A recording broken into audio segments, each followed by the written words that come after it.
What's going on, folks? Good morning.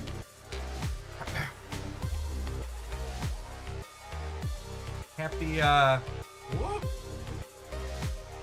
Oh. Happy Monday. Glad you survived the weekend.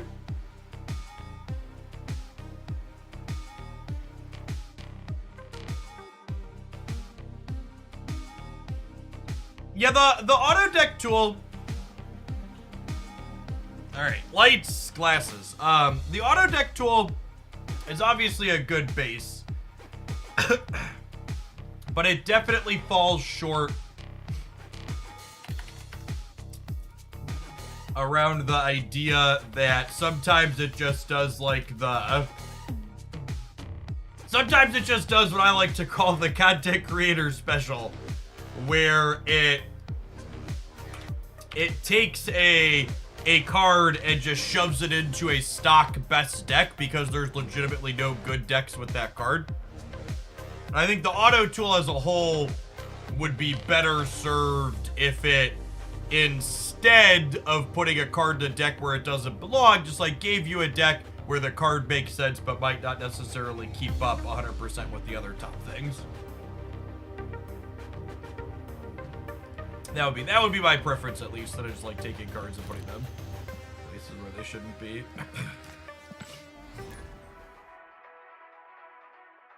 Wait a minute.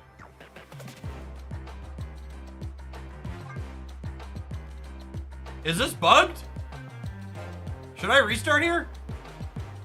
All right, hold on. Let me restart here. This is totally bugged.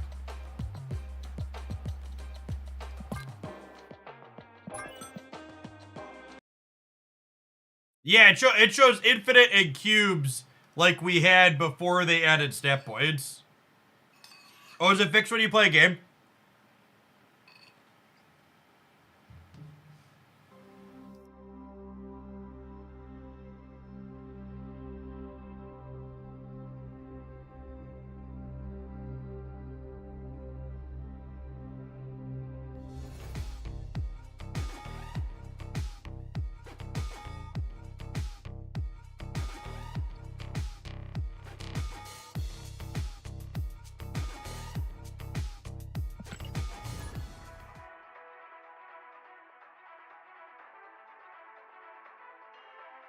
Mobile's been janky since the last patch. The last patch had a lot of slops in it.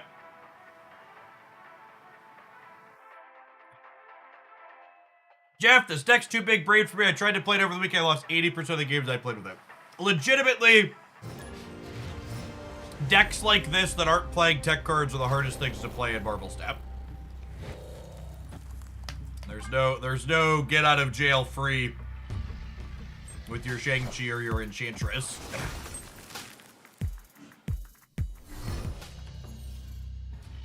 Our resubs this morning.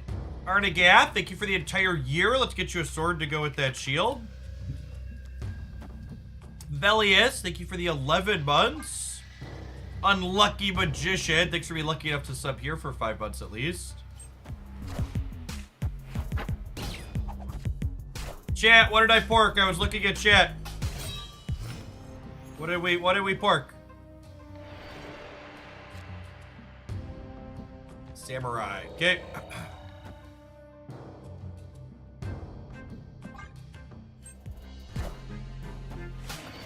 Damn it.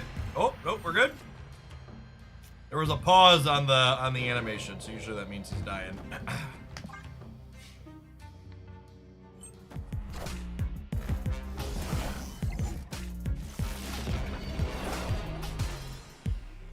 We're hoping for Beast or Falcon here. 40% hit one of those.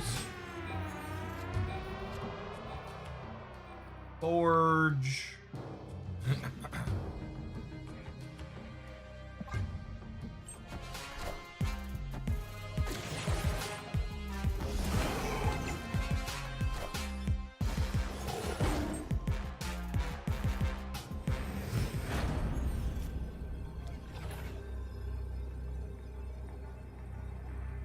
So they discarded Magneto.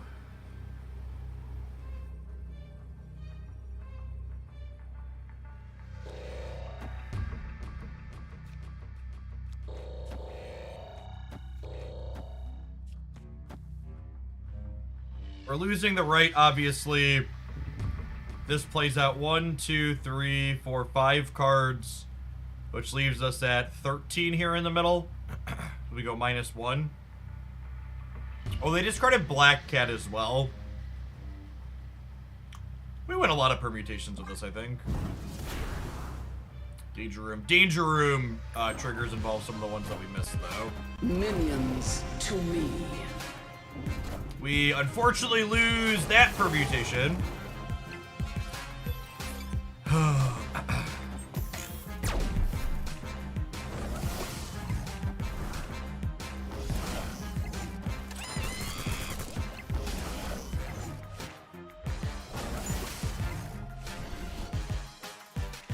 Blue Gemini, thank you for the 2 months. Welcome back. And Azazel, thank you for the baker's dozen.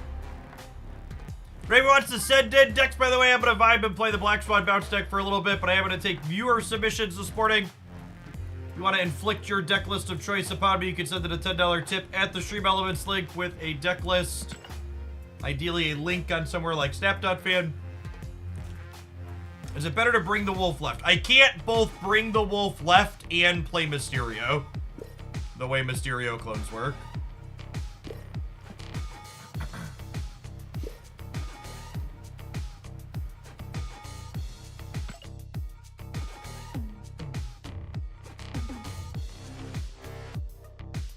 The Factor promo is just for new customers, Devils.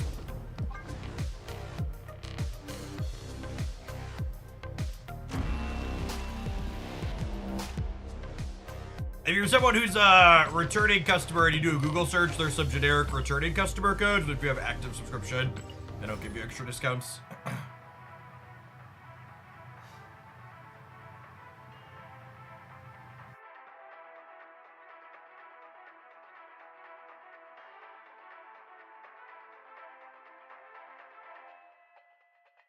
Unfortunately, my discount code is only for the lower 48.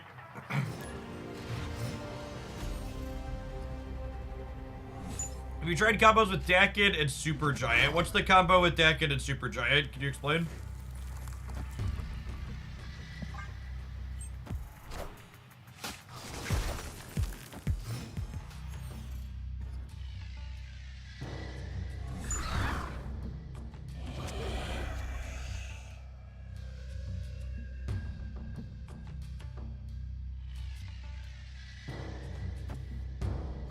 We're gonna do this, and then next turn we'll go Forge Beast, then we'll have Werewolf to follow it up. The Raptors do make Falcon a bit awkward. Okay, I think I'm gonna snap them on taking their Shang-Chi away, because it means they're probably not the Hela build. And them not having Shang should be good for us. Dakin on 3, Super Giant on 4, Modok on 5, Zola on 6. Oh, updating that build. Yeah, we should try that at some point. Like I talked about last week. I haven't done it yet.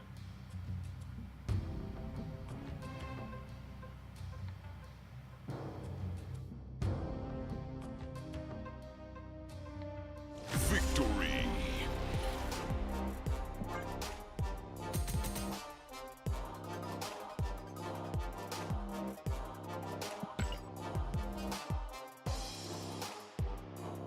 You think Proxima Midnight is going to boost discard and make it playable? I assume you mean, like, traditional discard?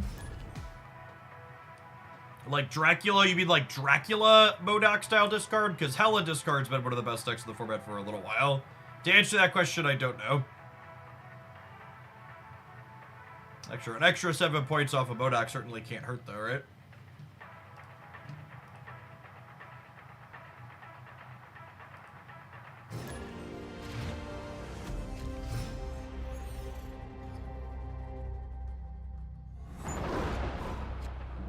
I would love an Ice Ban on 1. Thank you for asking.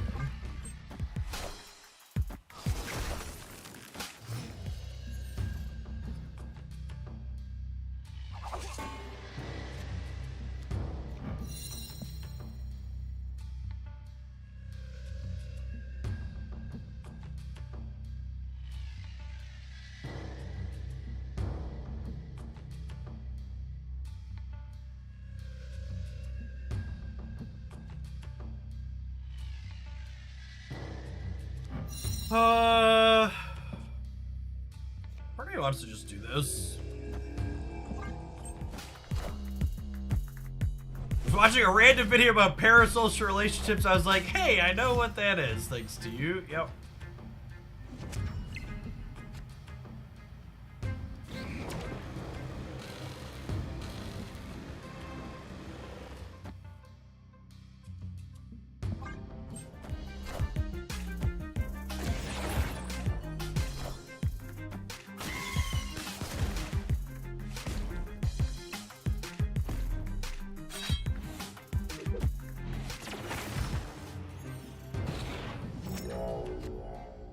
Sorry for making you play leader. Nothing to be sorry about, Giggity Gary. Thank you for the biddies.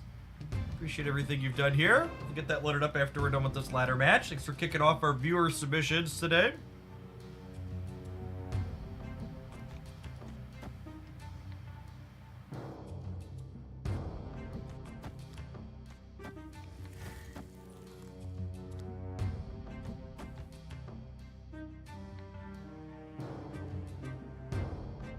I'm gonna do this, and then we'll beast these back next turn. Oh, snap.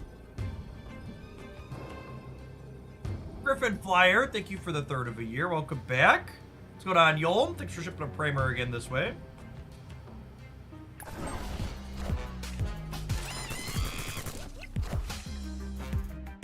Oh, you know, maybe I'm supposed to play Iceman here, actually, to make it easier to throw priority.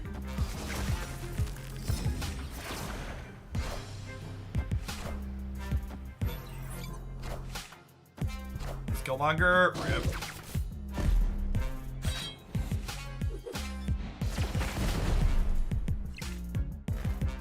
Punished.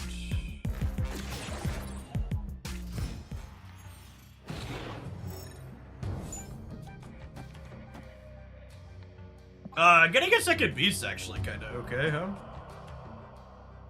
Is it actually? Do I want these cheaper? This is gonna be 2, and this is gonna be 2, and this is gonna be 2. Yeah, I probably don't want to do this, actually. Actually, maybe what I'm supposed to do is, like, beast by beast.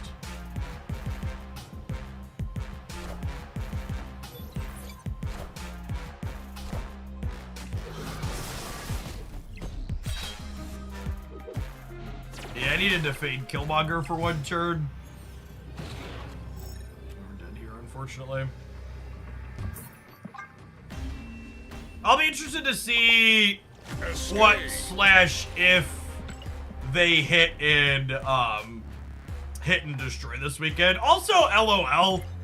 Like, imagine emoting like that when you didn't even snap. Yes, your play was so incredibly strong into my stakes raise that you were a little baby bitch and didn't press the button yourself.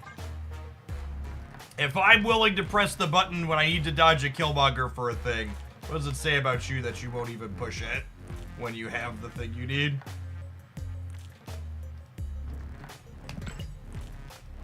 There was a poll on Untapped that Untapped ran on Twitter that really highlighted just how bad people are at Marvel Snap and Snapping, and they were asking, what do people look for? What do people look for in their decks when they're looking at Untapped? And the number of people that said win rate was more important than cube rate. It was just like I knew that this was the case and most people didn't get it. But it was interesting to see it highlighted in a statistical poll that way. I want you to run Pixel Leech. I'm donating extra so you can put it towards splitting a different card. Thank you, RoboSnape Ape. Alright, let me get these. Looks like it's about time for adverts. I'm gonna tap the ads. I'm gonna organize our short queue here. Thank you for the donations, folks. And we'll kick off with our first viewer deck here momentarily. The Gene Goose Master Mold to try, we definitely can.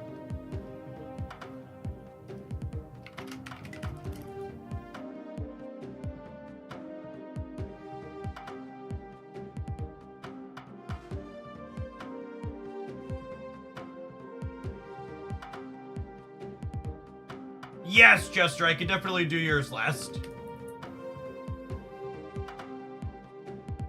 Thank you. YouTube gamers, don't forget to tap the like button while you're watching the stream. So the album notification is one of the many slops that's bugged this patch. If you already had the Cosmo emote, it's giving you a notification when you click it. It says something went wrong, and it's just perpetually there.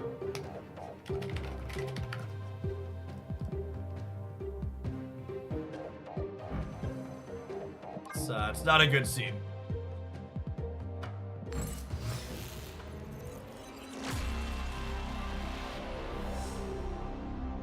Get Quakey Poo to gold on gold here. Alright, so I've got 1, 2, 3, 4 more viewer decks after this one. We'll tentatively take like 2 more. Although keep in mind, if you do submit at this point, you will be waiting a hot minute. Usually spend about 45 minutes or so per deck, half hour to 45 minutes. 30 seconds of ads left after we did all that, so I can go ahead and claim 2 more things here. Lord Odin, thank you for the 19 months. Welcome back. Morning, Booplex. Actually, let's slide the old bike chair over. Make sure we get that in before it's too late in the day.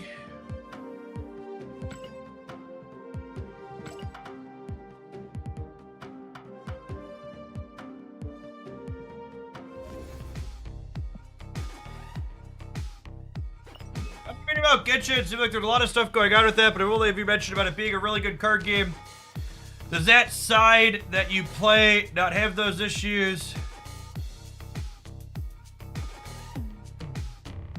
Oh, what do you mean stuff going on with that? Oh, do you mean, when you say stuff going on with that, you mean people complaining that they're not getting enough free stuff in the free-to-play game?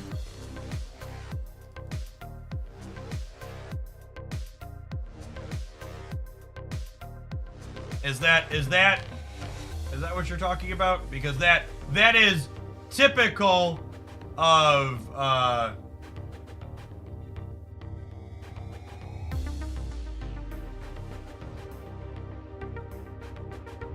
that is typical. Like, that's not like when I talk about things that happen with like Marvel Snap gamers and people complaining about free stuff. Like, that's literally a thing that just happens in every single free-to-play game in existence. Everybody thinks they should always have more. They're never happy.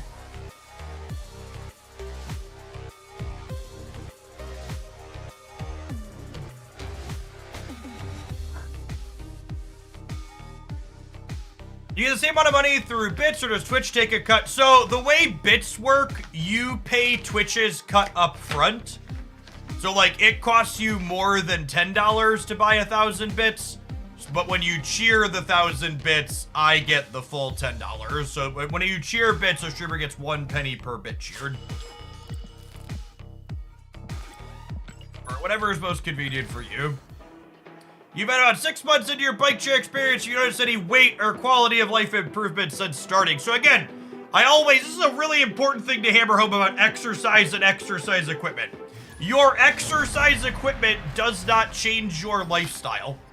There are a lot of people who buy exercise bikes or treadmills or whatever else, and nothing changes because they don't actually leverage and use them appropriately.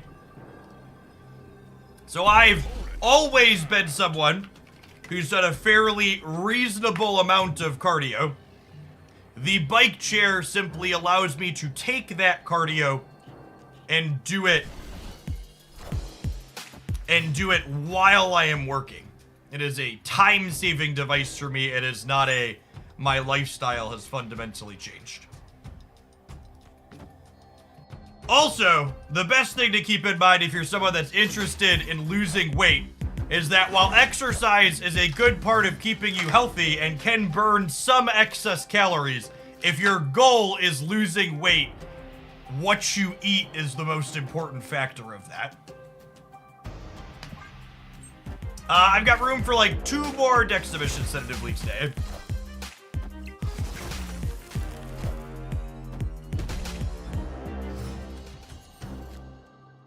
And that brings us to our sponsor, Factor 75. If you're looking for some ready-made meals prepared by a professional chef, delivered directly to your door, that have all the calorie and ingredient information on the thing when you're picking them out, be sure to check out Factor. They're delicious. Just went through and picked out my meals for next week last night. Is it ever Mighty Morphin time? Morph is just truly atrocious against a bounce disc check. I think the 2-3 Quake is bigger on average.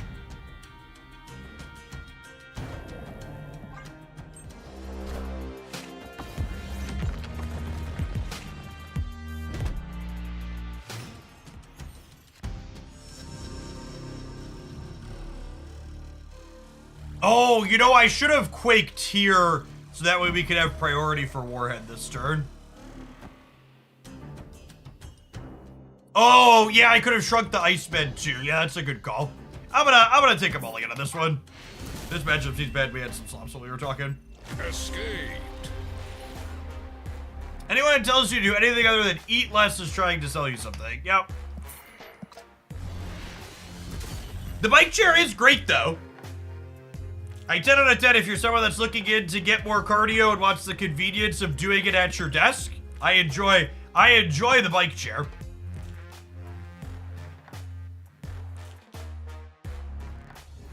It is a very convenient way to get in some exercise.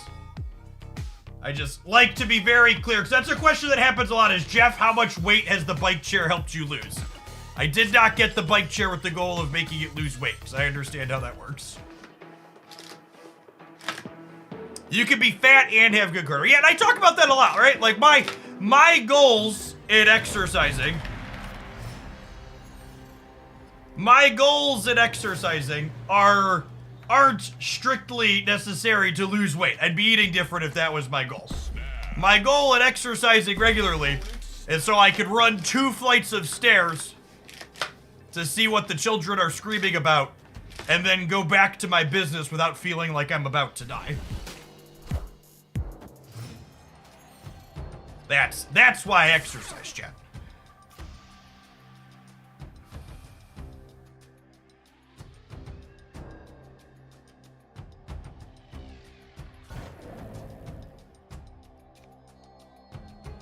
I'm gonna do this here, because it probably kicks whatever they were playing into Gamma Lab out, and then it stops the Nebula this turn also.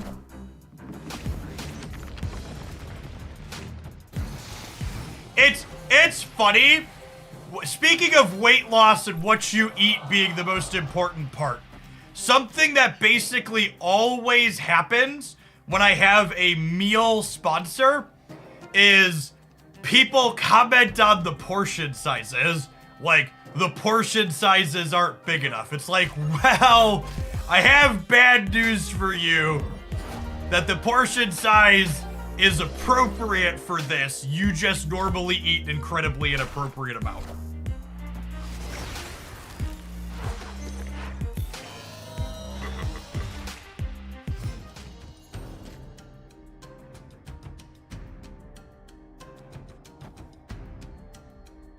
This is probably going to be setting up Cosmo for the Gamma Lab. If they don't shang us this turn, they could be shagging us this turn. Yeah. Welcome to Marvel Snap. Enjoy your stay.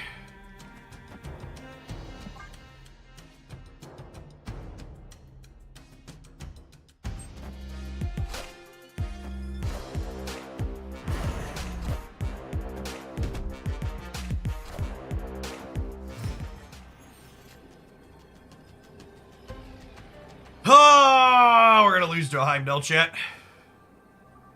I see a morph, it must be viewer deck day. This definitely feels like one of the more challenging viewer decks we've played in some time. I assume we're about to lose to a Heimdall here.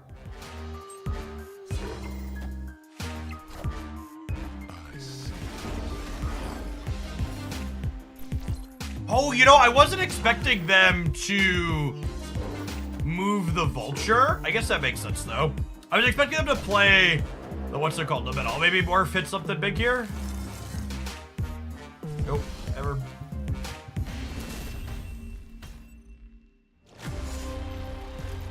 Once I had a calorie counter, I started diving into real numbers. Holy culture shock, man. Yeah. El Protocho, I am going to close deck submissions with that one. But as a heads up, El Prucho, sorry, my brain adds words when I glance at letters when I glance at words. I need the deck posted on a community site like snap.fan or Marvel Snap Zone or Untapped, because pasting the full code like it actually gets cut off because the deck codes are so long.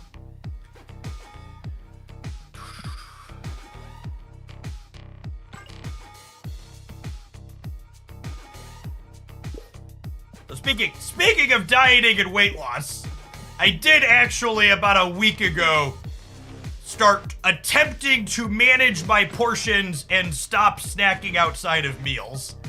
And boy golly, chat, let me tell you, you don't realize how often you graze on miscellaneous food throughout the day until you start making an effort to no longer do that. So I'm not doing anything as extreme as counting calories, but I'm just only eating breakfast, lunch, and dinner for the most part.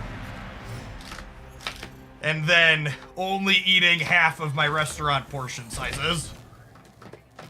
Opponent snapped. I already don't drink alcohol or don't drink soda. So those are easy not things to do.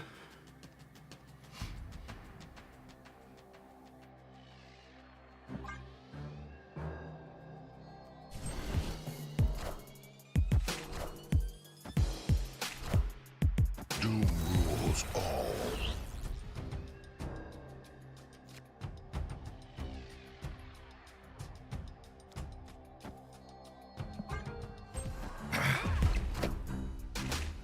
And my body has decided that even if I decided I wanted to drink soda again at some point in the future, that wouldn't be an option because it tears my stomach to pieces currently.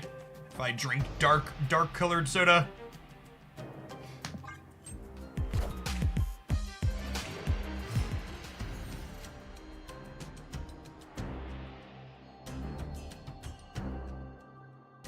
Yes, eating out of boredom is very, very much a thing.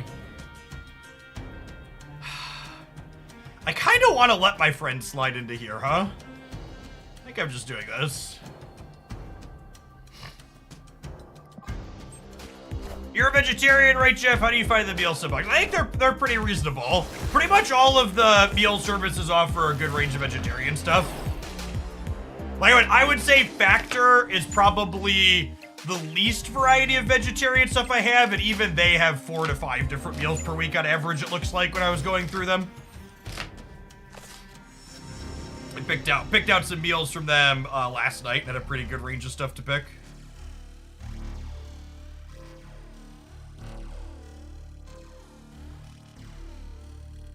Yeah, I basically only drink water, milk, and tea. Are the only things I consume. I'm just gonna kick the Cudlun to the right, so that way they can't get a bigger vision in the middle.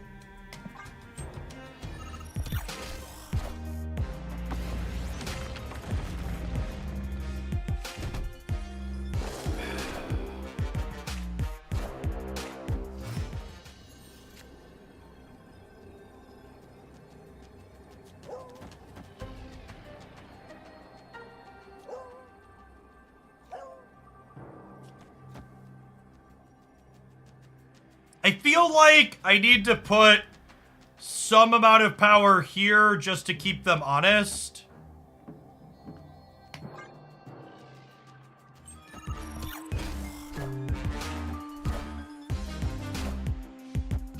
Yeah, sweet Dr. Doom Cleanly.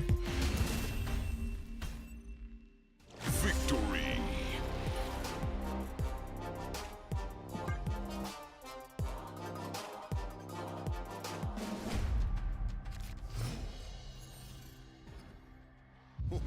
This land is always changing. Victory. Speaking of sponsors, today's the last day for our mobile game promo we've been doing for the last week. So if you're someone that enjoys my content and you haven't checked out Evity before, checking it out and getting your keep to level 5 or 10 is a great way to support me at no cost to yourself other than some time. If you do that, you can also collect a free sub gift to the channel as a thank you.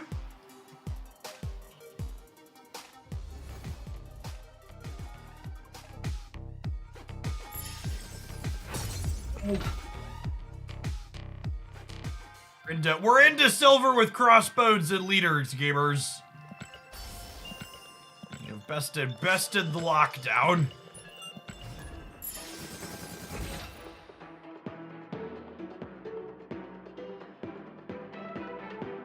Four K attacks Indian. Mine's not even that high. I think mine stopped at 3,600. But I'm also playing her on a team with no bless, so 3,600 should be fine.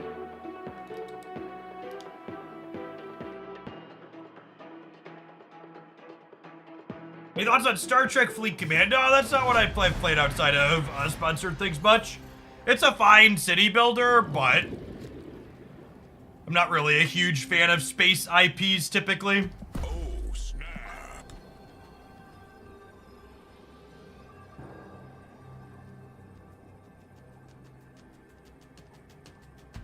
We've had 10 different people claim the 1 million power title in Evity. For the big sub bonus. At this point, if you haven't started, you can't get to 1 million today. It'll run out before we get there.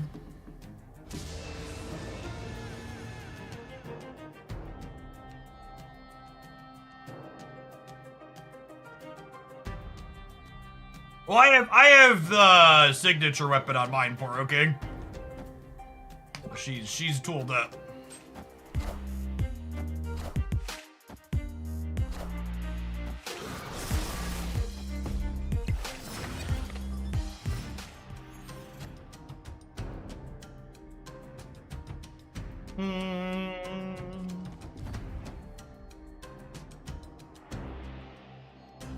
What's over here?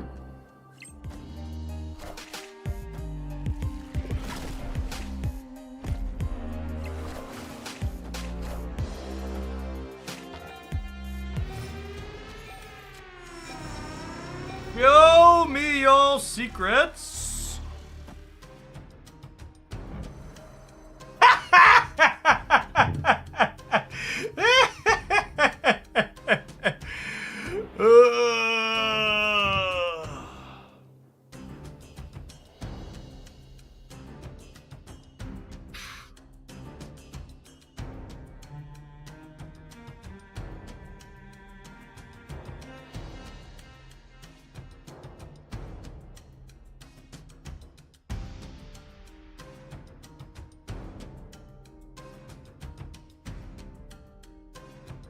Get priority and play Quake. I mean, I can't Quake them everywhere, chat. Yeah, they could also just be playing the Destroyer. I think we're dead.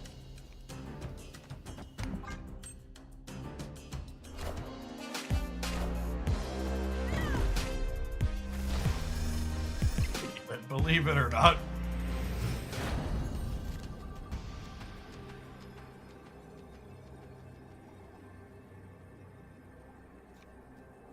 So you're saying there's a chance. Take a chance on me. A Cosmo and a Dream, gamers. A little bit of priority. I don't know if my body is ready to lose to Destroyer right on the juke, but yeah, definitely not playing the leader.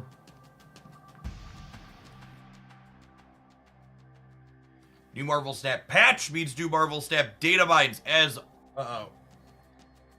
Apologies for the Jeff and stereo. I had my audio settings wrong and a YouTube page loaded that was in the background. That is fixed now and you should no longer hear it. Interception. And my browser window accidentally playing through to the stream. Them not getting to see our Cosmos seems good for us. Like a mental note not to, mental note not to play out Warhead if we can avoid it. What's a Supergiant, bro? I think Supergiant is a fantastic card if you enjoy brewing off-meta decks, as it is a unique tool that lets you attack a variety of metagame staples. That being said, she's also probably not a card that goes into any established best decks because she's good against a lot of the established best decks.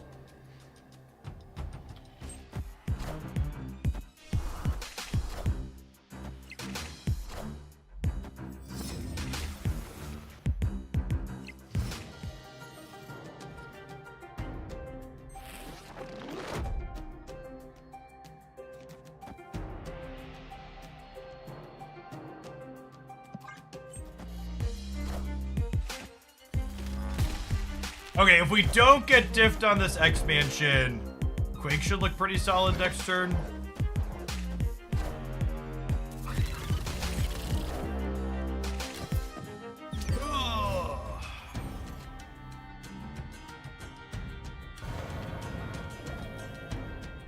Jeff, I've been trying to brew Havoc, but no luck so far. Yeah, Havoc needs the new text box. Or new numbers. Havoc needs new numbers. He's not good enough. Really, I really like Havoc as a card, he's just not good enough.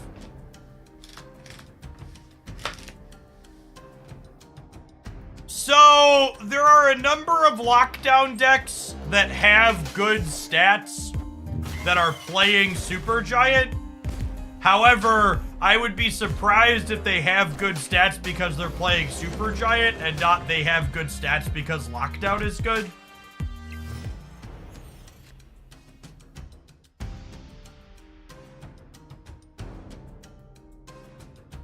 The kids say, chat, YOLO.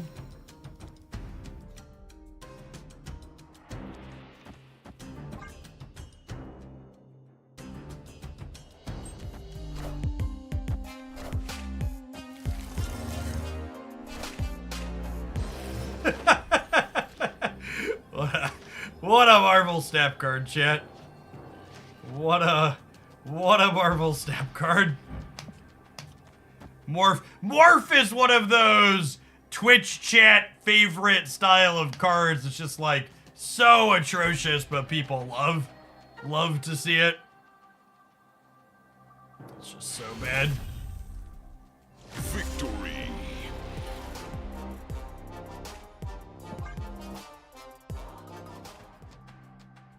It's fun. Is it fun not knowing what your 3 energy card's gonna do?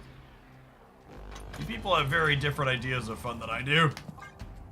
Snap.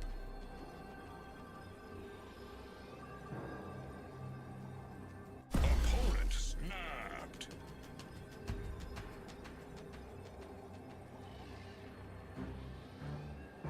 We love gambling. I mean, I like gambling too, but I like gambling with things that, like, can actually win, right?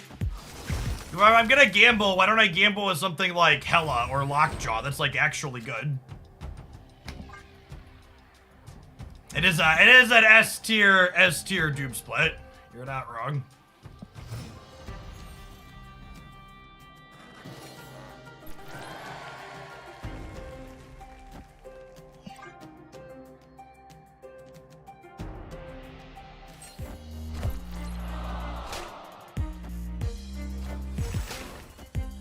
Hella seems like she's possibly the best deck right now. I think that's true, and I also think it's pretty problematic that that's true.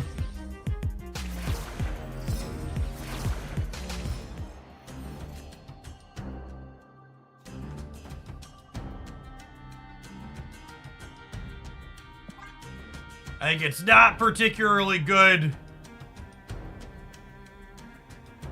I was watching Mogwai's video about, oh, this is a Mogwai deck. Okay. And he said he would sub out Morph and Leader for Gladiator and Alliance. Yeah, that tracks.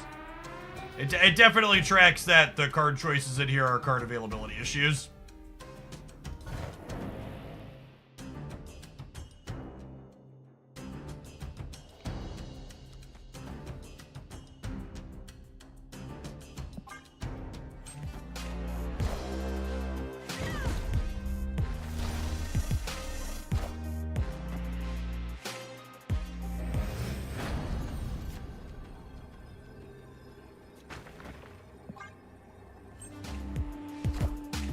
Cut off one head, 2 more shall Make it flame. We actually beat that, right? They lose the Doctor Doom? Okay. Doom rules all. Victory. El Prucho, if you're hanging out, I haven't seen a deck list link from you anywhere, by the way. You'll need to get me that so I can play your deck. The deck code gets cut off when you paste it directly. You can post that in chat. I'd appreciate it. Links are enabled.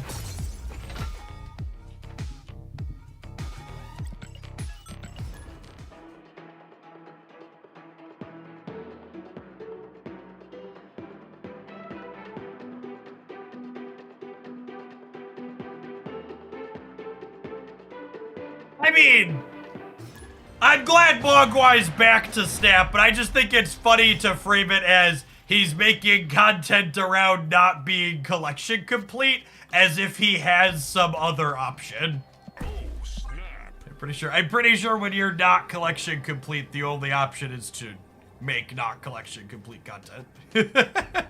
Alicia, thank you for the 2/3 of a year. Welcome back. And just Zoe for now, thank you for the primer. I actually think it's one of the more interesting dynamics. I think it's one of the more interesting dynamics in Marvel Snap from the free-to-play economy perspective, where in other games, content creators make free-to-play or budget content, and that really doesn't work in Marvel Snap, right? Because in Marvel Snap, the only difference between a free-to-play player and an established player is strictly how many recent series, or just whether or not you have the battle pass, right? Like, there aren't other cards in that you're really locked out of. Jeff, I played versus you on the move deck. I know you're playing a B, but I think this one's up there. I think the move deck is one of the many dozens of examples of you can take your deck and put a bunch of mid-tier cards in it and still close with Shang-Chi and be fine. So yes, I think the move deck is fine. I think top decking Heimdall is fine, but I think that deck is 100% a testament to, okay, if you how?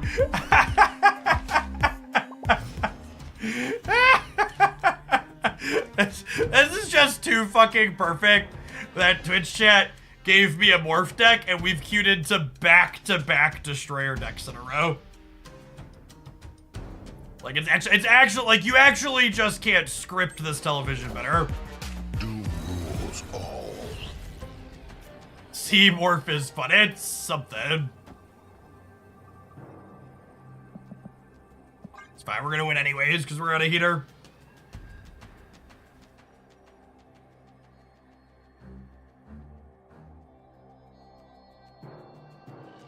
We're getting another destroyer, maybe? They skipped. They could be infiniting. If they're destroyering chat, they're destroying into the Cosmo lane, so we should be fine there. Hey, thanks for the 3rd of a year, Gooby Snack. Welcome back. Hello, so happy. Hello! Hello! Hello, hello. This place called Leader Go. Do do do do do do do do do do do do.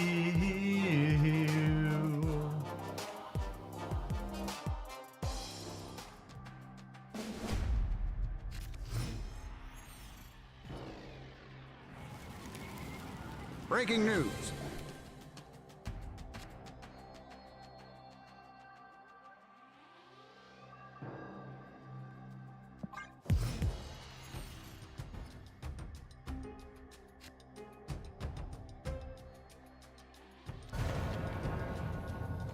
We're the best decks in Infinite right now. I don't know the answer to that. Maybe take a look at some untapped stats in between this deck and the next one in a minute here.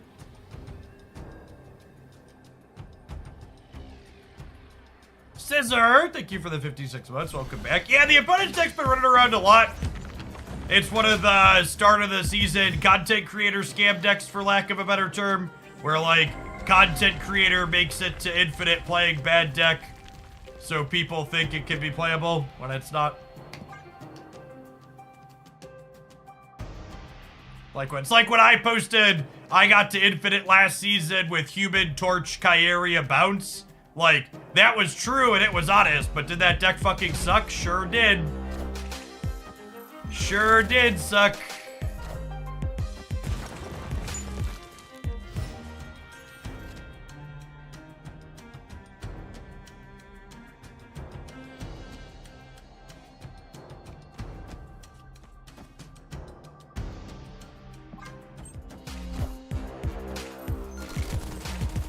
I played it a bunch for the Friday mission, and it was just for fun. Definitely not great. Yep. Feel that.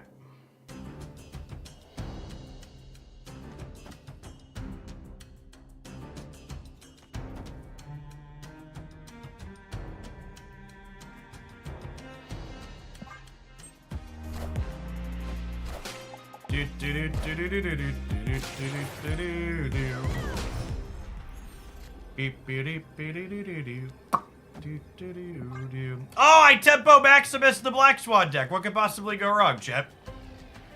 What could possibly go wrong? Tempo Maximusing the Black Swan deck.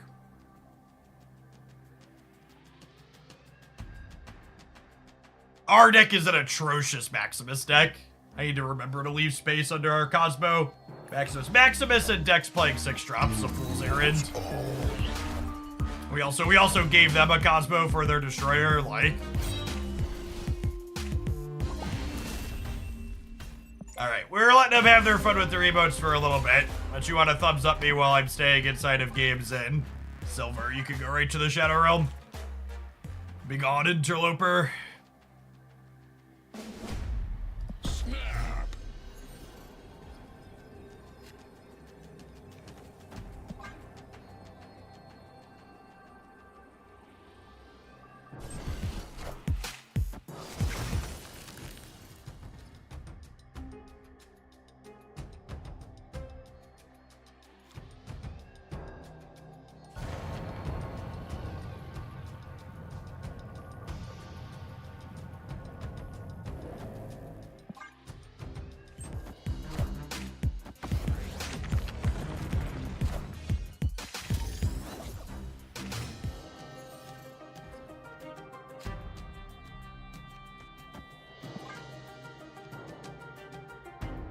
Howdy, Lost Boss.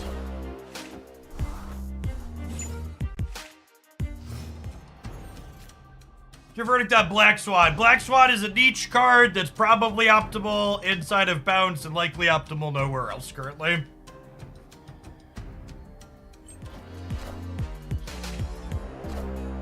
How do you feel about Cull Obsidian? Cull Obsidian is probably another fine 4 energy card that may or may not be good enough to make an impact and a difference. So hard. 410 almost feels below rate these days. Oh my god. Oh, just not paying attention and talking. Yeah, it's just another 4-drop that dies to Shang. I don't know. Like, I know it's kind of lame just be like, hey, it's another card that dies to Shang, but it's just like the truth. The card's just like literally everywhere. The only place people aren't playing Shang are places like low levels of Conquest where people are playing shit decks against other shit decks. So like, it's probably a fine card to play your shit deck into shit decks, but I don't know, and I expect it to be a real Marvel Snap card. I don't drink, and I don't watch the Super Bowl. Although I will say, despite not watching the Super Bowl, I'm glad that Taylor won. She's worked hard, and she deserves it.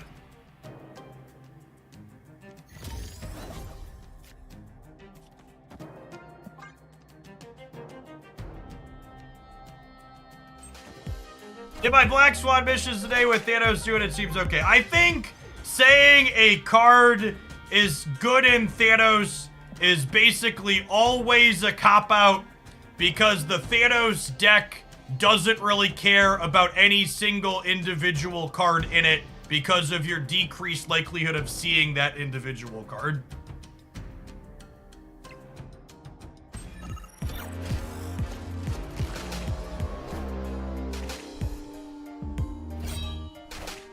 Ah, yes, blading your raft card.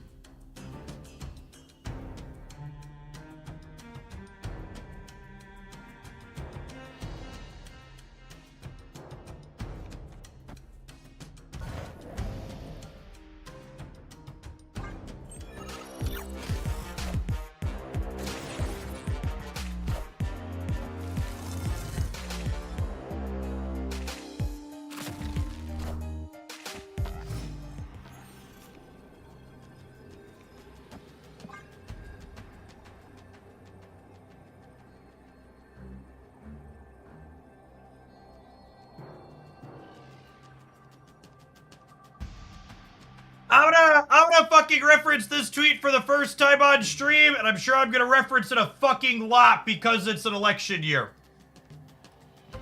Me or someone else in chat saying something good about the Democrats or Biden is not an excuse for you to drag up and immediately shit on other things where they fell short. Saying something positive about the current administration that's running for re-election is not an explicit endorsement of every decision that they make. However, the fucking reality is that the alternative to Biden are people who spent 50 years working to strip bodily autonomy from half the population in many states, and those people aren't going to be happy until they strip it from them nationally. Republicans are villainizing trans people. They're voting against a marriage equality. They're voting to keep prescription drugs and insulin expensive. So yes, leverage fair and reasonable criticism of Biden, but also, like, understand fucking reality and take it out of my chat. Oh, look, we died. It's just like, I don't understand. There's like, it's always the what about. It's always the what about this other thing. It's just, yes, there are other things that are bad. Bad thing is bad. We all agree bad thing is bad. I get it. I get it, but they also did some good things, and you should keep pushing them on the bad thing. But me talking about the good thing that happened is not me saying, hey, I'm ignoring all the bad things, or the bad thing didn't happen, or we shouldn't work to improve that bad thing.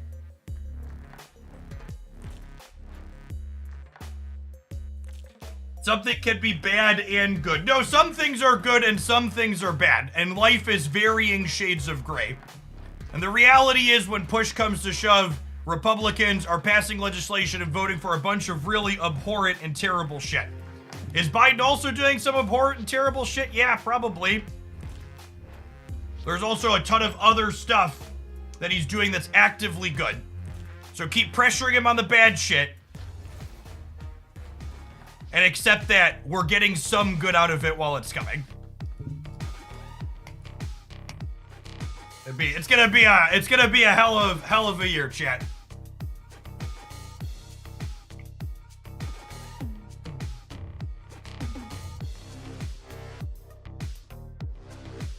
We should improve society somewhat. Yes, you participate. Yeah, exactly.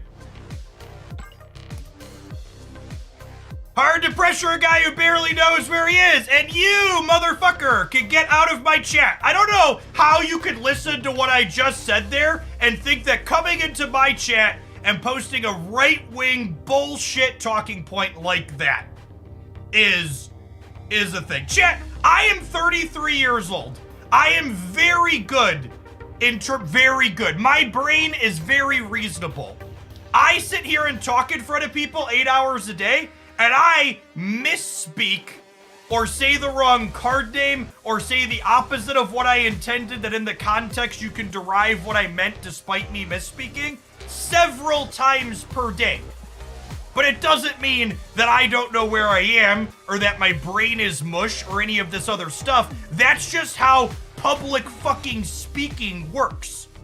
You're not going to say the perfect mouth noises 100% of the time. That's not reality. And anybody who says otherwise is not someone that's ever been in a position that's in any amount of public speaking.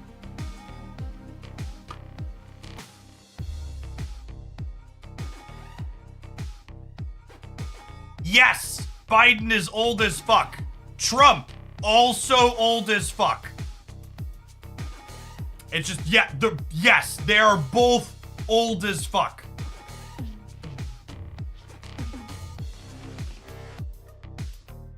There's no spring chickens anywhere to be. Biden is like 3 or 4 years older than Trump or something like that. They're both ancient. You know what isn't ancient, chat? You know what's fresh and ready? These adverts. We'll see you in 120 seconds. We're gonna take a look at some Untapped stats that we're gonna dive on into our next viewer deck.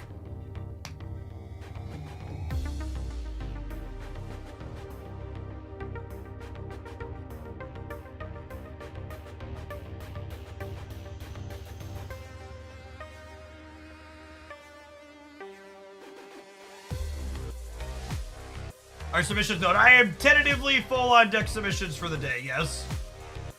5, 6. Maybe, we might have more. If you're hanging out through later, we might have one more.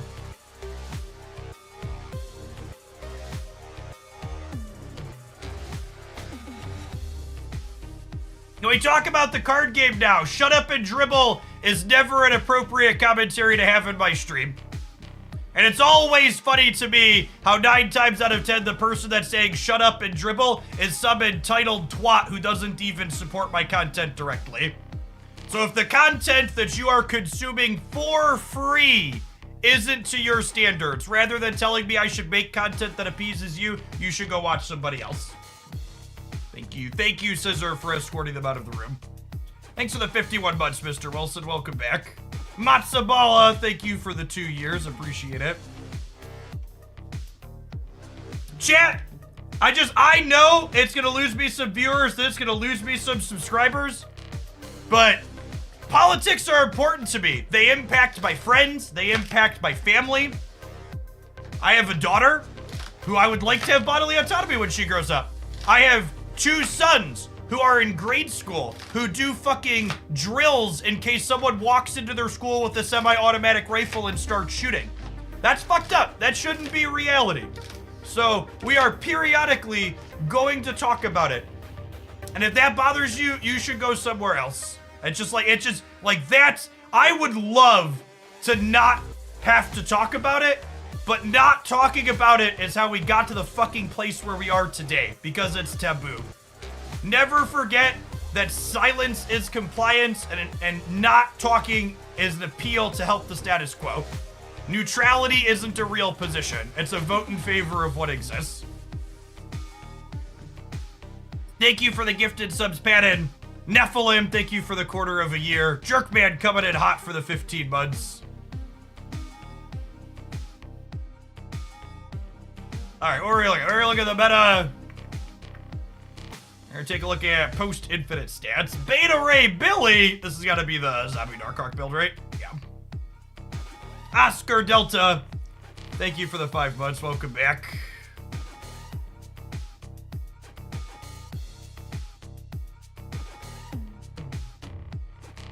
Sheedot actually hanging out here towards the top. Lychee Boy, we'll have to look into some individual card stats. Hella and Lockdown. I feel like, has anybody played, I haven't spent a lot of time playing either of these decks.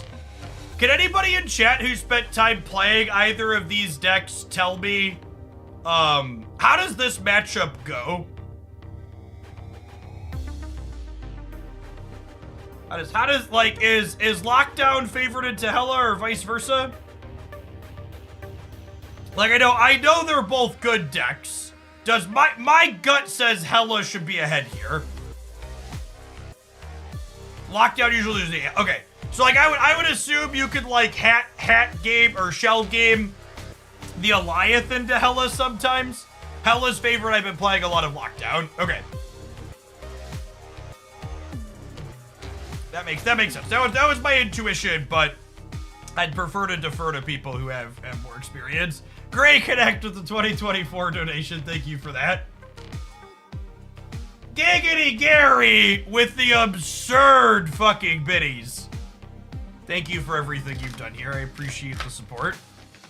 Is Black Swan only really playable on Bounce? In my opinion, the only Black Swan deck that's at all reasonable is Bounce. Let's see if the stats agree with me. The Dracula Black Swan decks are really mid, in my opinion.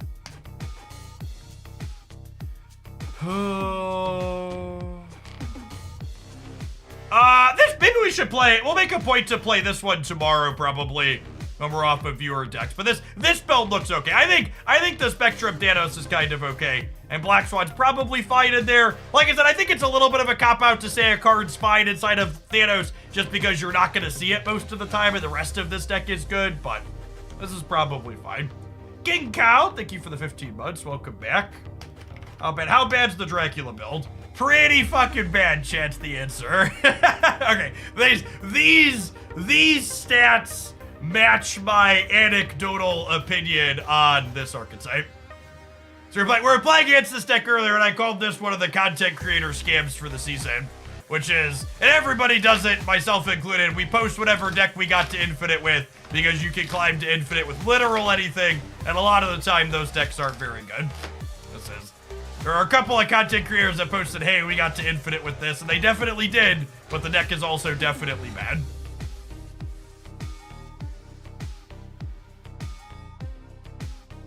So, a 3/5 with no downsides can both be power creep and not be very good.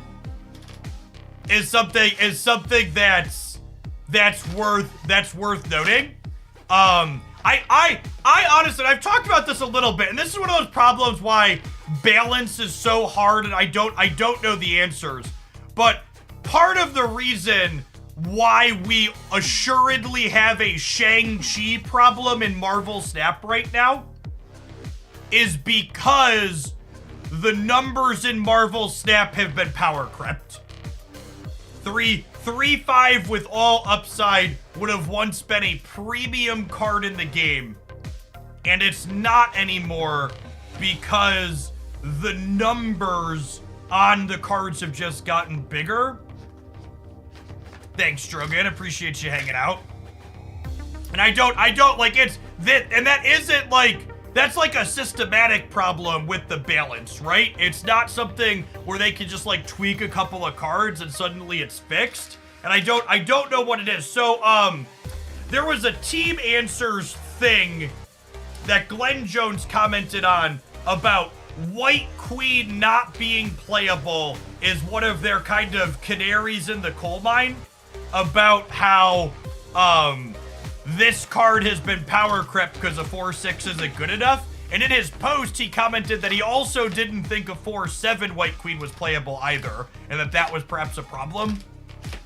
And so I think they're very much aware of the direction the numbers are heading in, but I also don't know what the end goal is to either like try and rein that in from the top or bring it up from the bottom. And if you bring it up from the bottom, I don't know how you do that without guaranteeing Shang-Chi is a 40 to 60% play rate card in perpetuity, right? Like it's not, there's a lot of moving parts to that system. Oh god, is Leech the highest average cube card?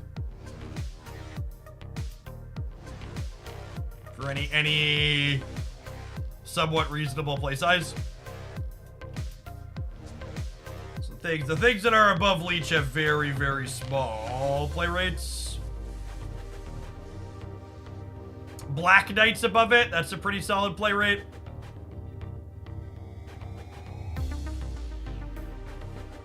Oh, Leech actually is less popular than I was expecting. There's a few cards above it then. A lot of these cards are lockdown cards though. Like Jessica Jones has really good stats because she's only played in the lockdown deck. All right, let's load our next viewer deck up. Oh, hold on, I need to go back to that. Actually, our next viewer deck is just a request to play Galactus. What's going on, Rad?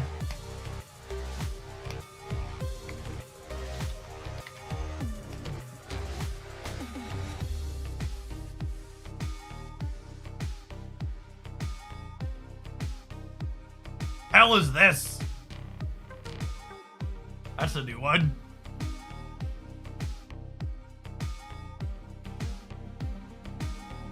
That seems terrible.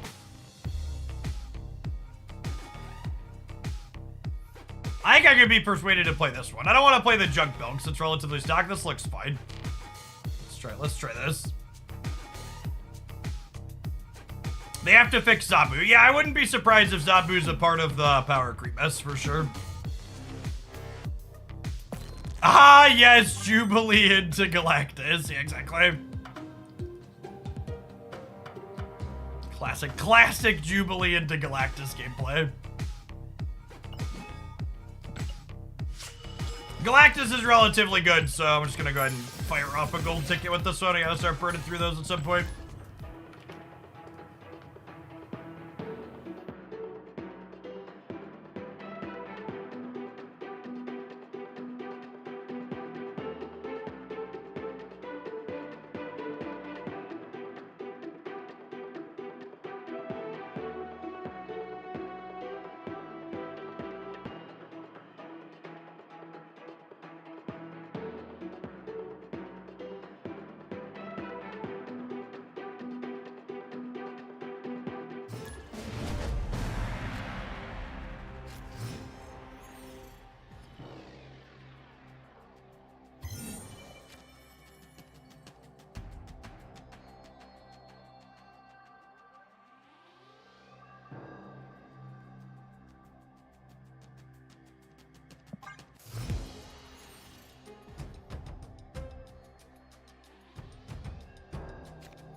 Well, so, to the person that said you feel like they missed on the balance patch with those cards, it's important to remember that Marvel Snap doesn't use patches to balance, right? So even calling it a balance patch is kind of a misnomer.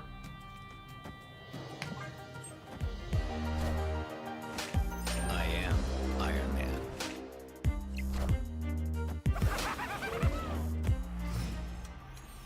Opponent snapped.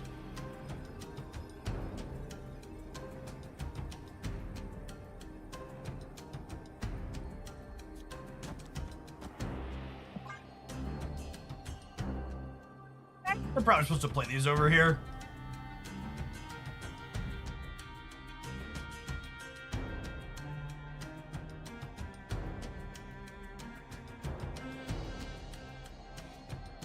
Back in the day, I loathed Galactus. He was everywhere. I feel like he is as comedy board as he can still consider a toxic deck to play. Well, so FYI, Galactus has been on the list of most played.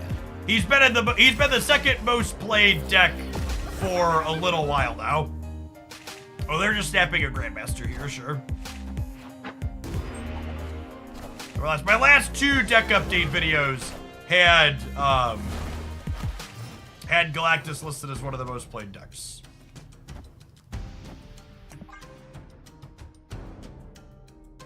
Send my friend back into their double Iron Man lane here. If you missed my last best decks video, you can check out the details here. Master Mold.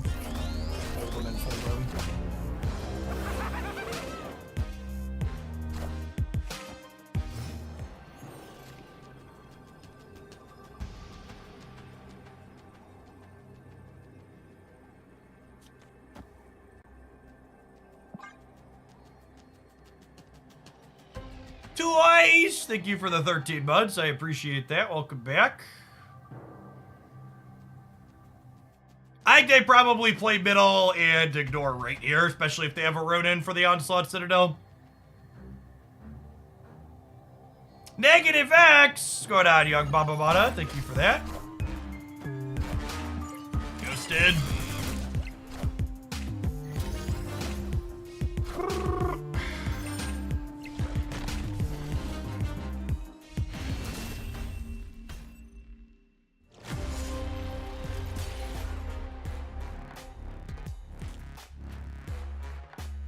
It's gonna be a tough game trying to play Goliath Galactus into a Spooky Ghost.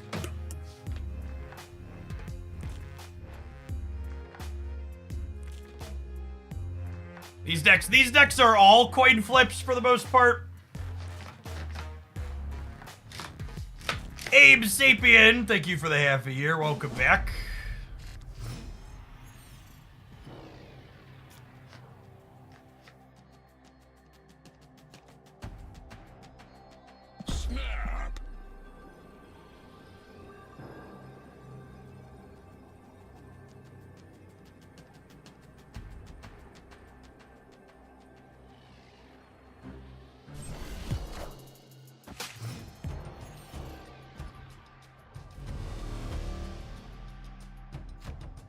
is actually a solid location for us because it creates tension where they want to play with Nebula, which makes Nebula potentially better. What are your thoughts on Celine after her buff? I mean, she's better than before. She sees play in these Galactus decks.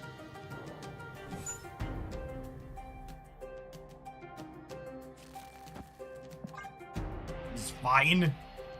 Isn't she fine, chat?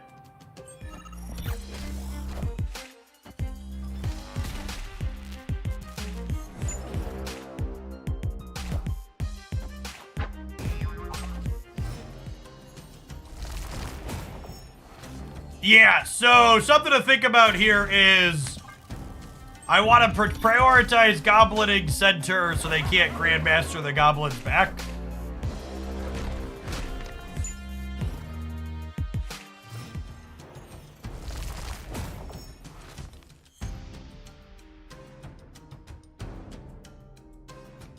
Think I need to play one on the right for now.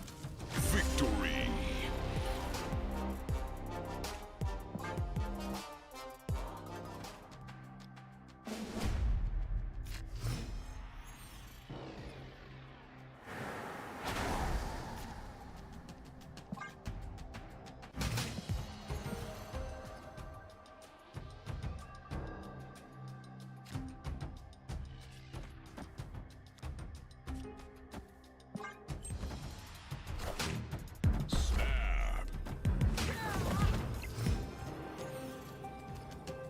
Their deck is a very bad Shuri's Lab deck.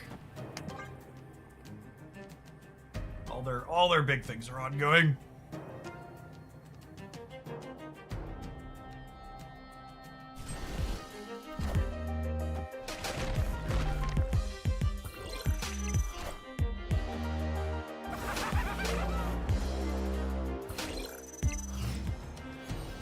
Viewer decks we currently have lined up. I have 1, 2, 3, 4, 5, 6, possibly 7 after this. Or tentatively closed for the day.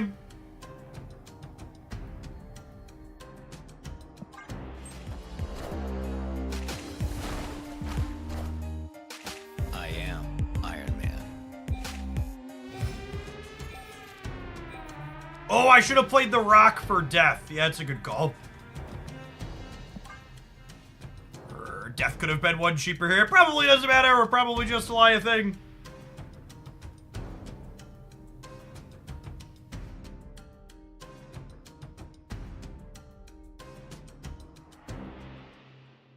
Why not left? They have so many ongoing. I'm already ahead in the center.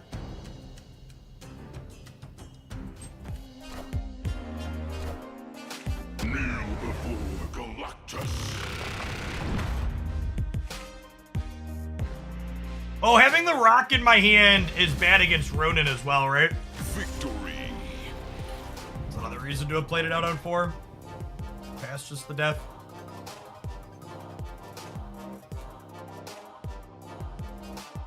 Make Bolas great again. Thanks for making Hoaglandia great for almost 5 whole years. Appreciate the 56 months.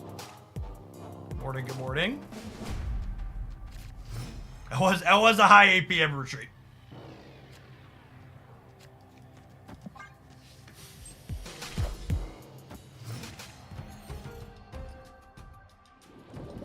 I think the retreat after the Galactus implies that they're not ghosting. Chat, I want to make something very clear.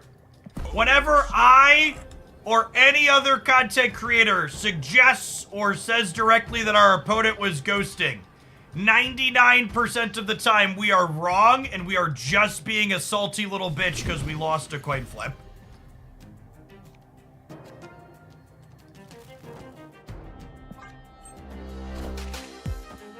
Gamold, thank you for the 13 months. I appreciate that. Welcome back.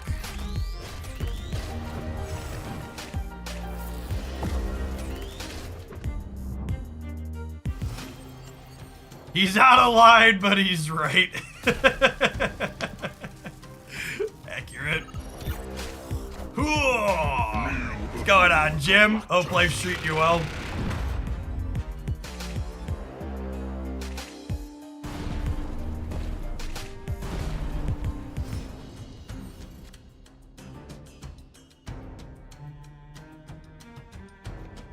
if I do this turn?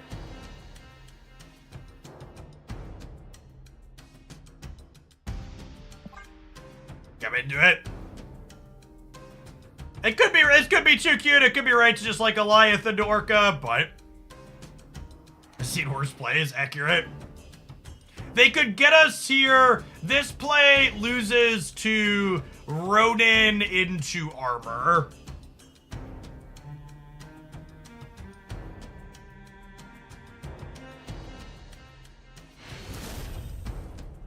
Victory. Never Orca into Goliath. Yeah, maybe. Like, the right play probably is doing 6 into 6 in one direction or the other. There is an OTA this week. Yeah, OTA Thursday. As a heads up, if you're one of the regulars here, you can always come into my chat and type !OTA to get a date for the next OTA and patch. Next OTA is the 15th. The next patch is Tuesday, March 5th. Tentatively, of course. Oh, no! Rip. Rip.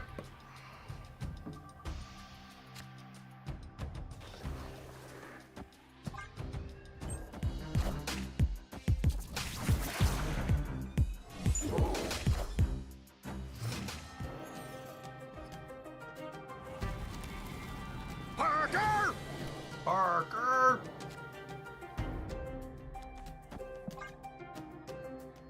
You know, I just conceded. I mean, we're real close, chat. They win this game. They have 2 chances to win the last one.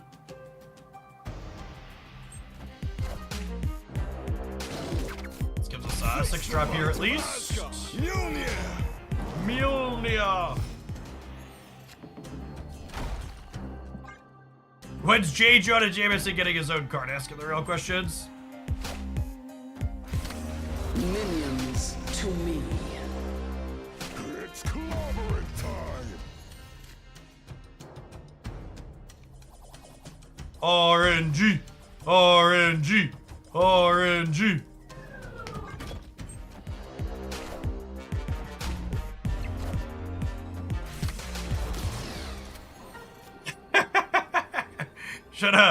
Should've played him center, I guess.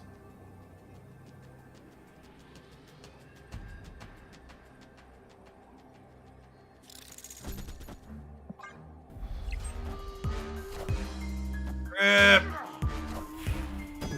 They drew the hammer. Union to me.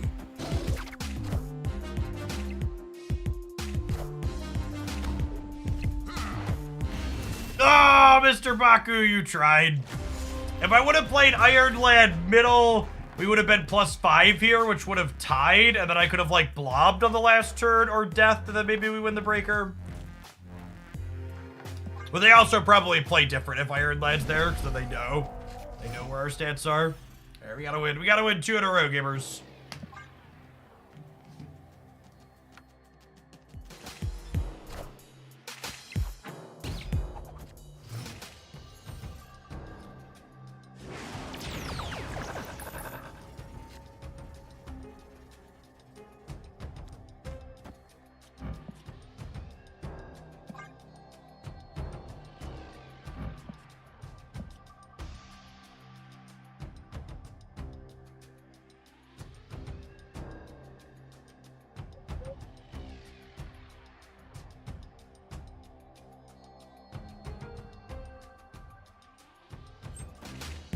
They are an Iron Man deck, yeah.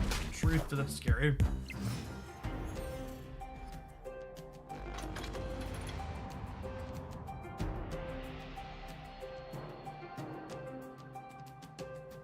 Oh god, they're also a Darkhawk deck too, aren't they?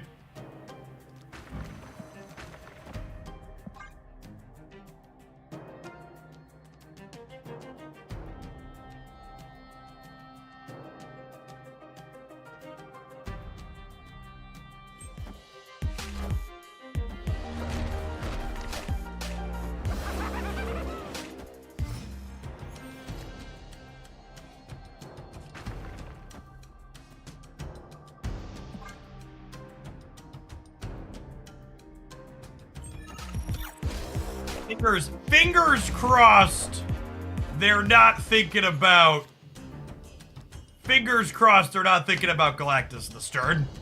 We have priority, so he's happening.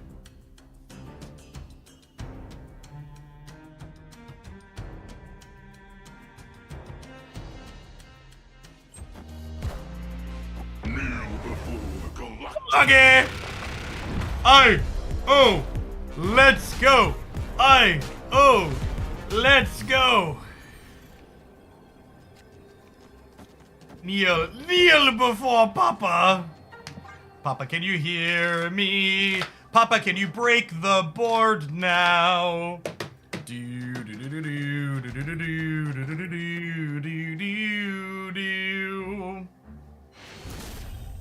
Chat, when they originally nerfed Galactus from 6-7 down to 6-5, I believe my called shot was that within a year he would be down to at least a 6-3.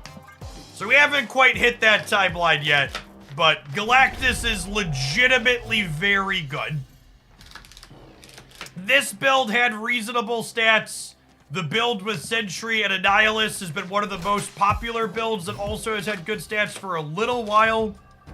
Did he used to have 2 power? So Galactus used to have 2 power, but you didn't have to win the location he was played at. So yes, he used to have less stats, but he also had a different text box.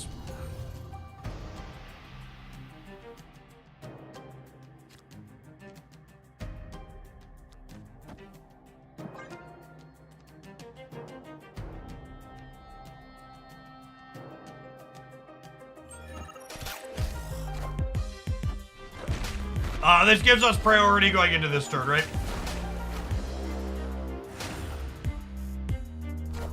Here we go. Here we go again. Here we go again. Should have known, should have known, should have known again. There he goes again. Easy clap. Easy clap. Unfortunately, we can't play Death. She's too cheap to make it into there. Maybe I'm supposed to Galactus mid. Because of Death. Shag! Shag! Where are you, Shag? I think we're gonna die, chat. I think we're gonna die. We guessed wrong. Opponent guessed right.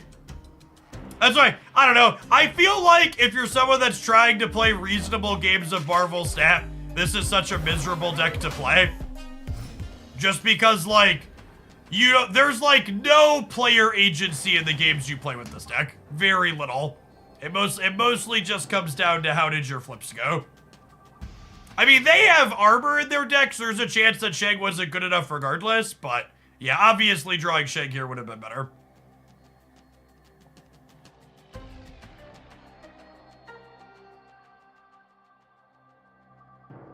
Oh, they can't armor because of Crimson Cosmos. Yeah, unfortunate that we missed on Shang.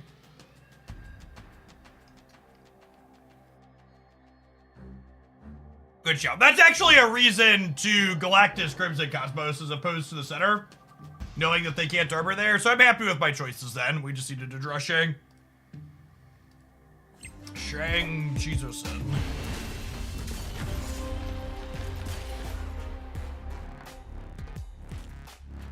Needed a bigger fish yet. I like the long tank into I can't do anything there. Classic Marvel Snap gameplay. Literally can't make a play. Both sides are all in. Run the rope all the way down. What an average Marvel Snap gamer.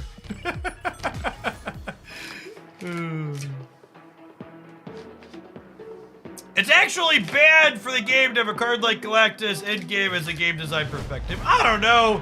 There's a lot of gamers where Galactus's style of gameplay deeply appeals to them as a player. There are a lot of players where that power trip from getting to break the game board and ruin how their opponent's deck is supposed to function is the reason they play games like this.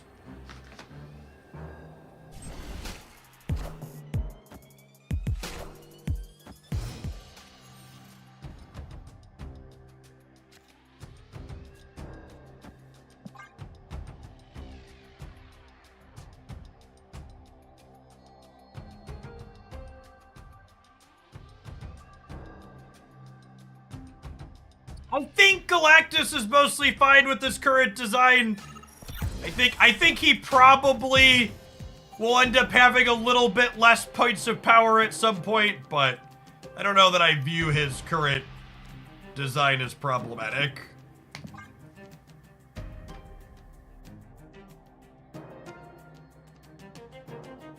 Galactus has a very good animation. I agree with that. It's lovely.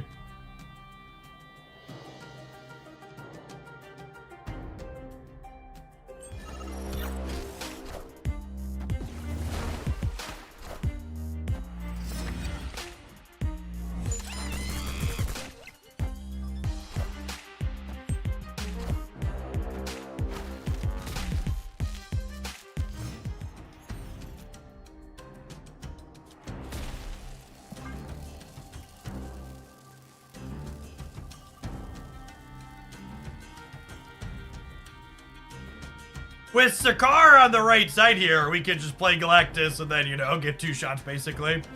Karg, thank you for the 14 months. Welcome back.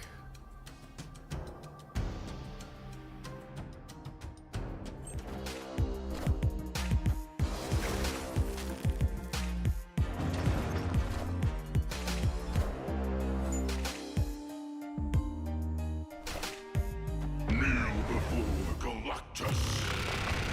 Alright, they beasted their shag back to their hands, is noteworthy here.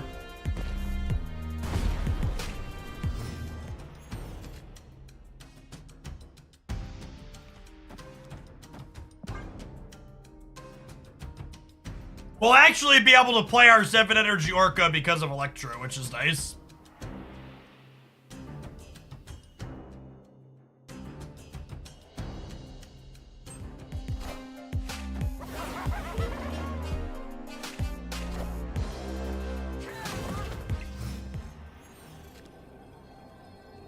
Oh man, Celine makes it so he dodges Shag, chat. Victory.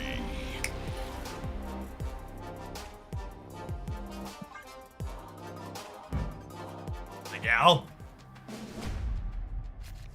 Is the wave Iceman an intended interaction or a bug? I would assume that that's a feature. Are we sweating? Are we a sweaty gamer opponent? Well, sweaty. Opponent snapped.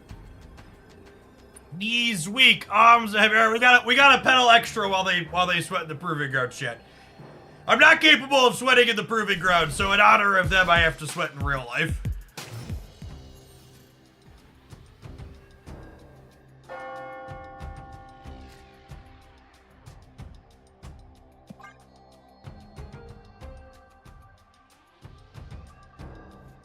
Is there any Celine idea that isn't goblins? No, not really.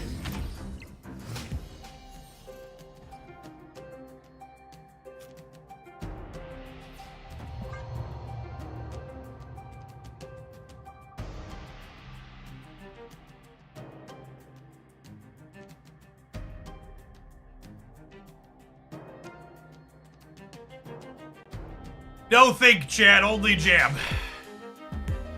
Welcome to the jam! It's time to slam!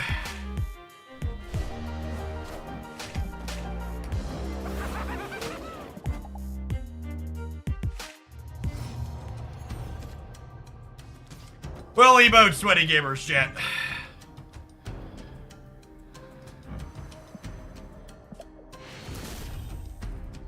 Victory. Toxic chat! They're making me play multiple games in the proving grounds, okay?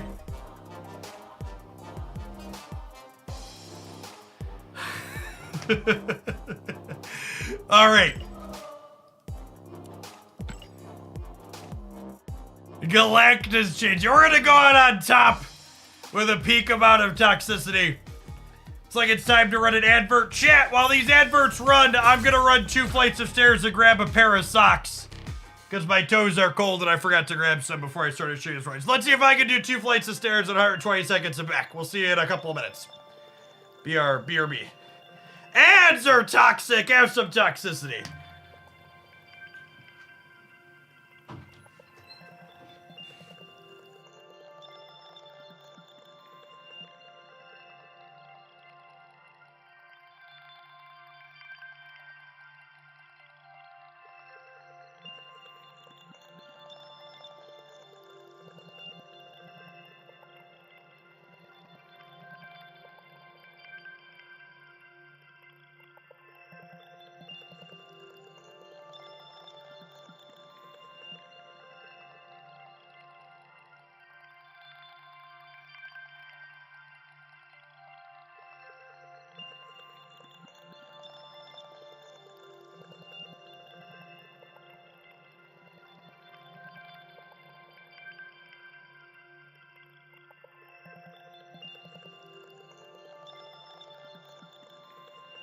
Look at that, champ. Basement, bedroom, basement office, the second floor bedroom and back. 51 seconds. Dedicate that to the bike chair.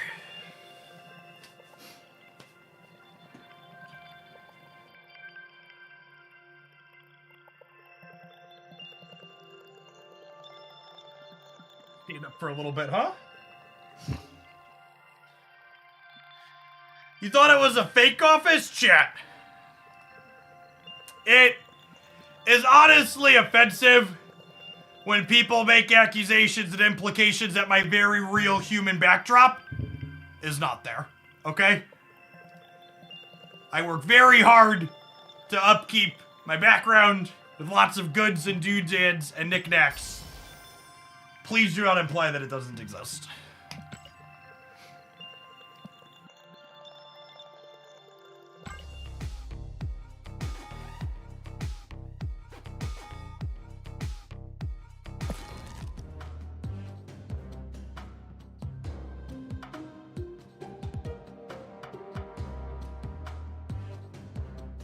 Speaking of very authentic, very human things, to be briefly political for a moment, if you live in Texas, Ted Cruz is up for re-election again this year.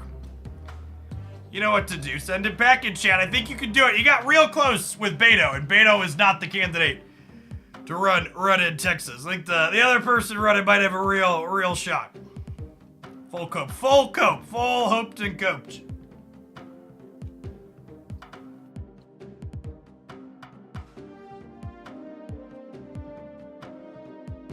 Alright, I have been tasked with playing Pixel Leech.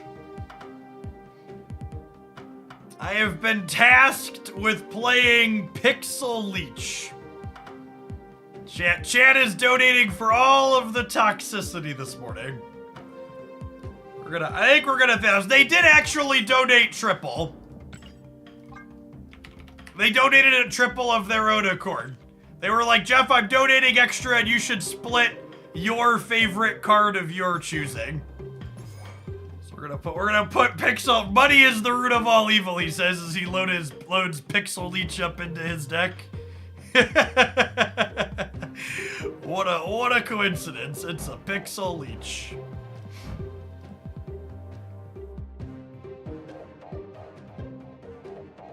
Alright, ship it? I think ship it is the answer. Someone asked if you played the Black Swan Dracula dump deck. We played it a little bit on stream, and we were looking at stats for it earlier, and that deck is quite bad. How bad? Quite. That K area can step on me whenever she wants, chat. Mommy is home.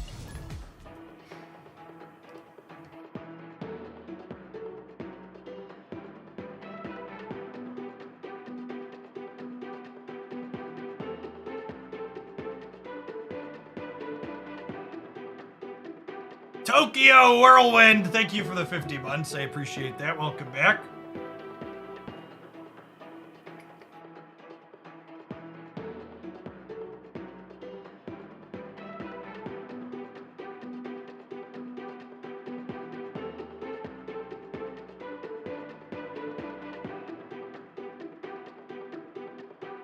Pixel Leech sounds like Google's latest product line.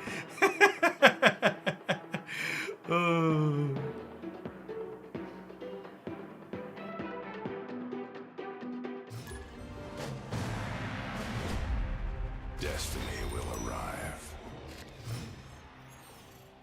Oh, snap.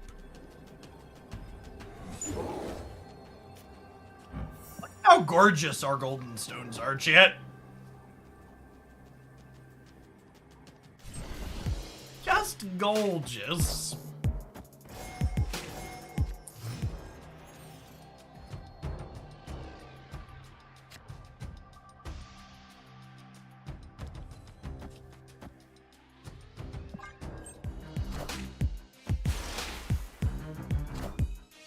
Should have pushed for a gold split on Pixel Leech in a sec. No, I was not required to split the Leech, okay?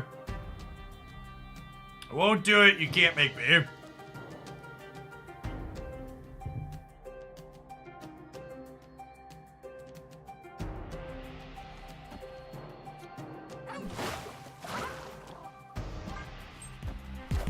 What if we put the monster in the middle, chat?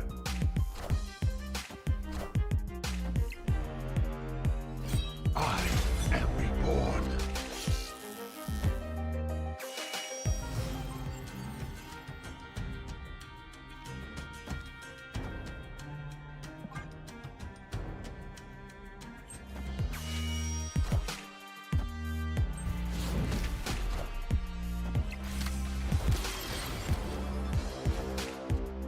Discard collector with Iron Land's interesting.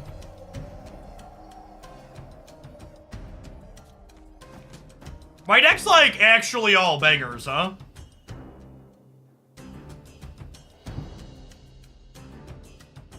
I'd say like Psylocke's probably the only not banger, but look at that art.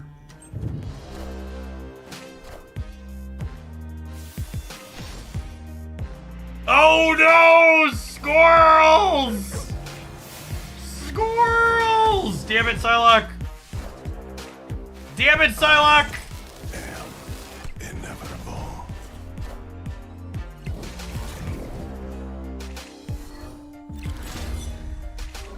Wow, they Modocked with the Mindscape on the board. That's crazy.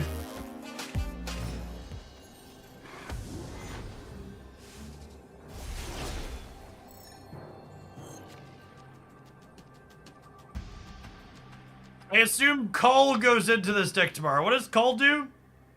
Oh, he's the 410, right? Opponent Yeah, probably. trapped.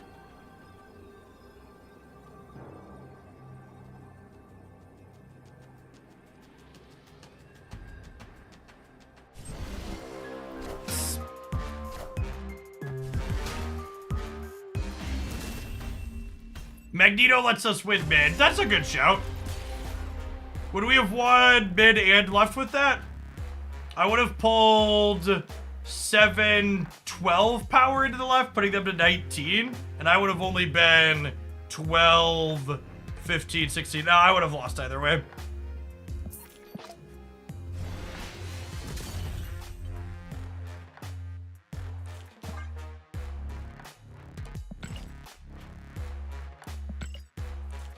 For those that are new, I play Silver mostly like we play the Proving Ground, just like auto-snapping and staying. We end up playing enough Conquest over the course of the season. There's enough incidental free gold tickets I collect off the track that it's just like spending a ton of time in Silver is just not something I'm interested in.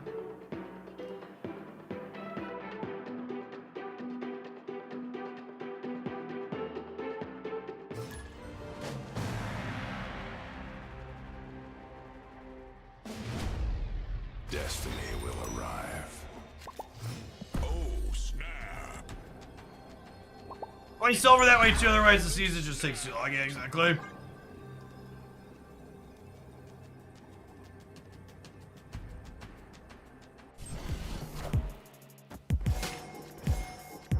Hey, Cyprians. Thank you for the brand new primer. There's a ton of great people who could ship that to. Thanks for shipping it this way this month. Remember to get your Prime subs in, gamers. For the next 4 months, they are worth a premium amount. Starting in June, the Prime nerfs are coming.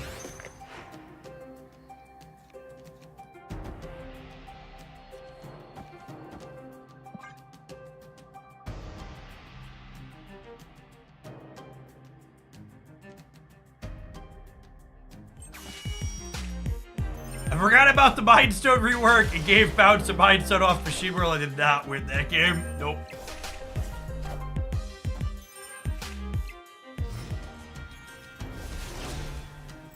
Your glasses go over a headset speakers. They do, yeah. Or novelty / fancy frames, whatever you want to call it, for a company called Urban Samurai. You can check them out there.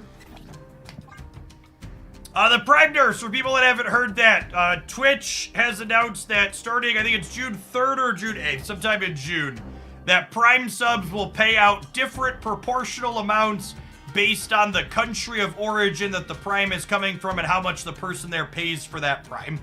So currently, all Prime subs from everywhere are worth $2.50 USD.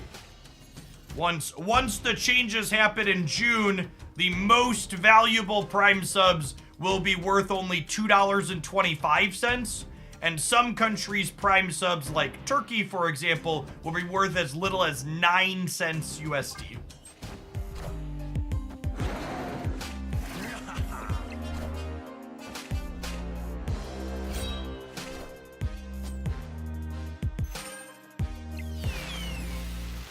Yes, normal paid subs will still be the same as they were prior. Oh, for fuck's sake. Never lucky rubber ducky.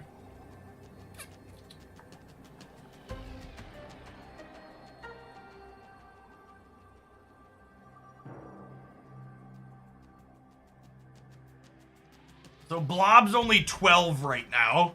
Monkey Cheeses, 6 to the 11 months. Welcome back.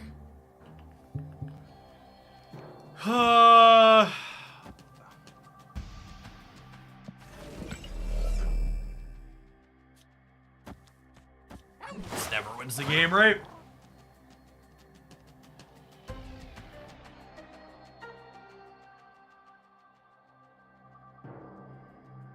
It's our best shot. We're not throwing it away.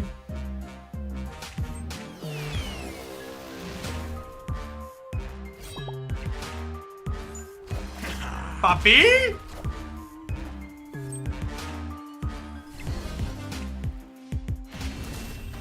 Magneto mid to pull Dracula. That wouldn't work if they played into the Dracula lane, though, is the issue.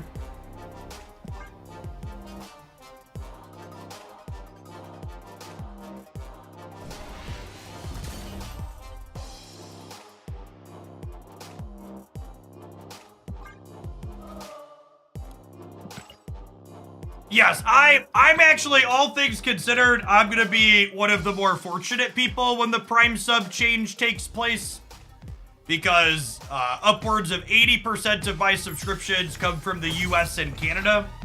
So in total, I wager the Prime cuts will only impact my sub income by somewhere in like the 15 to 20% range overall. Whereas like people who have especially large non-English speaking audiences in non-US countries, their Prime income is going to take a big hit inside of June and this summer.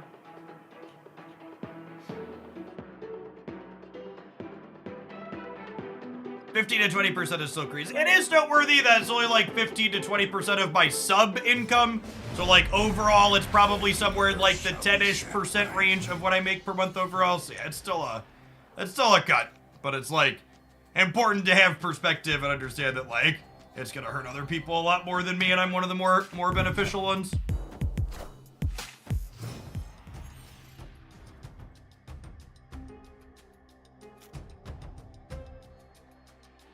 Yeah, regular paid subs stay the same. Do you see it impacting your sponsor giveaway subs? No, not at all. A lot of the sponsor giveaway subs I do end up paying out more on average than Prime subs do now.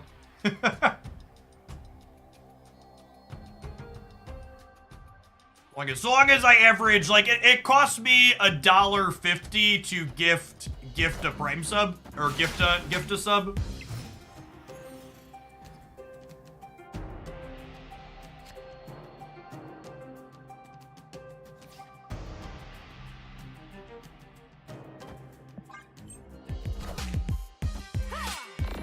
Only a little kick in the crotch, yep.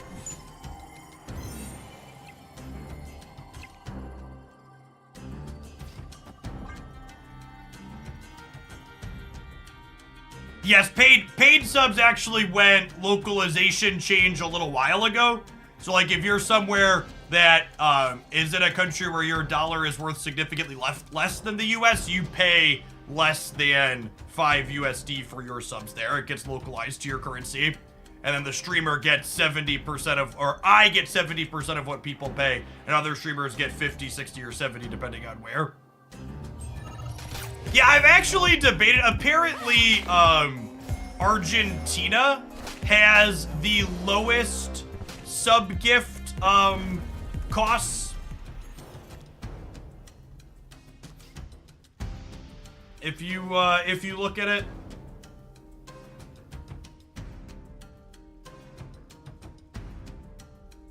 So in theory, I could be VPNing to save myself some dollars on gift subs. But I think that also, I'd have to talk to the accountant about that because I'm not sure what spending money in a different currency does in terms of tax logistics.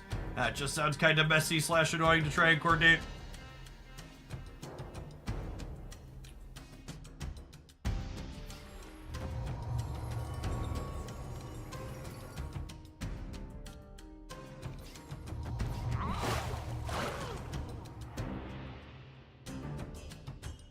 This screams Magneto, but I think I'm okay screaming Magneto here.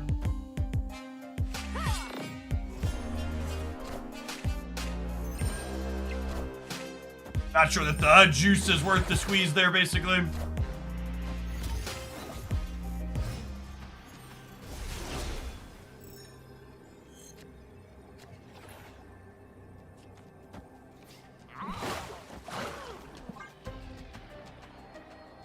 They could fill Hala here. Opponent snapped. Snap. We could also grab Black Swan instead of Dracula. I don't know. Like I said, we mostly play these best of one.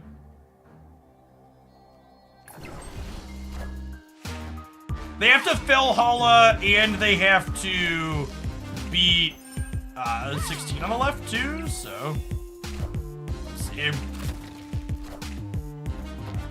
Oh, they have Destroyer with 0, sure.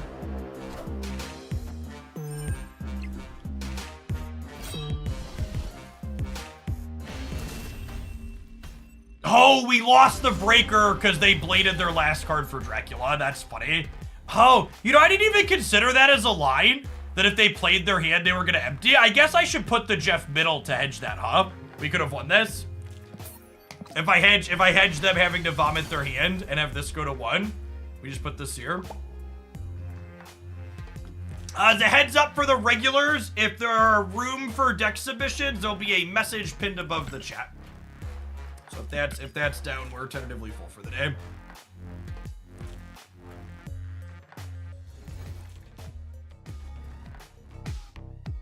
Yeah, I feel that people talking in chat speculating that streamers would potentially change their streaming hours based on where Prime sub revenue is changing or coming from. I think that's probably unlikely. It takes a lot of effort to move your audience to a different time zone. Like, for example, one of the reasons why I don't regularly stream on the weekends, even though I could periodically, is because I don't regularly stream on the weekends, my audience isn't around during that time frame. So my viewer numbers are worse than they are during the week when I'm regularly here. The Black Swan deck that our previous opponent was playing is very mediocre, but based on all of the metrics and both my experience playing against it, I think it's pretty mid into all of the good decks that put good numbers into play. The deck that we are currently playing is just like a middle of the road in terms of competitiveness. And even then, we could have beaten them there with better play. Please do not post deck codes in my chat. They are extra long and cluttery.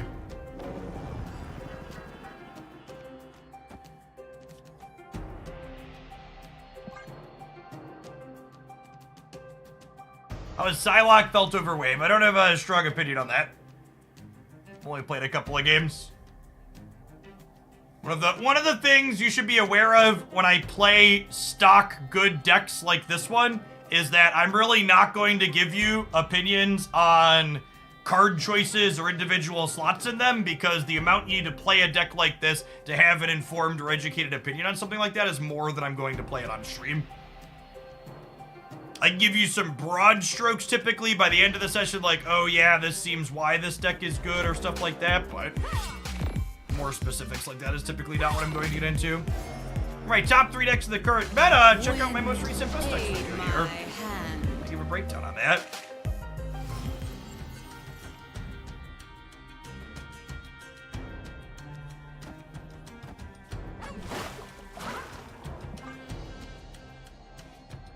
How, if at all, would VPNs affect Prime subs / have they already affected the regular one? So something that people do to screw with some streamers, like during subathons and stuff, is they'll VPN into places where it's really cheap to gift subs from, and they'll gift a bunch of subs to extend the subathon for pennies on the dollar, because Twitch doesn't tell you as a streamer where your sub revenue is coming from, or how much, like when someone subscribes to my channel, Twitch literally doesn't tell me if they're subscribing using a normal dollar sub in the US or a ratioed sub from a lower currency.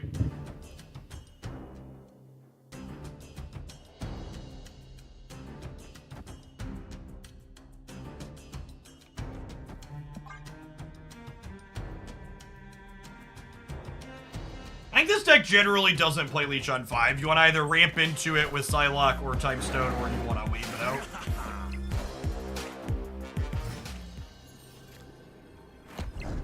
It's a big boy, chat. It's a big boy.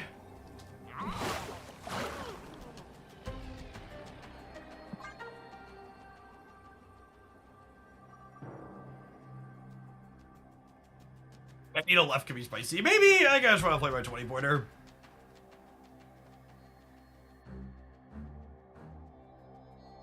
I'm a VPN and I never considered doing that. People suck. I don't know. I think people screwing with people doing subathons, they kind of deserve it.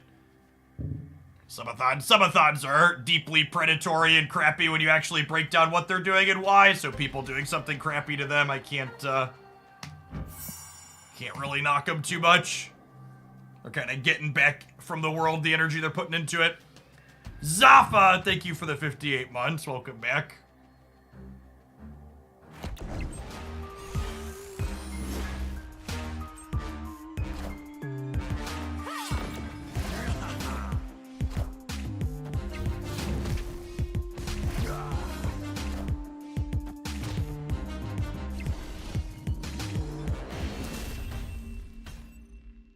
Victory.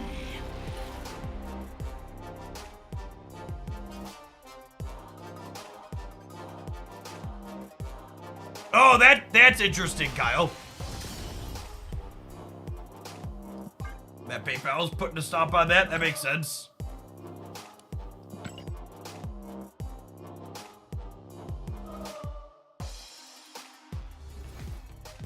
Yes, Magneto left would have gotten them there as well, I think.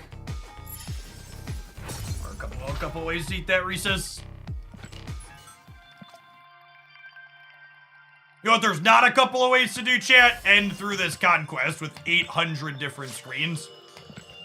I really hope...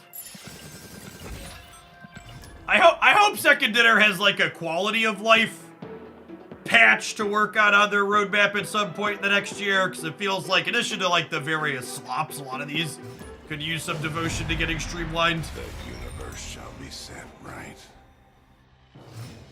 ZXCV, thank you for the 11 months. Appreciate that. Welcome back. Soulstone on the left. Proxima and Corvus both look slick. I think Call is mostly a whatever card. Call feels like a thing that Thanos probably wants to do, but it also doesn't sound like it's going to be particularly interesting.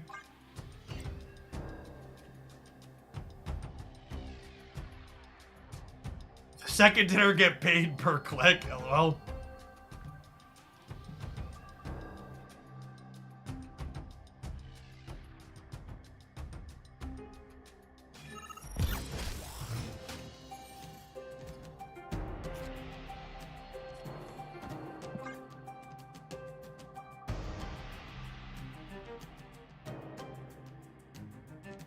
All of these locations are kind of awkward.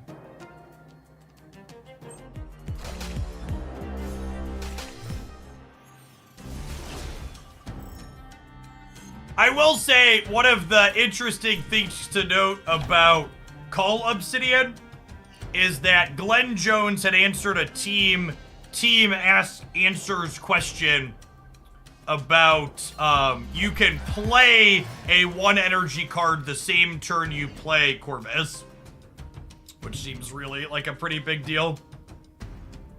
Or the same turn you play Cull, sorry, I'm mixing the names up. Yeah, maybe Cull's another way to enable Scar. Bounce stat stick, maybe don't know that Bounce is interested in just playing a 410.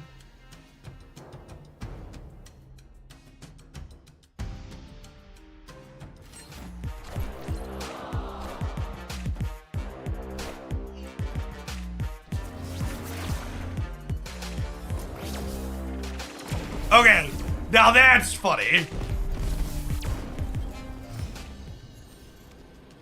Like, legitimately.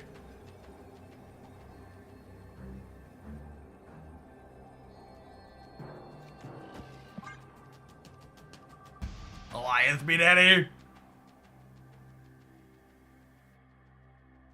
Didn't play around the Scarlet Witch in the world ship, Hogland.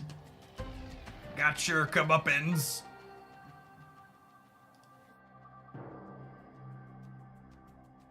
Player on Cosmo. They already Cosmoed on the right shit.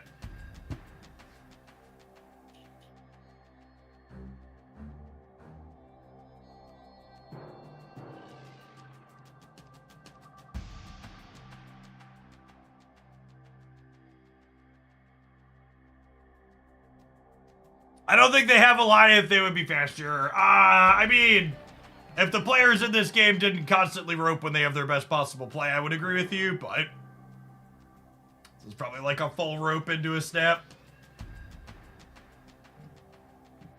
Into a make their best possible play. Victory.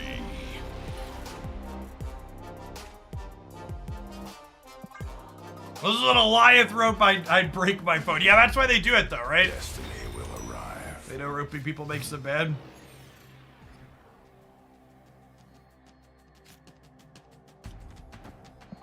Snap. They had 2 egos in 3 games earlier. Yeah, it's incredibly unlikely.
They won't confirm that Agatha players got their timers reduced. They did reduce the timers for Agatha players.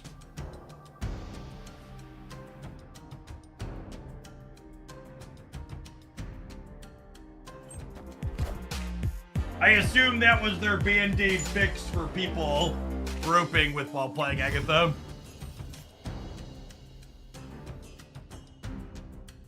Dracula.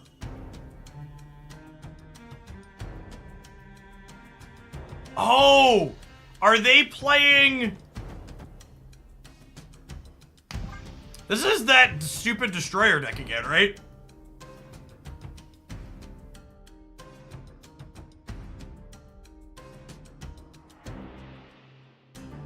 You know what the points drop is? Your starting points inside of Infinite are dictated based on your internal hidden MMR score.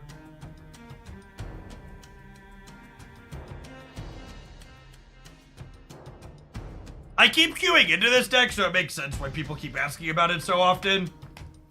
I assume, was this like Dexter's video or Cozy's video recently? Usually that's the case when there's a deck that's that mid seeing that amount of play.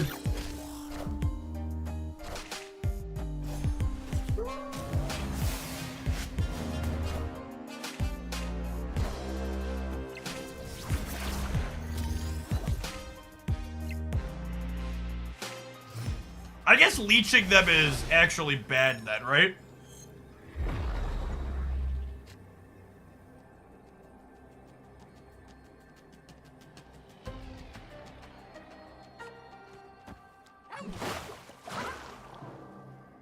That's what I play to try and win all 3 here, so that way when they Infinite or Destroyer somewhere, we're good to go.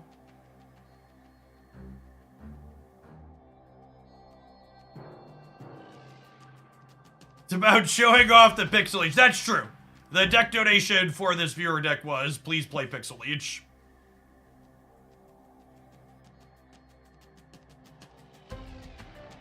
It's only fair that he gets to get on the board.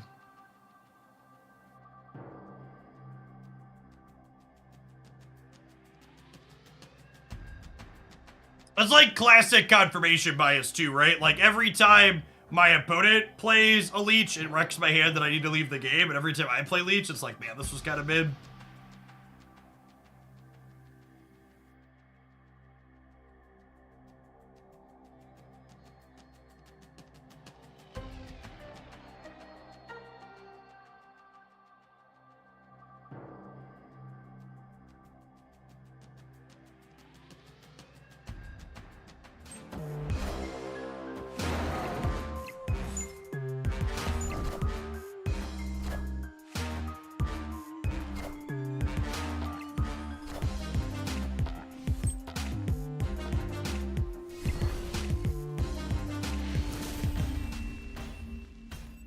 Victory.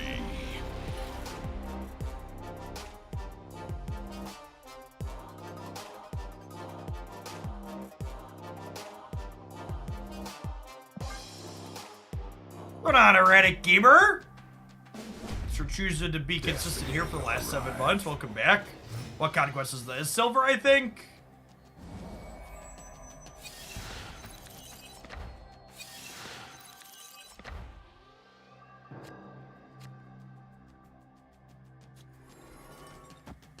Oh, snap.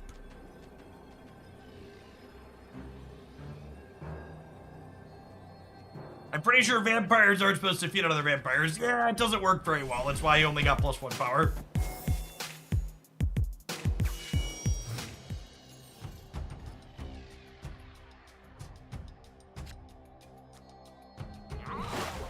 Honestly, I think the opponent's this archetype is a good example of why simply building your deck to be good against opposing copies of Shang-Chi isn't good enough in the current format.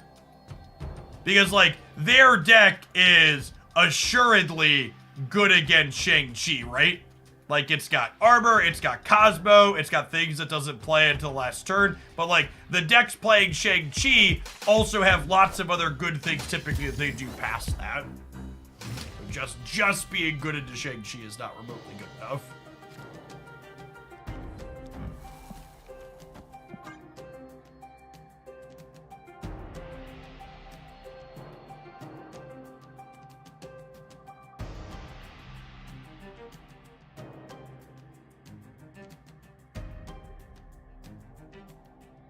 Hela does something similar but better. Yeah, it's a good shout. That's an accurate representation. Alright, chat, it's gonna be lunch here soon. Which means we gotta get a little bit more pedaling in before we stuff our gullet.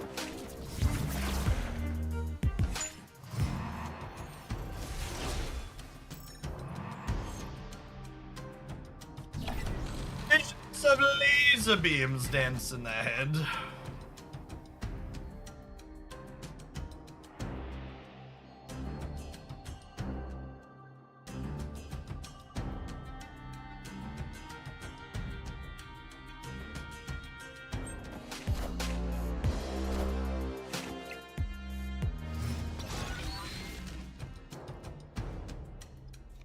I think Second Dinner likely views Shang-Chi appropriately as the bubble gum that holds Marvel Snap's format together.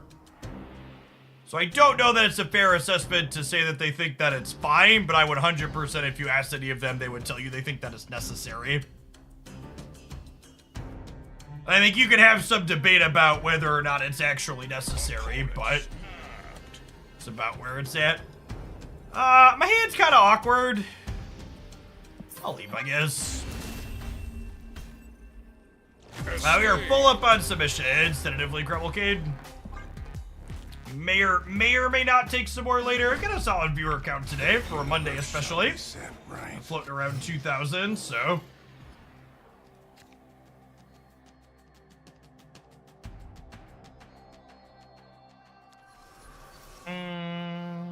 Snap. Run a little longer. It's a lovely Monday, yep.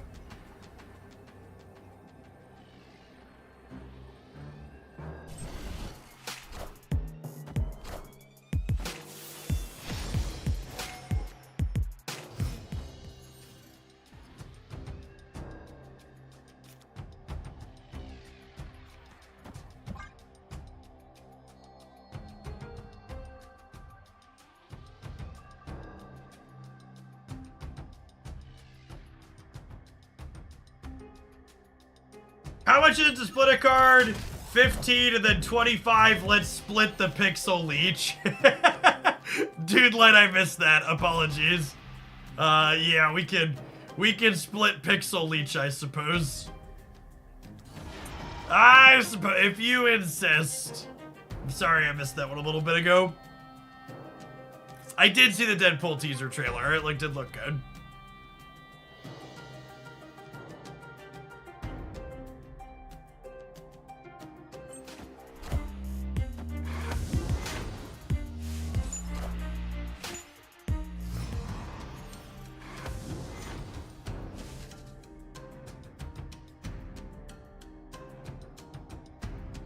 It's not a problem. I honestly think you just didn't see it. No, I was probably running around or rambling about something when it happened.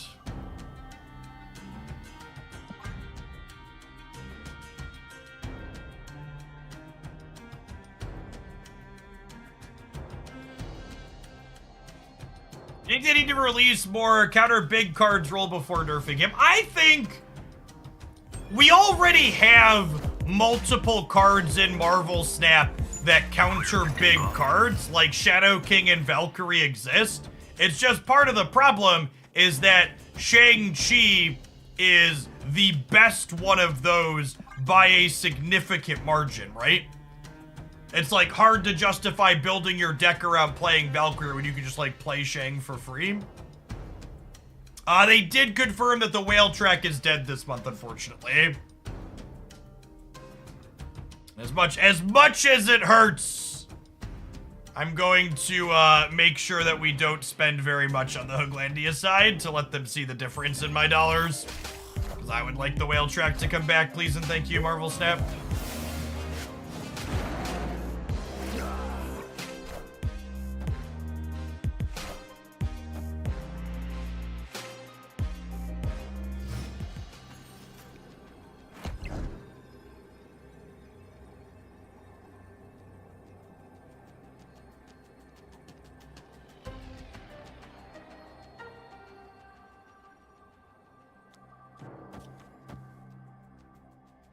Puts me down to 21 in the middle.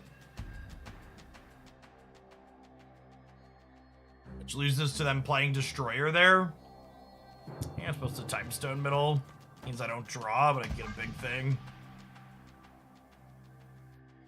Time Stone left, maybe. It could be right to go. Nah, I mean, playing left doesn't mean I'm winning that lane anyways, right? I guess I can play Time Stone left plus move Vision there and spread out to play for all three. That's an option. I don't know, I kinda just like playing to beat Destroyer mid.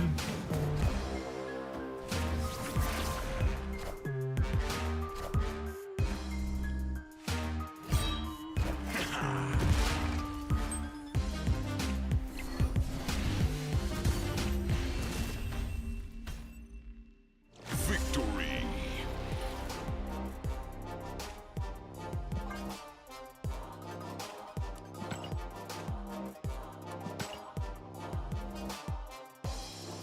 Oh, shit. We game, we leeched, we Thanos'd.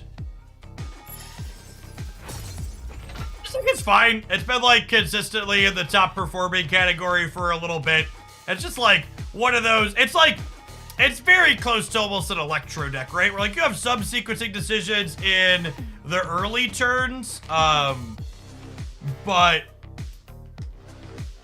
in the late game, you're mostly just slamming individually large threats, right? Should we split? All right, Dude Light, are you sure you want me to waste a split on Pixel Leech?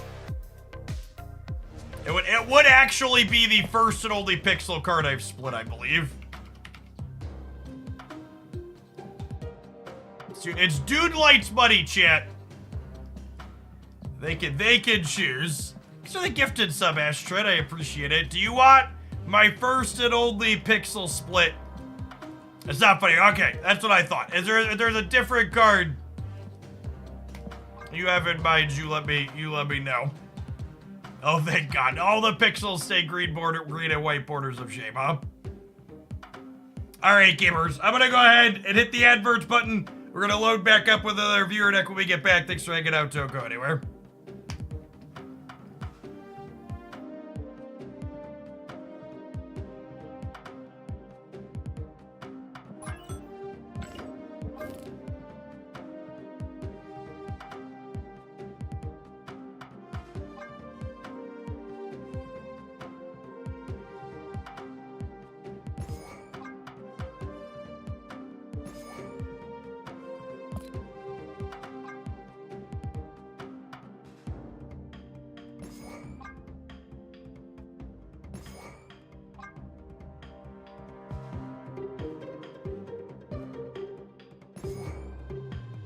Okay, so this is a build-around submission that's kind of funny that we had talked about previously.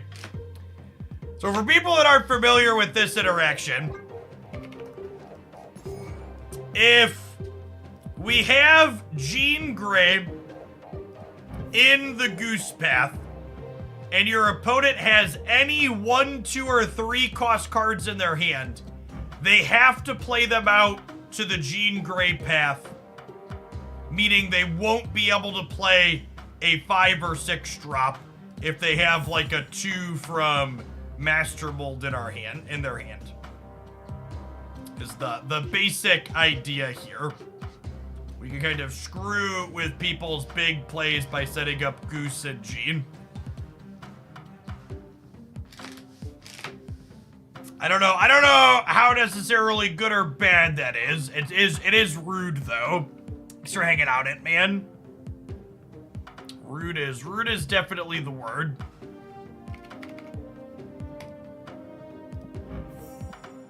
I think I want to play Juggernaut to help keep the Jean path clear so they can't just fill it up. Do we want to play movement cards? Yeah, I like Jeff, definitely. This could be like a Craven Nightcrawler game too, though.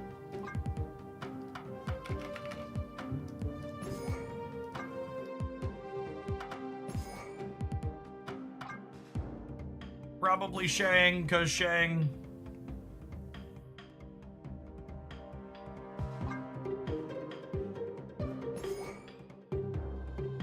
We haven't played with this jug since we got him in Split M. It's like an excuse to do that. Is this a Havoc deck? No, I don't think so. We gotta play Ronin some amount of the time.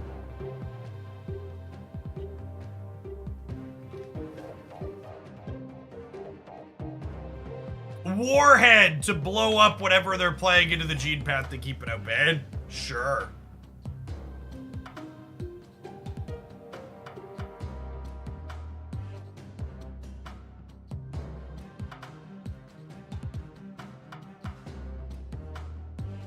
We could Zabu instead, Grod. Maybe.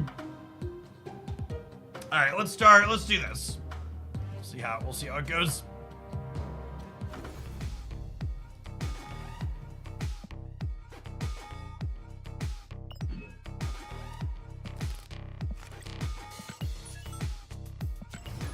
GLHF. Yep.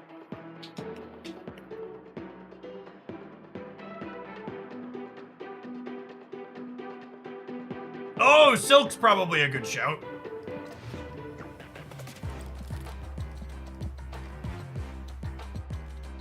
Generically good Marvel Snap card.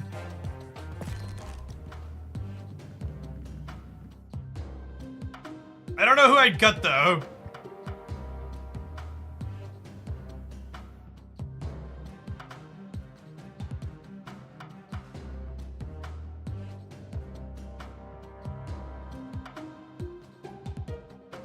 I canceled the queue. I didn't retreat. That should be fine.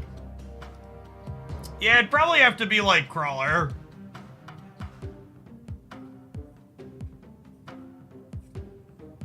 We could cut the Ronin Max stuff and just lean on Master Mold. It's not like Ronin's a particularly good Marvel Step card.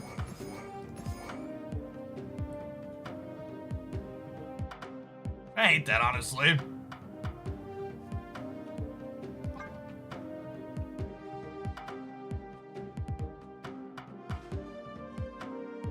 Yeah, play Mobius as another tech card.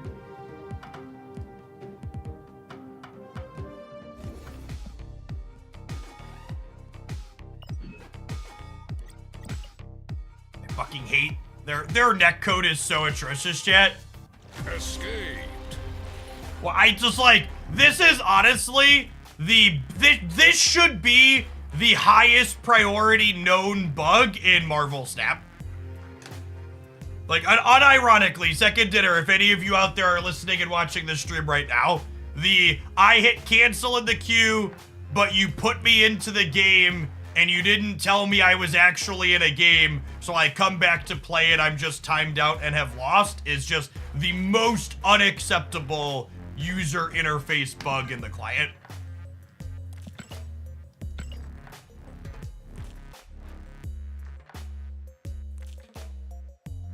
You basically just can't use the cancel button unless you're willing to risk that. Like, I don't care. It was just a silver ticket. Like, I don't really care, but it's bad when you're queuing for like ranked or infinite conquest to like lose things to that.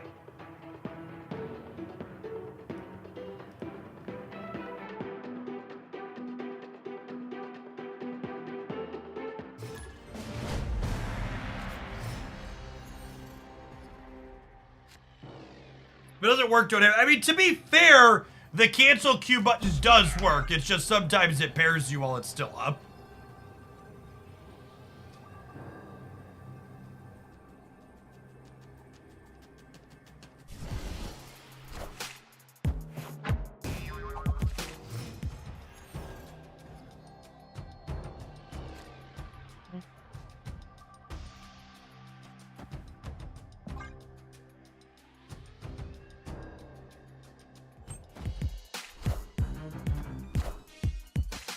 We do have an 0-3 here, thanks to Mr. Mobius.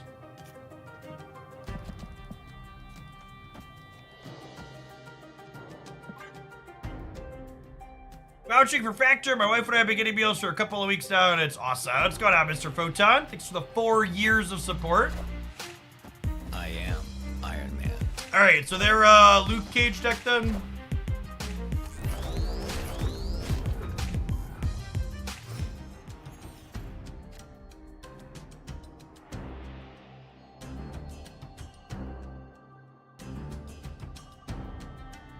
Or Limbo. That's a good shout.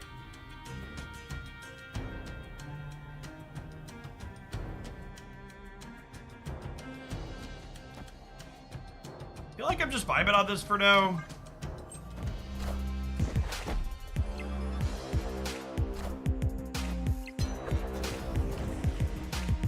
I don't want to Negasonic the Iron Man path until after they play the Magic there, right?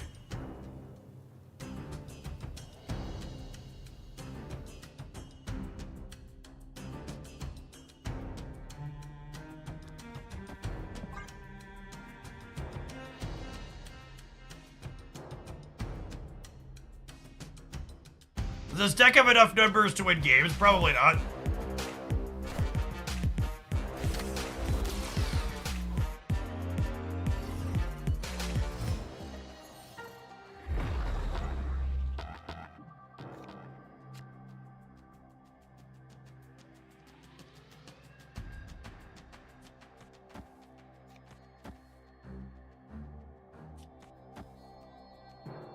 What a fun and interesting game of Marvel Snap.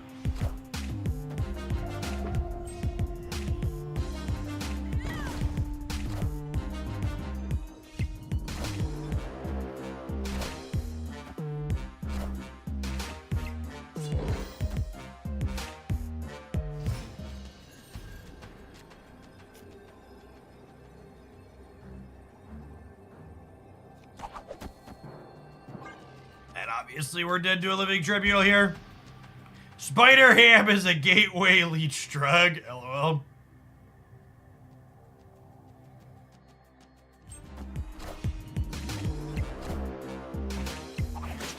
Are they Ceratech cards? No, they're the Onslaught Living Tribunal comment, I would assume. Mystery intrigues me.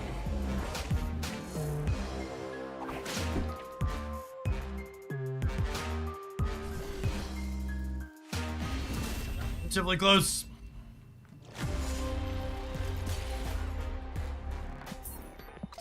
Six leech is pretty good.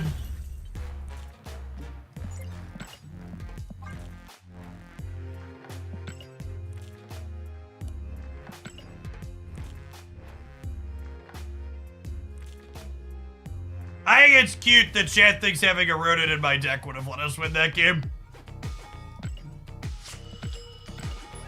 The only reason the numbers were as close as they were that game was because I put Mobius in my deck to stop them from playing with Elysium.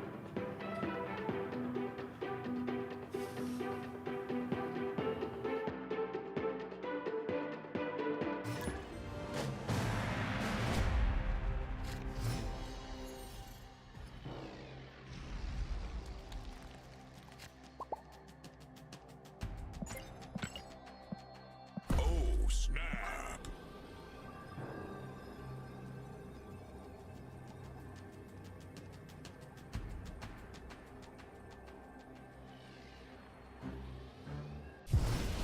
Emoted me using the title always snaps inside of the proving ground didn't snap us back. Why are video gamers, chat? Can anybody help me understand why are video gamers?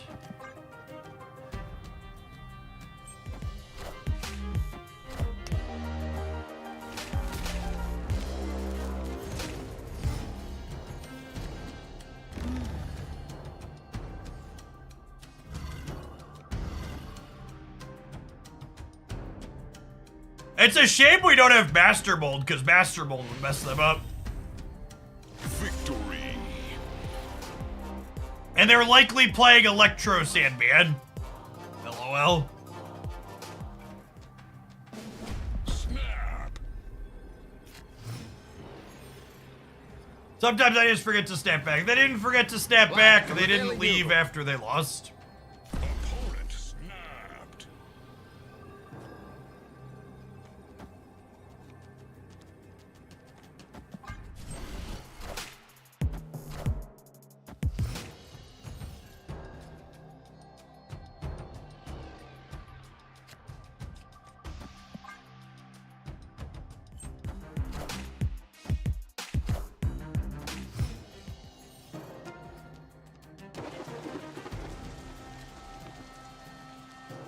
Ooh, that's nice for us.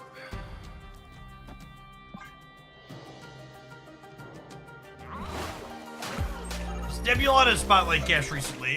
Start of January, right? If I recall correctly. I am ego. We're no stranger to This is ego. my domain. You know the rules, and so do I. We wouldn't snap it for any other guy. Ego is playing all the cards out. Don't think he understands how the Marvel Snap works. Wow, Ego played into both of the Nebula paths. Good for him, buddy. Good for him.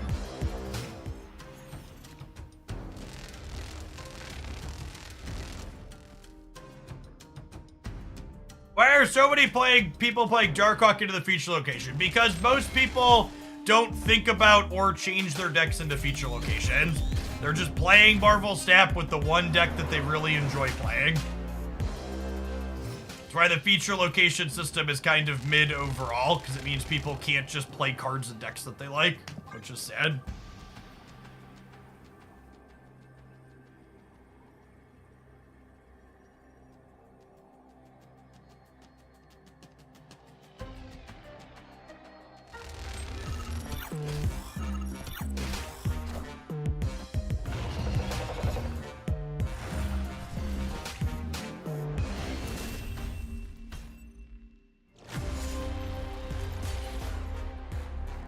There were 7 cards in their hand. There were 7 cards in their hand. 7 fucking cards. Holy. Ooh.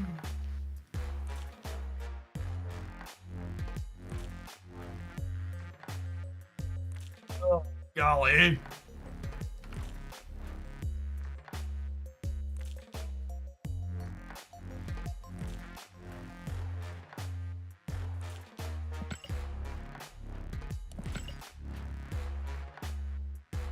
Must have done something to Brood that I don't recall.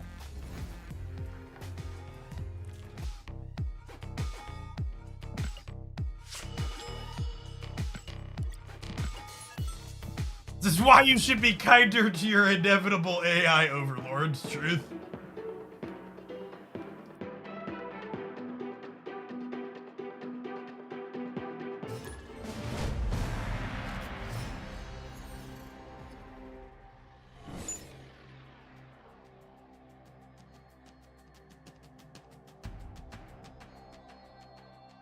Opponent snapped. Oh, snap. Insert is the feature location part of Conquest question here since it flipped up.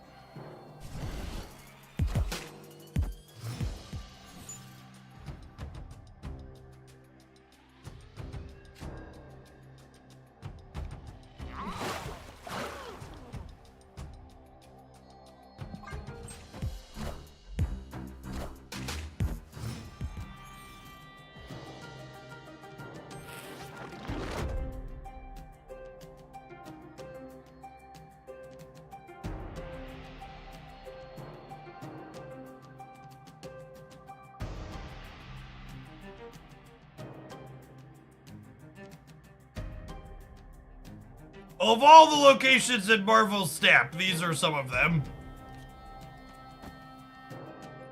I guess we'll blow something up with Warhead. Got him. You know, I probably should have played Jeff not in Sanctum so I could move it into Sanctum to trigger Miles. I probably should have played it off to the right.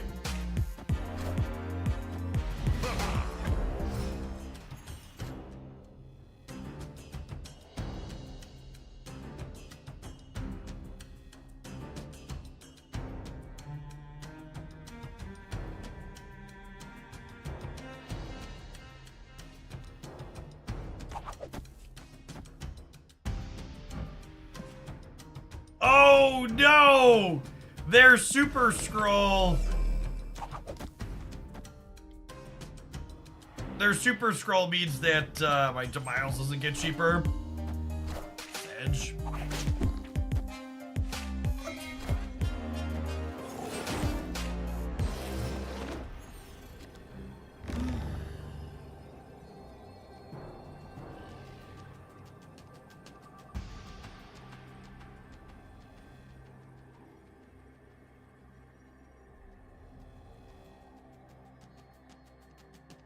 Tango, thanks for the 7 months, by the way. Appreciate it. I think we're dead here. The way everything lines up.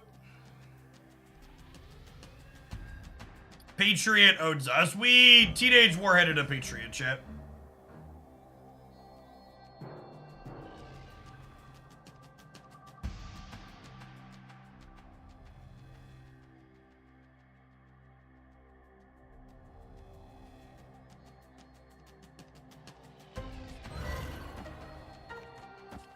I guess I could do this and punt the center and hope that 10 holds here.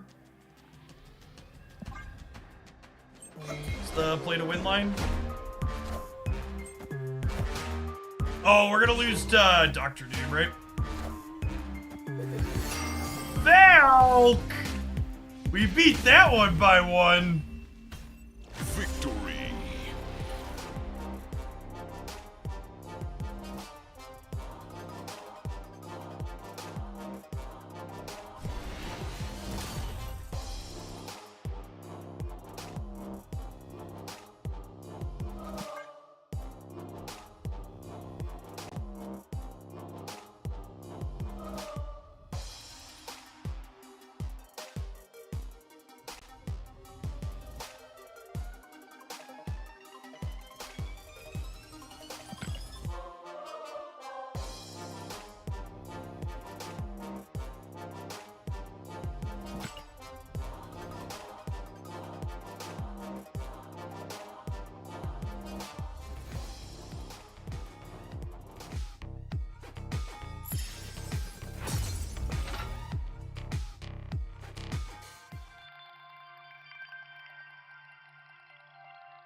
Sorry, I'm gonna close my Twitter and I'll go back to blocking chuds later. I opened it and I let myself get distracted. That's on me. I should have known better. Right-wingers really have about 2 lines where they're complaining about liberals on Twitter. They're big mad that there are pronouns in a descriptive bio.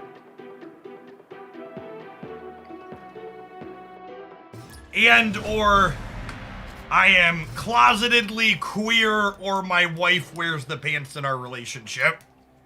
Oh, snap. Watch you block chuds, it sounds like fine content. Yeah, basically. Jeff in a previous life would have responded to chuds. Jeff in a present life just like blocks them and moves on. An ideal relationship is anybody wearing pants, asking the real questions.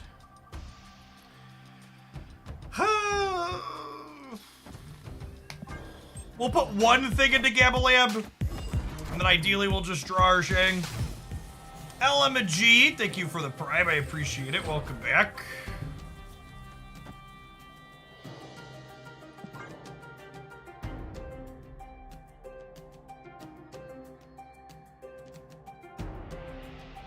For the almost 3 years, Brotherhood. Appreciate it. Niv with the nice amount of months. Thank you for the 69-month resubscription.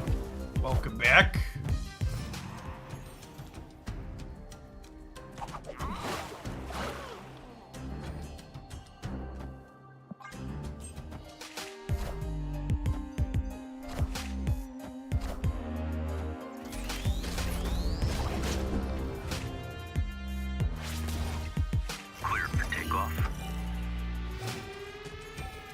Hero Dan TV, thank you for the primary. I appreciate that. Welcome back.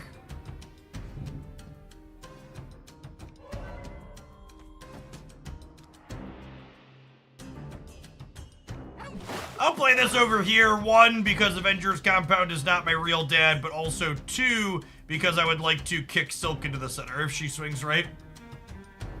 Yeah, we're probably getting leech. This is what it is. No, I want a Mobius ahead of the leech.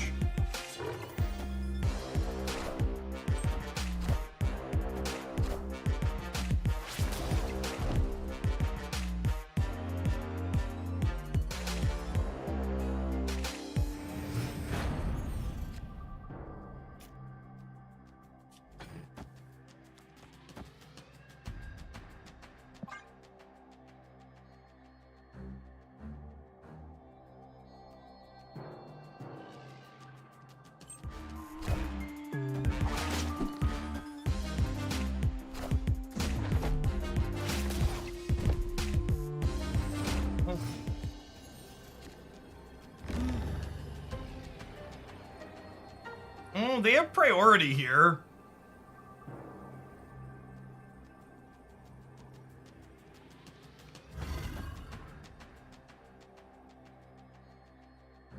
Opponent snapped.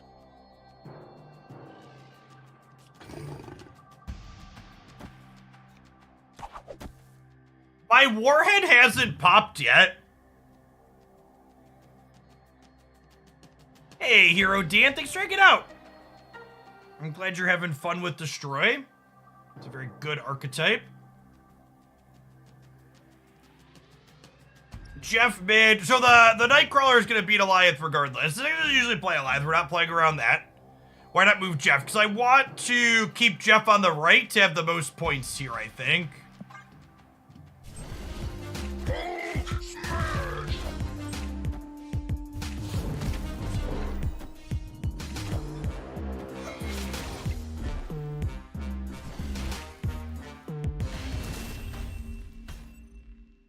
Victory.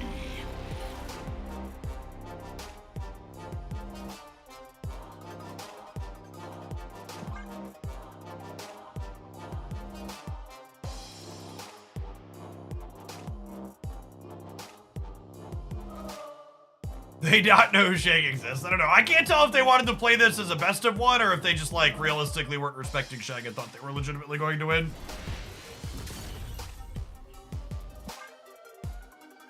Go Could go either way, really. Thank you, love.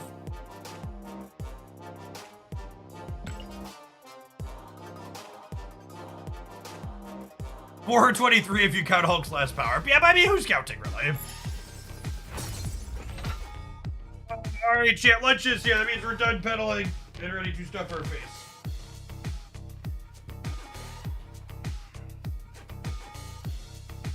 Hey, Birdman, thanks for the 11 months. Welcome back.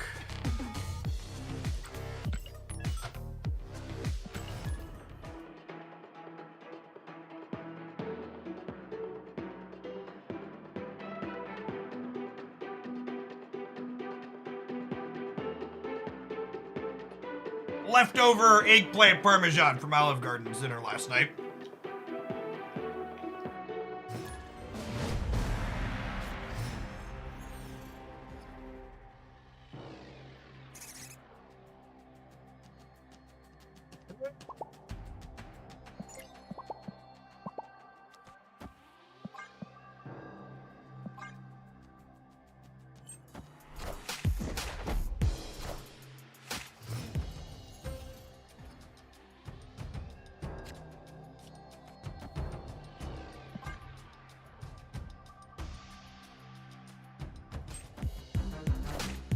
Purpose of Master Mold in this deck is to execute a 3-card combo where you go Goose into Gene and to give them cards with Master Mold. And then they have to play their Sentinels into the Gene path. Is that clunky and terrible? Yeah, probably.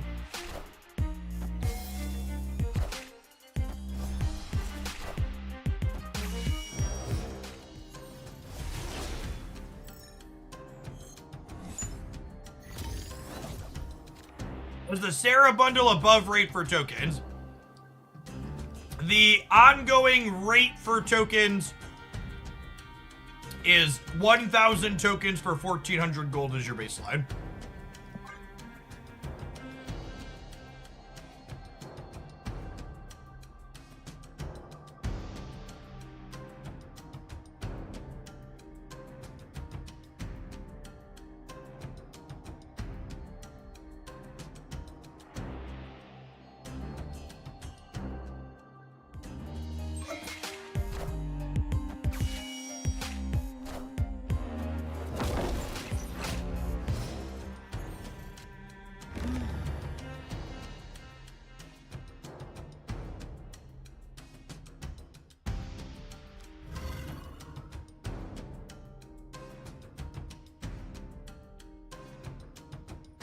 Has your opinion changed on Supergiant's Ensure video?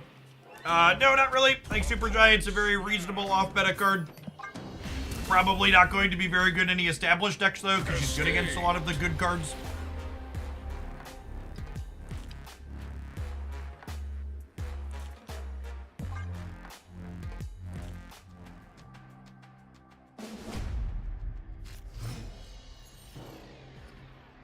Hey, Greg, thanks for the 7 months. Welcome back.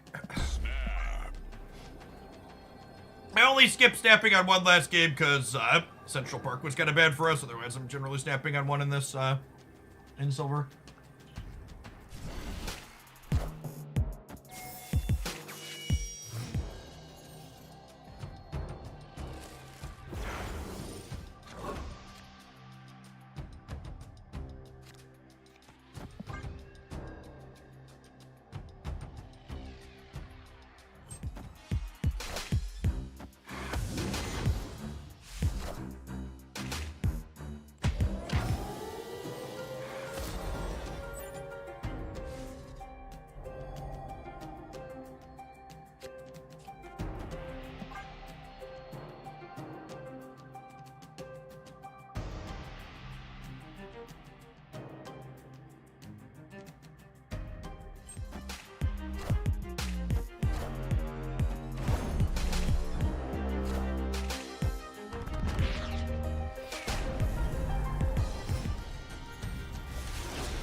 To turn off my miles is rude.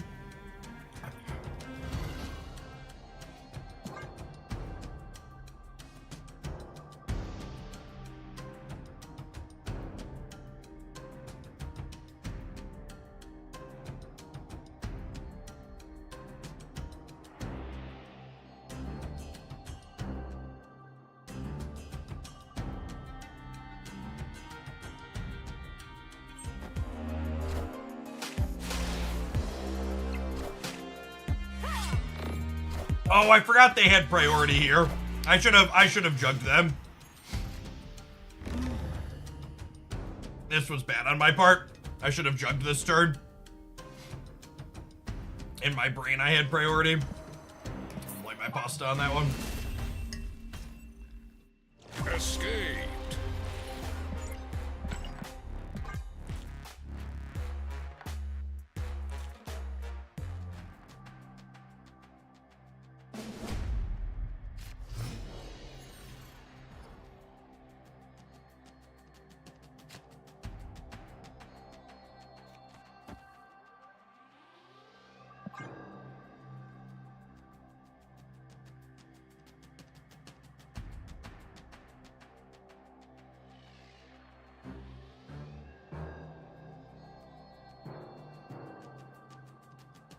Opponent snap. Oh, snap.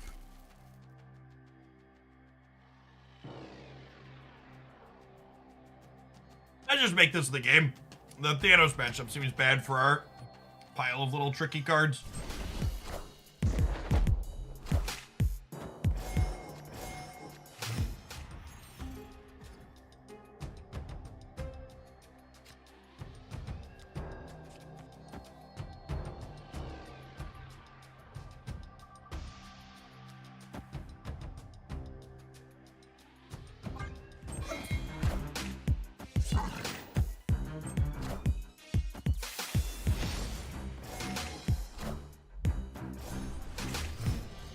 How do you feel about the Saratech deck? I think the Saratech deck is very obnoxious and annoying to play against.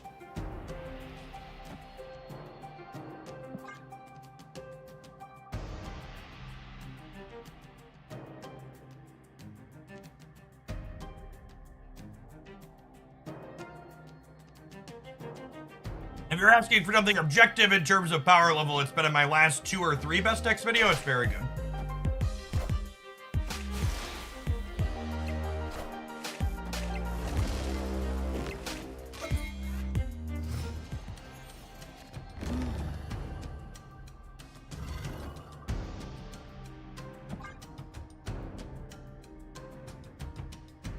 Turns out 3-card combos and 12-card deck are big. Well, it's not only, the deck isn't just a 3-card combo.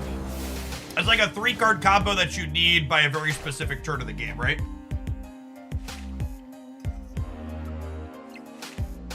It's not like I need 3 cards by turn. It's not like I need 3 cards by turn 6. I need 3 cards. Yeah, my goose means I can't Shang-Chi them here. And like, not only is it like this weird 3-card combo, but it also is just like a combo that doesn't work against any deck that's like filling the board up like our opponents, right? And it's only disruptive into people that are looking to play 5 and 6 energy things, which there just aren't that many things looking to play 5 and 6 energy things in the format, right? And the ones that are like ones like Thanos. Let's give it one more Proving Grounds, but yeah. This one's probably more meme than dream.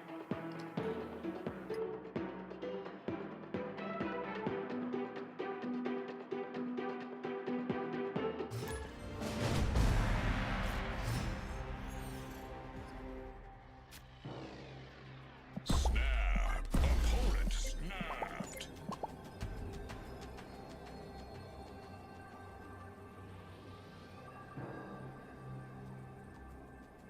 Thanos released the game launcher to come on later, a little bit later.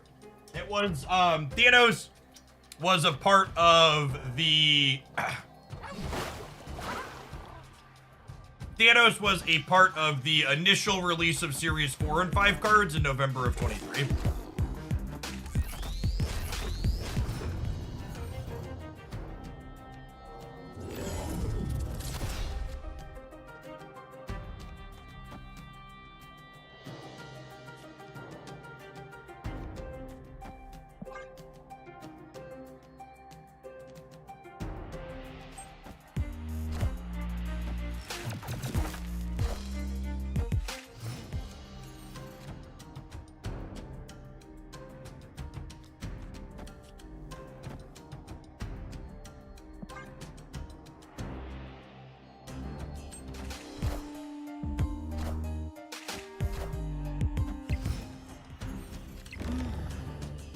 They didn't play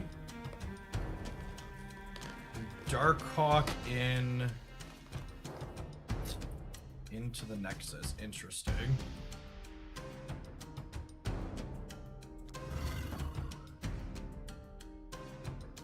I think I'm gonna jug this turn. Yeah, maybe they intend to Quake is a good thought.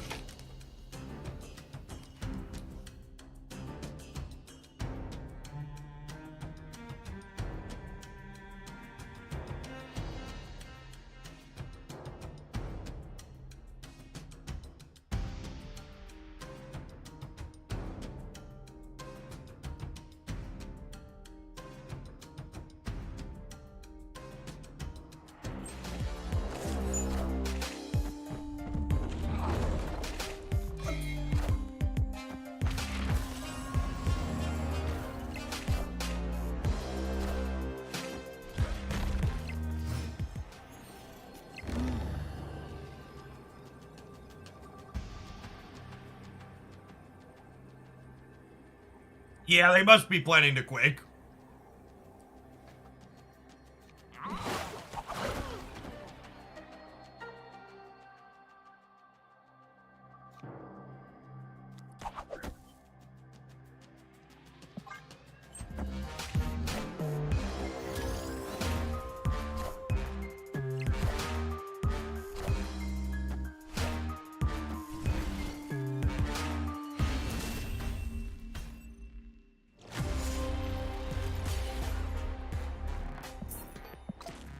They're gonna shelve this one as a failed experiment.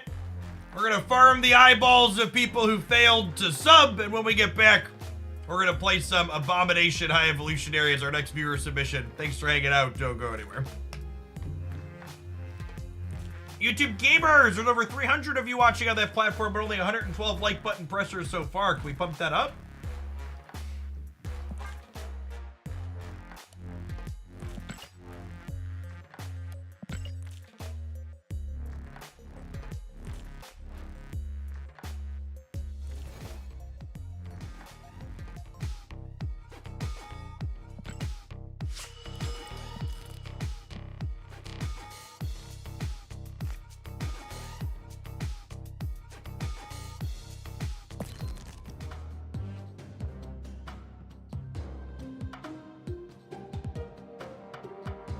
Arshan, I got you.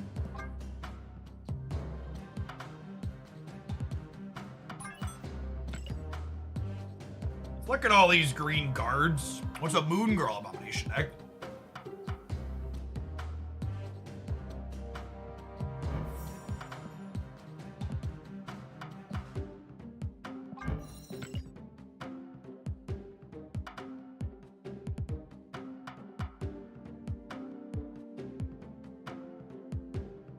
Okay, Dilla, thanks for the half a year. Welcome back.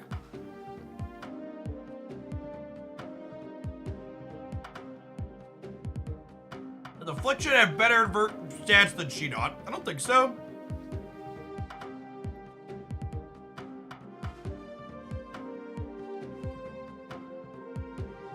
This particular build has no games logged.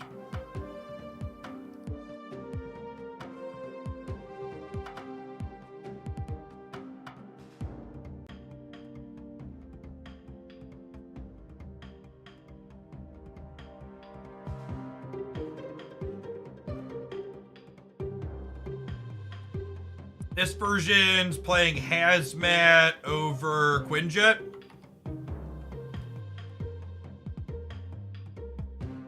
Why don't people run the old high Evo deck with Moon Girl and Quinjet anymore? That build was always less popular, and I don't know why. I think it's just harder to play without Leech.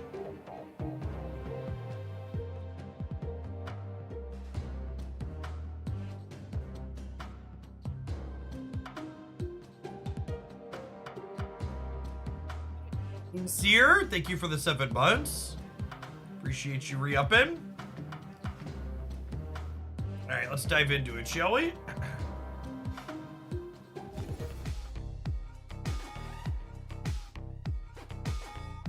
We're gonna dabble in the new Star Wars TCG. I don't envision myself, loading up any non-sponsored card games in the foreseeable future other than Snap and Genshin. I just don't have bandwidth in my life for another thing.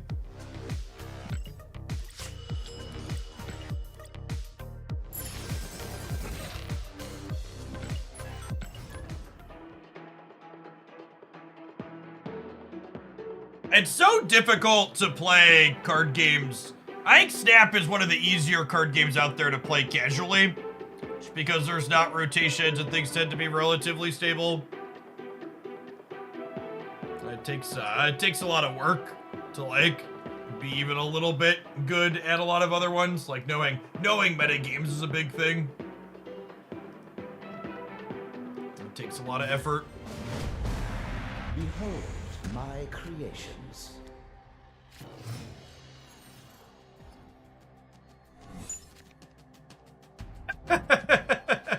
Never fails. That's fine. I have my Quinjet into a District X game, so we're definitely gonna snap here.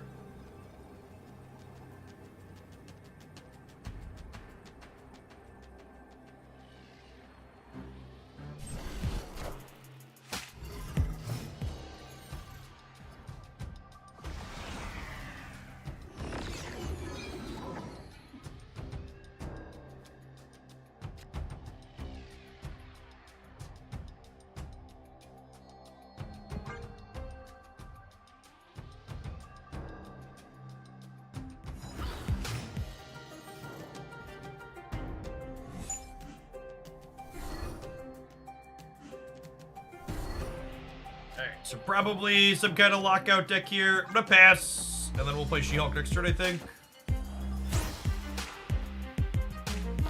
That's unfortunate.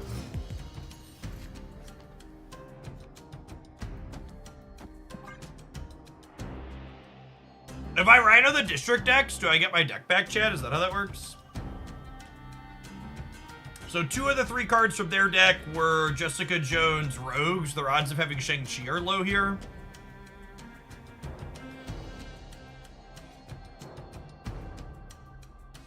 Probably like a Rhino Mysterio middle next turn angle and then close on Giganto left. Spread out and play for all 3.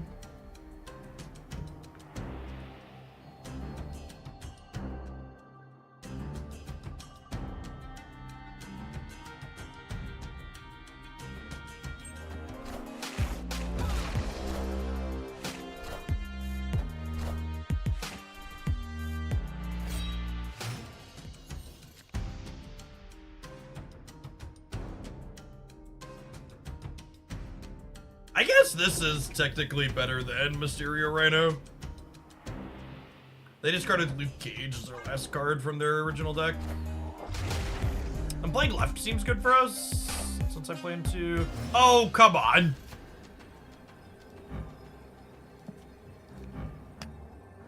That's some bullshit right there. Snapped.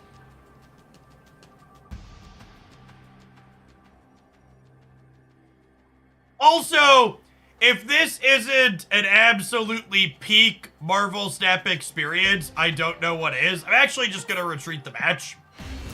Because we queued up with a high... This is why decks like this, I can just never really truly be competitive in the higher tiers of Conquest. Like, this deck's probably reasonable or even good into a number of good decks, but you just like queue up into one of the handful of people playing Rogue and their own Luke Cage, or it's like, okay, we're 0% to beat them in a real match of Conquest. Conquest as a format is incredibly more narrow in terms of what can truly be competitive compared to the ladder. Because on the ladder, you just retreat that matchup for 1 cube. In Conquest, it's like, oh, my entire run is over now. Behold my creations. So it's from there being a loss mitigation thing to you just being like completely hung out to dry by their powerful polarizing tech card.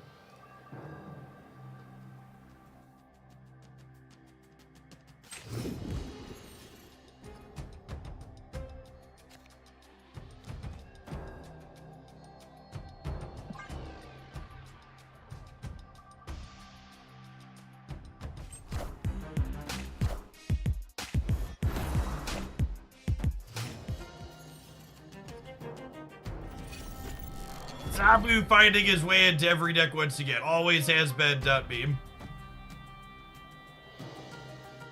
Oh, snap. Hero, thank you for the third of a year. Welcome back.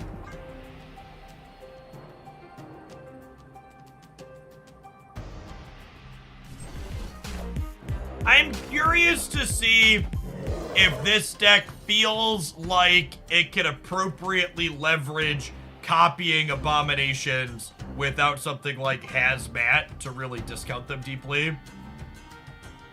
The only time Zabu was ever is like when Mobius came out. Yeah, that's probably accurate. X0, thank you for the third of the year. Welcome back.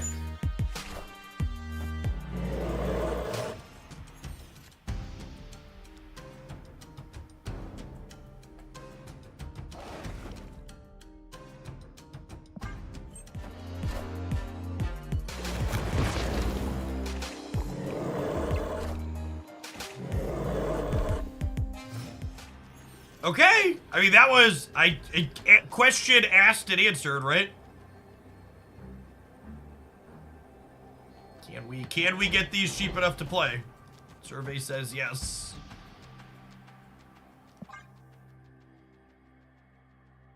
Yeah, we're playing 2/1/9 this turn. Asked and answered.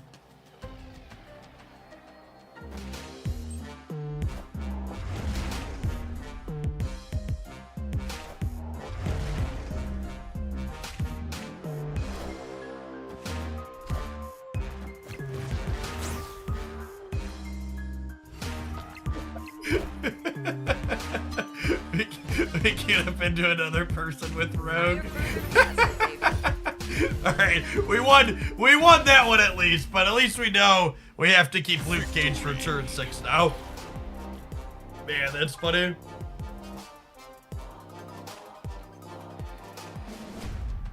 Just two for two on queuing into Rogue.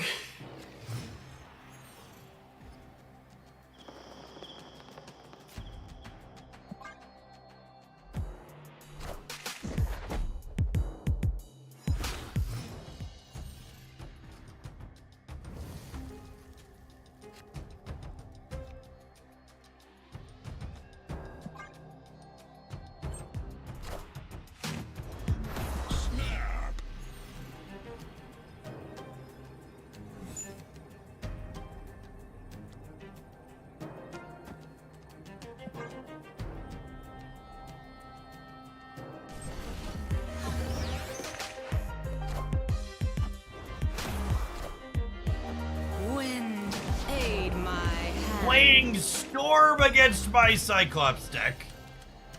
The bold strategy, Cotton. Let's see how it pays off for him here, huh?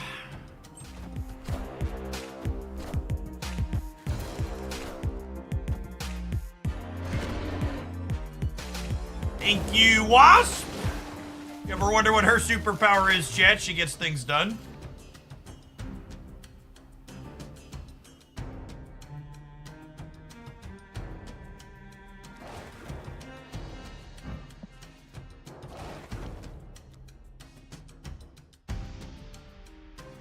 It's a shame I don't have a sunspot. Am I just full soaking? I think I'm just full soaking. I wanna soak up some sun. Do do do do do do do do do.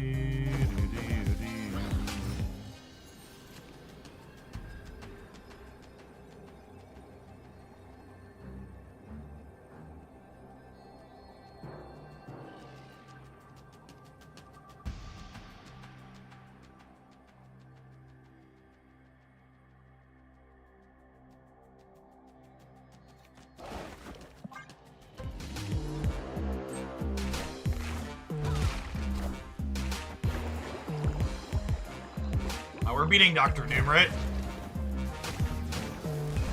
We're beating that too, right? Okay. Weird build. Victory. When Cyclops solo ties their 3-card flooded.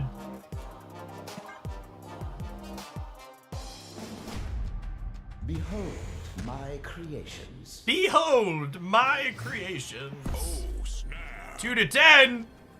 Sounds like some high stakes.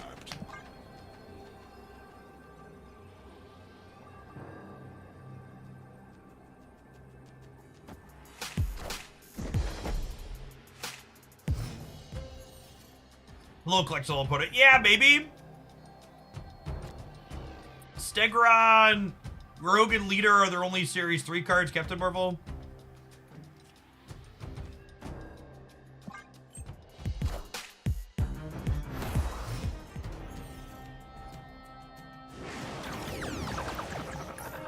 Oh no!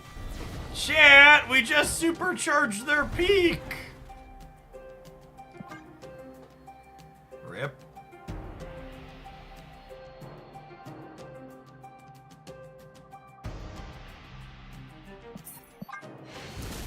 I'll give them 2 freebies. Escape. They're taking a while and we're very dead. Our wasp is a rock. She's my rock, chat. Behold my creations. I'll snap it again, I swear.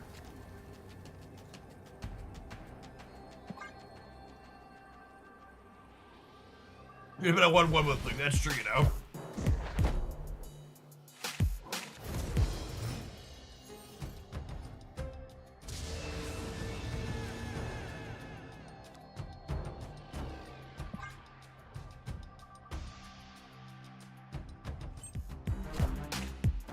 Hey, news on a 7th high evolutionary card. I believe Glenn's commented that it's a possibility. I don't know that we've heard anything other than that.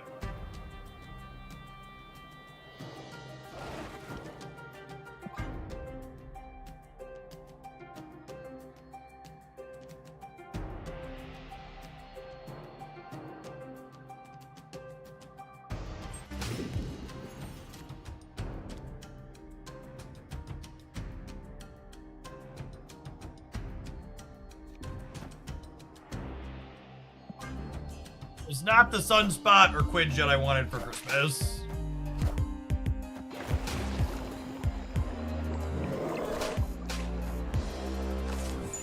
There are 7 high Evo cards. Wasp is a 7th. That's true. It would be an 8th. Good call out.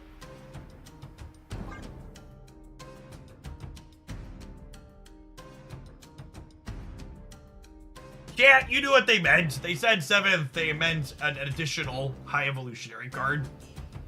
Don't be pedantic, gamers. I know it's difficult sometimes.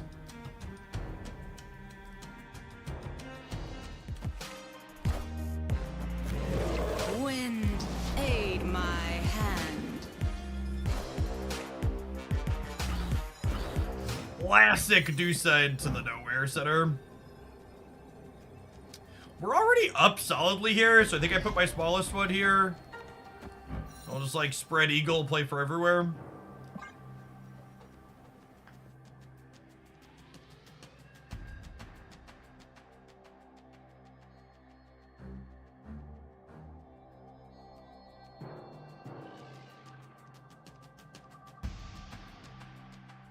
Our board does look good in gold. The Moon Girl, She-Hulk, Zombie. It's real good. 1, 2, 3. Oh, do I actually lose to leader here? We lose to leader here, right? Because I played 2 She-Hulks. Oh, shit! They're out of heater.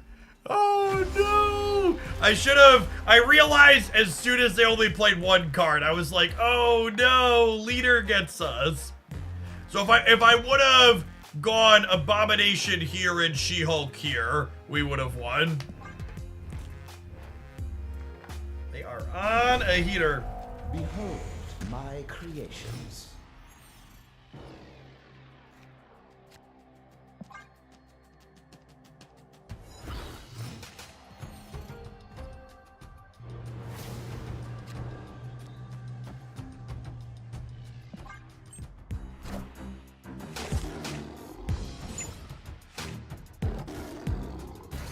I'll put Cyclops in the center, because I think they're most likely to storm here. Well, I guess they could storm there, since we have Lucas Cage. Oh, maybe I should have played her out just in case our hand goes away.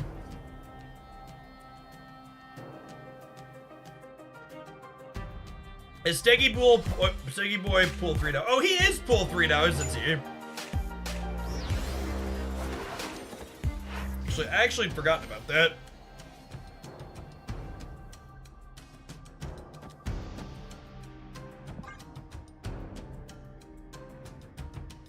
Right, gamers.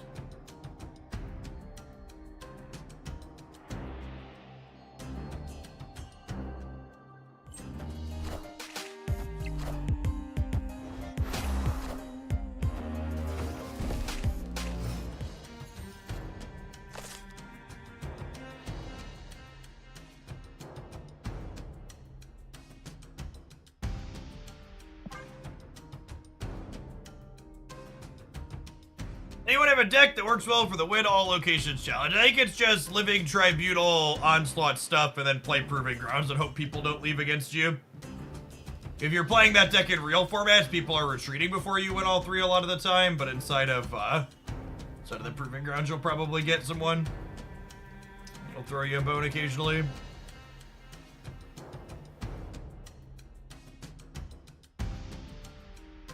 Where are the banned thing jokes? It's the entire reason I submitted the deck list. we haven't had any good opportunities for them yet.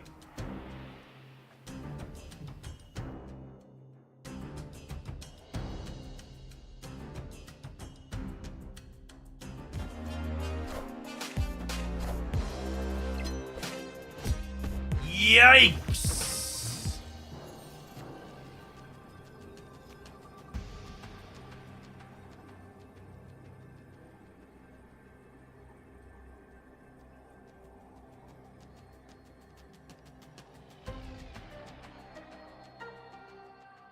I am full on viewer decks for the day, Niv. Add 6 more to the middle, which puts us up to plus 11 there. It might be right to put Cage Shear. Put the Abomination mid. We have a hard time testing Necrotia against our deck.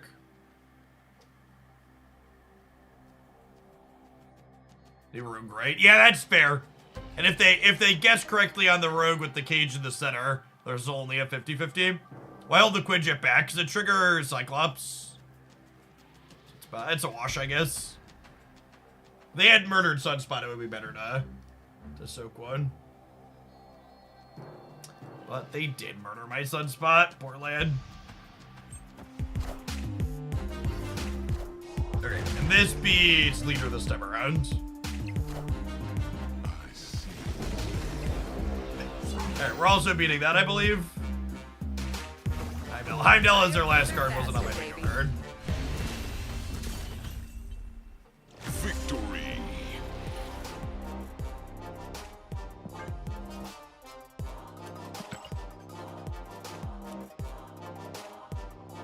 A lot of Abomination boosters, chat. A lot of Abomination boosters. Yeah, I think that was a lower collection level opponent, most likely.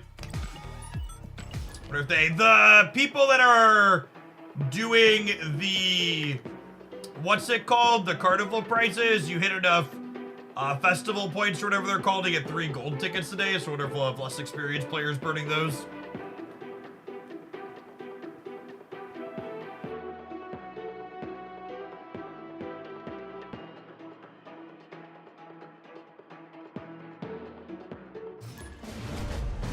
Behold my creations.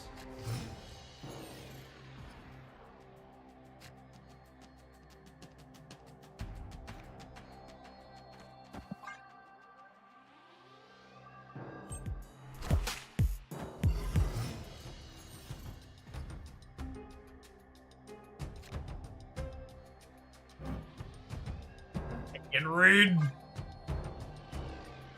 Opponent snapped.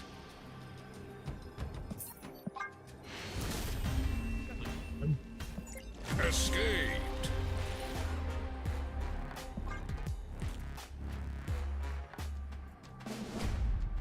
Behold my creations.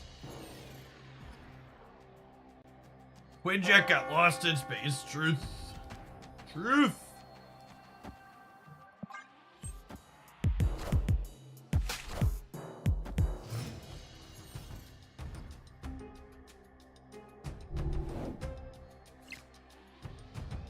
Oh, snap. I think I want to leave the middle open for 3 bigger things. I could like greed and like try and get the Scorpion onto Sinister London and Carbartage for -3, but I think I just take the guaranteed 2 and knock him up my board. Behold my creations.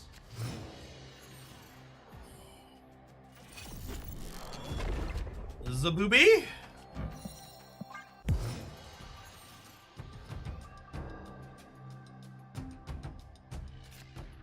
Opponent snapped.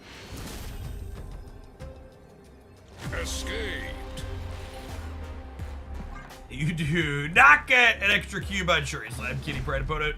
Behold my creations. Average Kitty Pride decks either bounce or Shuri, so Lab's gonna be great for them regardless.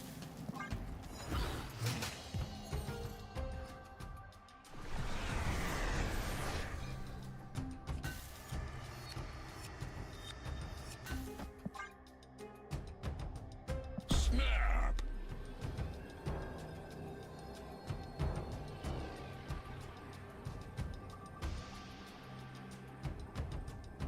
Which all my games are 2 turns long. Yeah, when 2 people are stamping and retreating appropriately, there's a lot of ones that go back and forth. If we find Luke, we're really good in the Quantum Realm.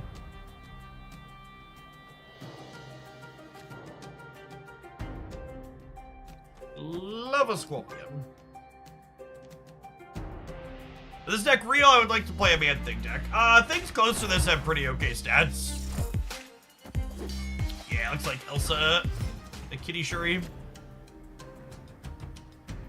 Why didn't I play the Quinjet? Because I am bad.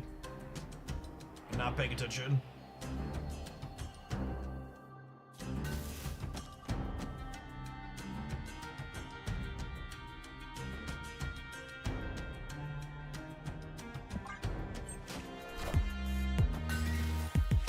I think it's a good idea to get my Man-Thing out in this meta. Depends on if you get reported to HR or not. Did we snap already? We did.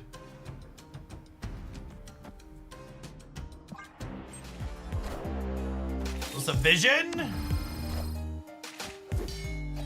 Is a vision.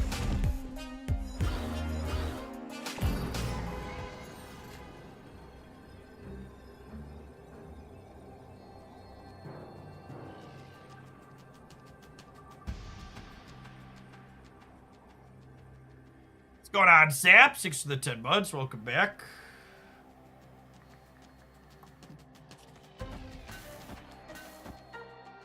I think it's this, right?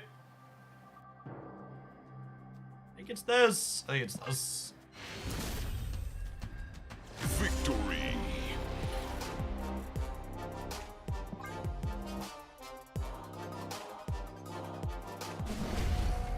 Behold my creations.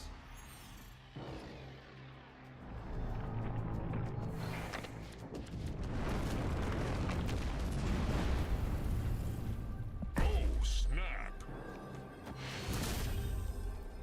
Victory. Scorpion and Moon Girl. My abomination sounds lovely.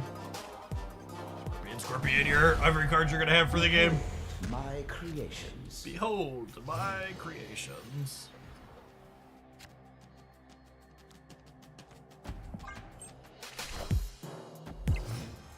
They should not have a way. Oh, actually, I was gonna say they shouldn't have a way to interface with Luke Cage, what I almost said, but they are very likely an Enchantress deck if they're playing the stock Shuri Kitty build.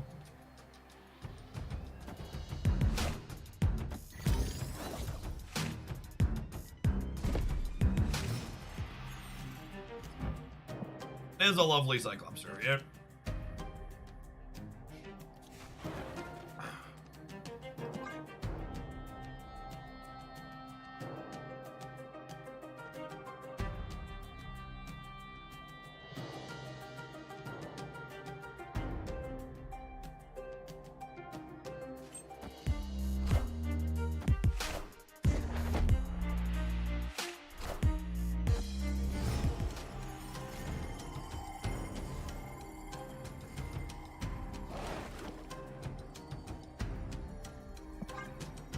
Miss on my Cyclops trigger this turn, but I think I want to just get Man-Thing down so that way we can pass on.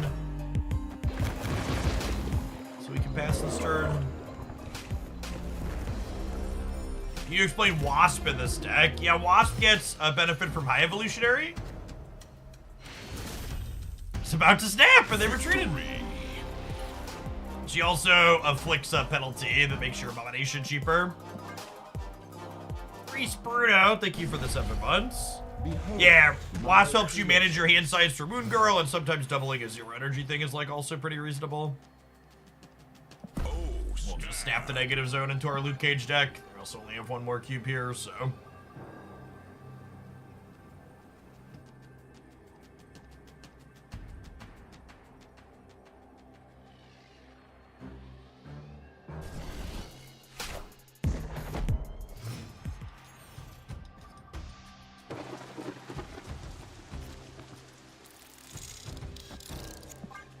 Charging up here in the middle.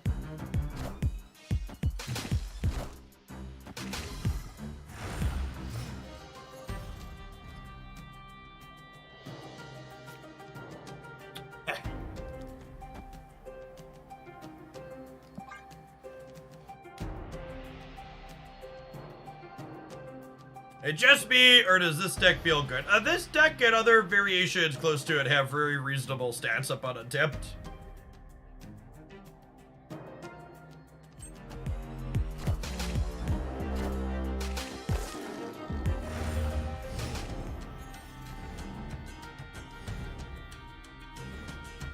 That is a lovely draw here.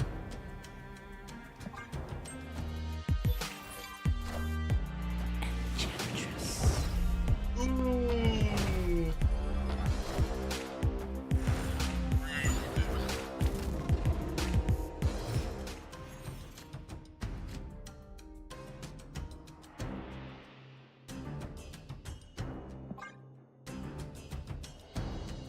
Unfortunate that we have no Sunspot, no Cyclops here.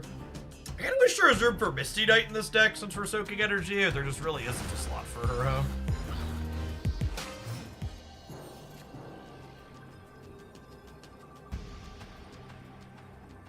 I guess you could trim the Zabu. That's probably wrong.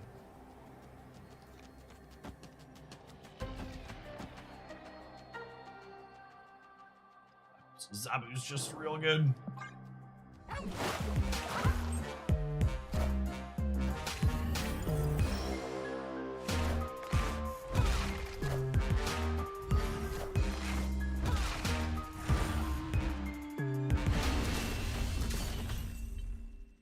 victory.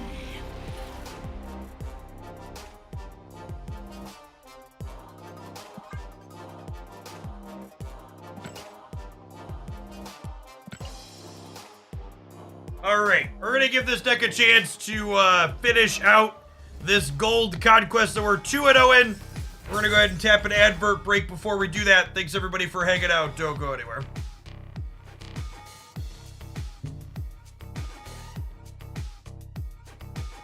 YouTube gamers! Over 300 of you there and only 132 like button pressers. Can we get up to 200 on the YouTube live stream today? I would appreciate it. I had to run to the restroom, gamers. BRB.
Not a fan of Scorpion becoming popular again. It's not overpowered, it's just super annoying. That is an apt description.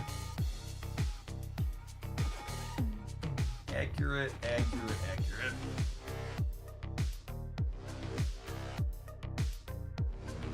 Had to watch an ad because I couldn't subscribe with Prime until my Prime, even though my Prime had kind of run out. I know what it feels like to be monetized. Oh, the monetization.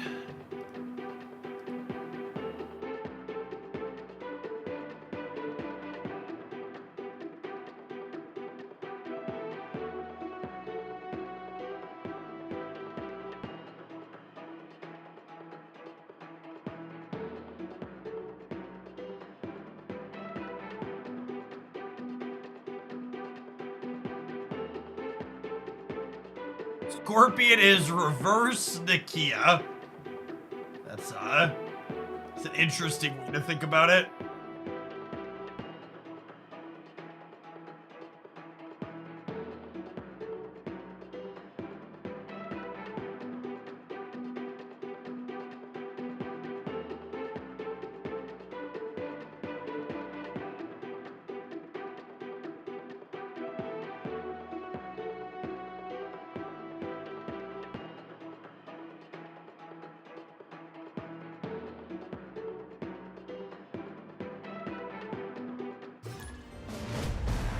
Behold my creations.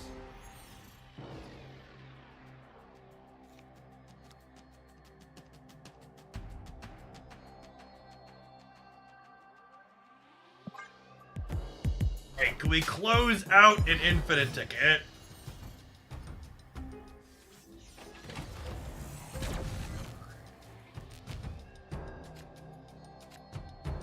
Huh. Yeah? Snap. I bet our deck leverages this Project Pegasus better than the average Meek deck does. I'm gonna snap them here.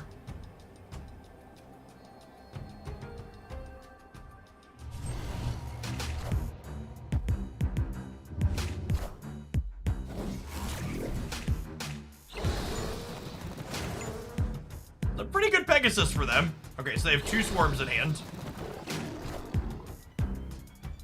Do we have any Dazzler decks lined up yet in honor of Taylor winning the Super Bowl? Asking the real questions. Can Sunspot out-soak?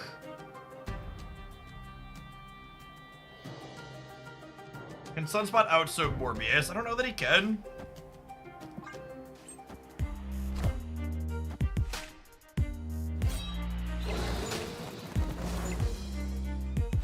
Their hand is 3 swarms.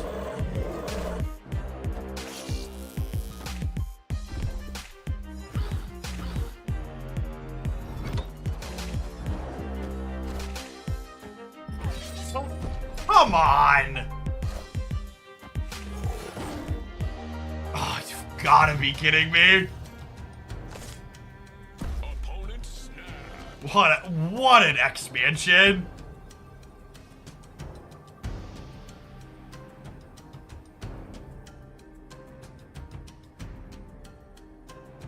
How do they beat me from here? What are their numbers? Like what numbers are they putting into play that are beating me from here?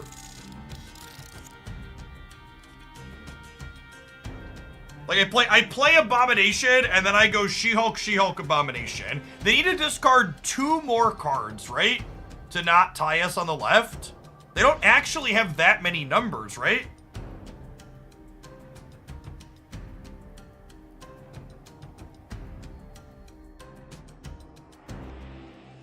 What if I play Man-Thing and do this, and then these are each reduced even more?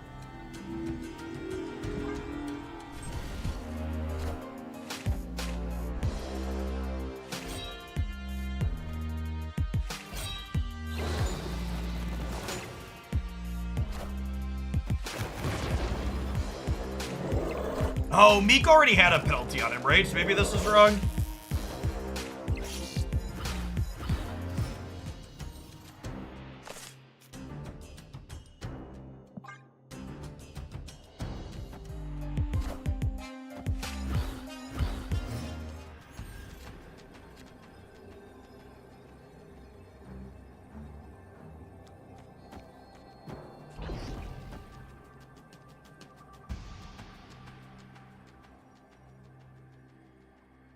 if they draw Gambit, they're only tying us here, right? I guess they could kill something. I'm gonna stay.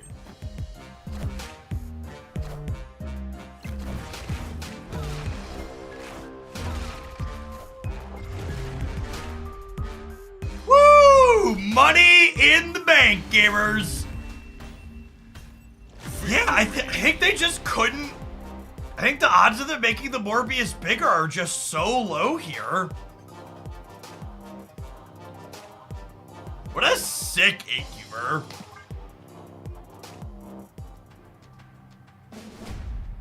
Behold my creations. Behold my creations.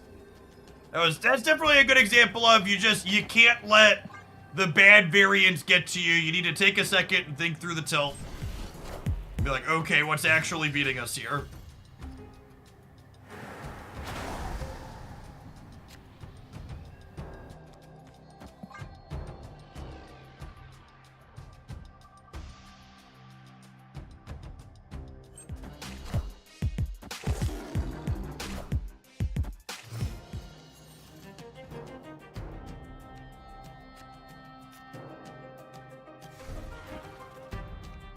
This might be...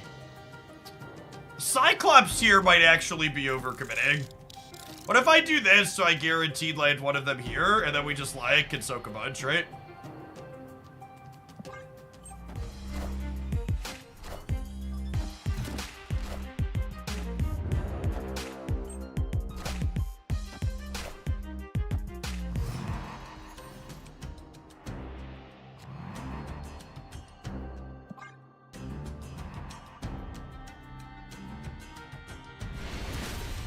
Yeah.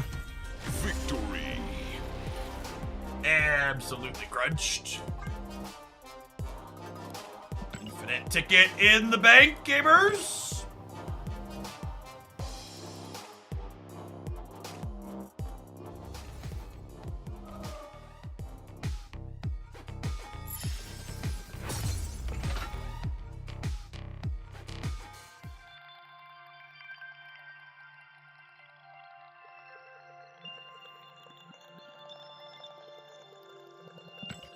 The Abomination deserves a split. That's our first infinite ticket of the season. Should we split the Abom? Okay, here's the real question. Is that Abomination my forever Abomination?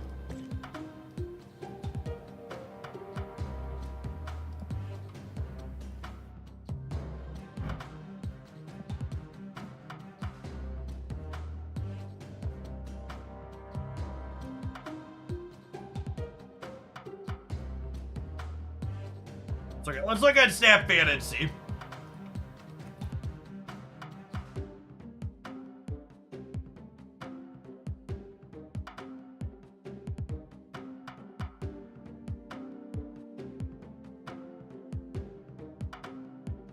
That's a pretty good one. That's a pretty good one. I definitely wouldn't buy this one. That's like coming in a season pass, which means long term it'll be exclusive.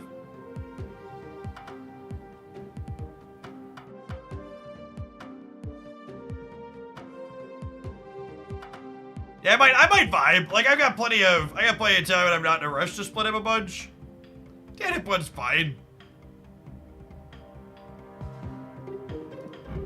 The winter variants, they rerun every year. So they're like pseudo time limited. They reran these this year. Do we have enough to give Cyclops a celebratory split? 345. It's 180 to split both of these. And then I need another 155. So I need 380. I think I have enough for that, right? 180 plus 180 plus 155 is 335. All right, we'll give Cyclops a shot at a fourth splitting.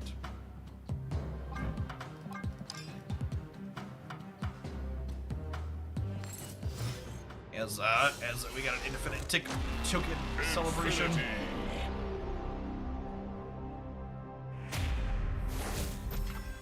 Jeff, I have notifications turned on for when you go live, but it doesn't seem to do it for the past couple of days. Do you have any idea why? Twitch notification system is just really bad. You're a subscriber to the channel, so if you're in the subs Discord server, we have a role you can join in there that I'll tag when I go live if you want notification that way. You can also make sure you have notifications on for the Jeff Hoagland YouTube channel. Every time I go live on Twitch, I also go live on the Jeff Hoagland YouTube channel, and those notifications work consistently from YouTube.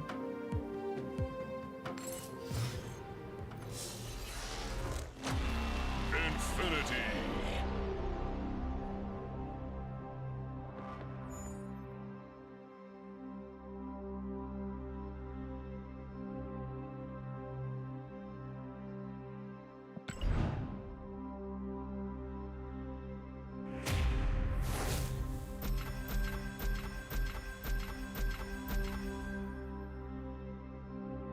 Well, that's also true. Depending on the past couple days, if you meant over the weekend, I wasn't live over the weekend. We only do weekend streams on, only do weekend streams during drops. To highlight how the split system works here for a second, you'll note that I want the premium split on this 4th of July variant, but I split these other ones I had some upgrades on first, because your chance for a premium split is dictated by total number of splits across all artworks of that card. So now I have 1, 2, 3 Cyclops splits. So this will be my 4th Cyclops split, so this split has a chance to be inked, 1 in 10. That's what I'm going. When I'm going for inks and I don't have a lot of splits on cards, I've already put boosters into other versions. I'll roll all of those up. Down to 37 keys, Jeff. I didn't know this was a free-to-play stream. I've got extra keys on the track. I've just been too lazy to click them.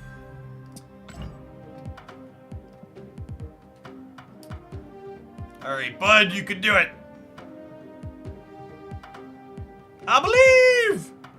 I believe! Rip. Oh, God. It's a green glimmer flare, too. It hurts, chat. It hurts. That's a deep cut right there. It's a deep cut. 3D.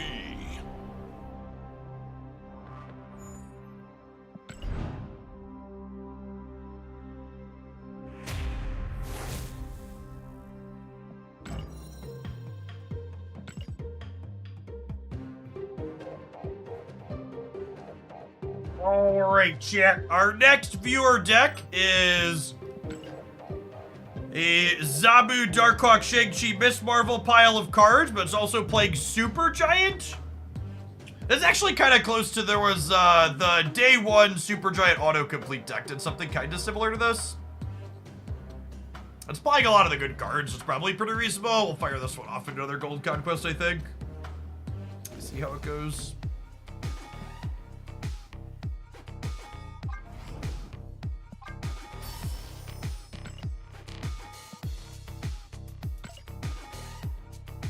I am once again begging you to rename your viewer deck to 100% proven best meta deck. I can't do that. I don't want to answer those chat questions. It's titled viewer deck to head off chat questions at the pass, okay? We're trying to make my life easier, not harder.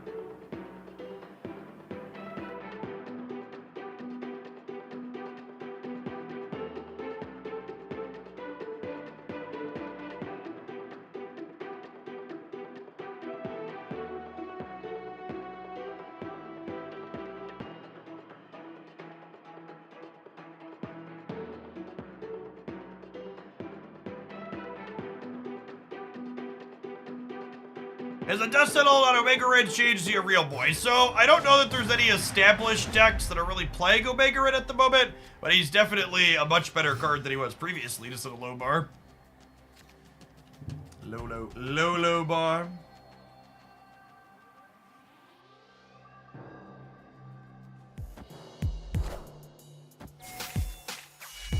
What a hideous Thanos split. Rainbow and green. Someone woke up and chose violence today.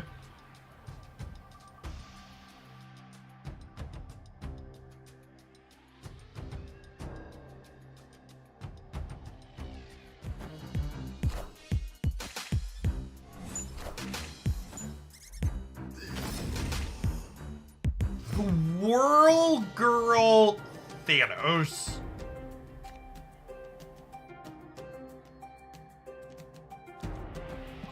Squirrel Girl Thanos. Destroy, yeah, maybe destroy Thanos? They made a demon though, right? Maybe null destroy?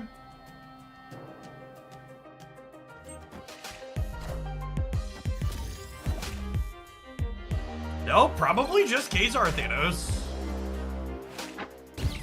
Shang likely doesn't have much texture anyways.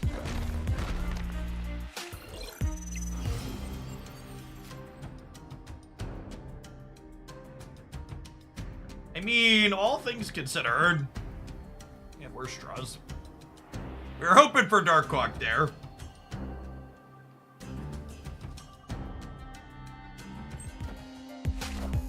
They're playing Dazzler to celebrate Taylor's Super Bowl win. That's fair.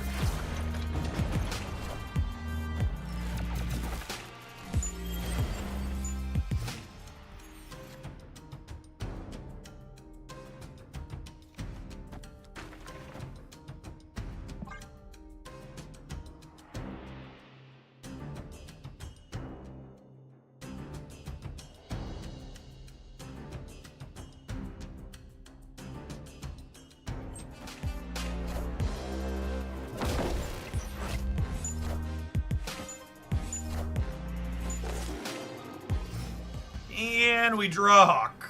We cannot. Does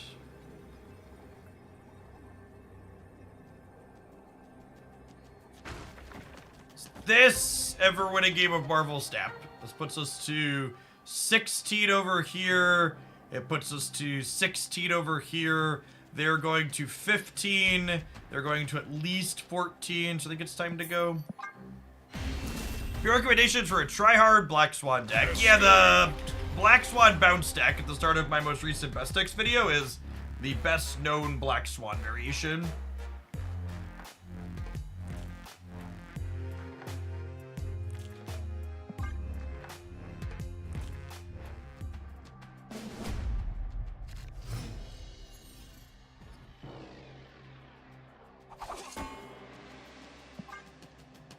Is not a matchup where Supergiant likely has much text unless they surprise us with a leech in this game.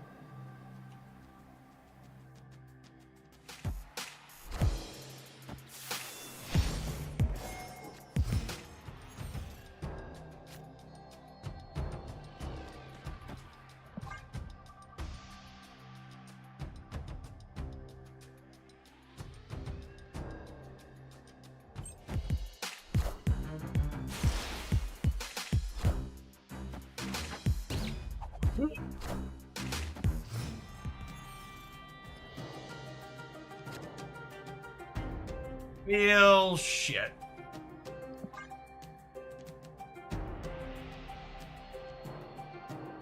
I almost snapped the kill too. Glad we waited.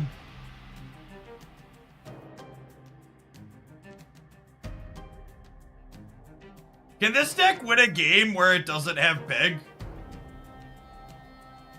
I don't think it can, right? Escaped. Or where it doesn't have Hawk, sorry. I just don't have a way to put numbers into play otherwise. No! Darkhawk! Why must you choose to be left leading in all of our games? The forbidden pork. Snap. I'm gonna snap this time. Spider-Ham isn't real, it cannot hurt me. Victory.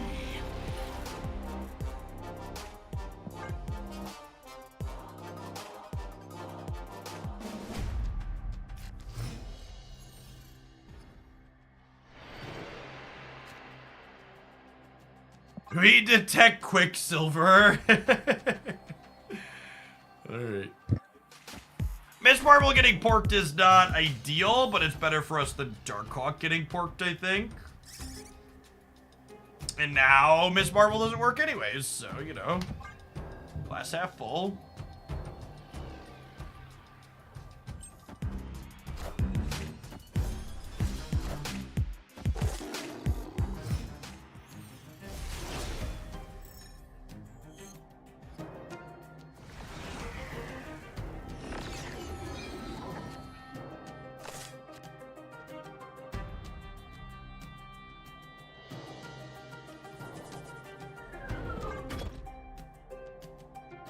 Pretty much all banger hits here, huh? Even if this hits Mystique, it would then copy Zabu.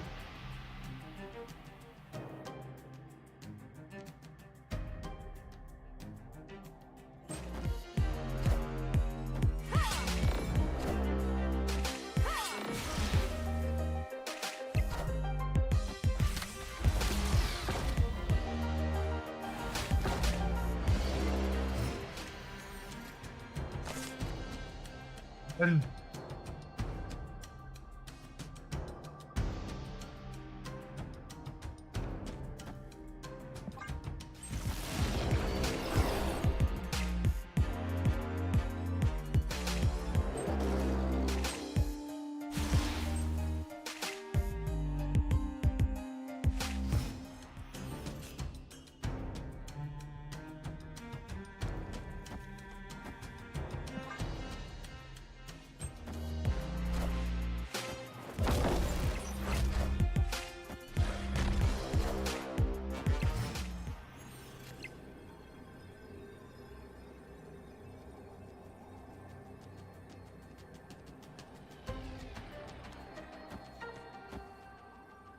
it's 15 on the left, which beats a Thanos. Destroyer wins the left. Yeah, probably. Victory. Accurate statement.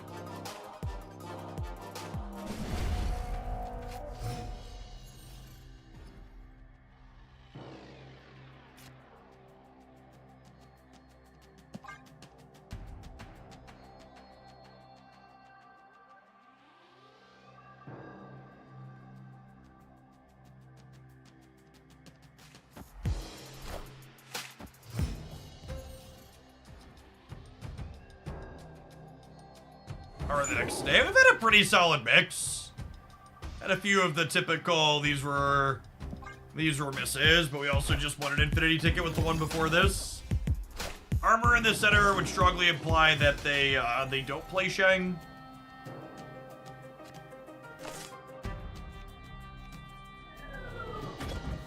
Flowers at the pass here.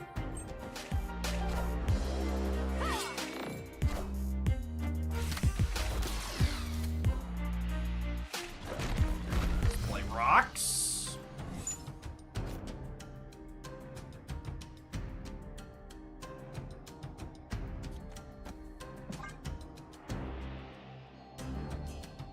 Asteroid M is incredibly annoying for us.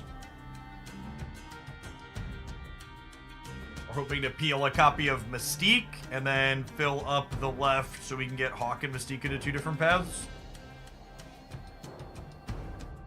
Armor and Kyrie. Listen, chat, the opponent's been hurt by Killmonger before, okay?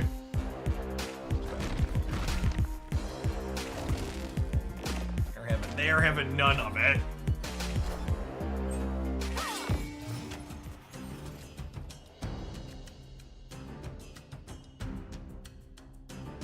Oh, snap.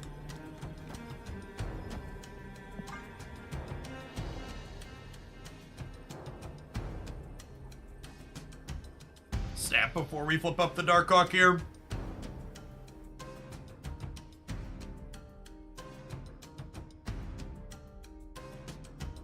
26 points worth of stats. Ooh, that's -4 to the Hawk.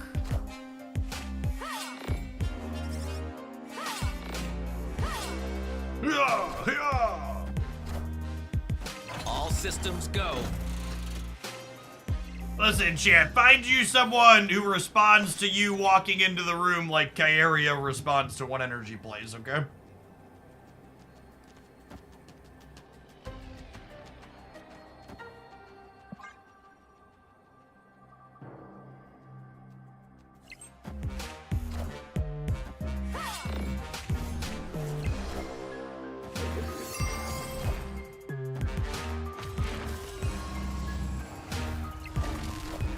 Screams Haya and swings a sword. Listen, chat, don't kick shit. Right? Victory. Could the deck be playing Goose? Yeah, probably.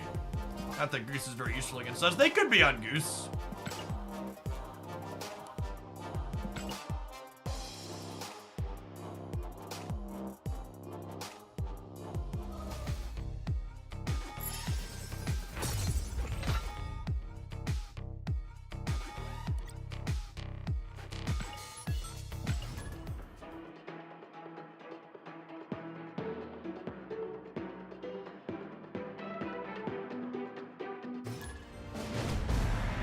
Miss Marvel right bigger than what you did there? Yeah, it might have been. To be honest, I didn't count it.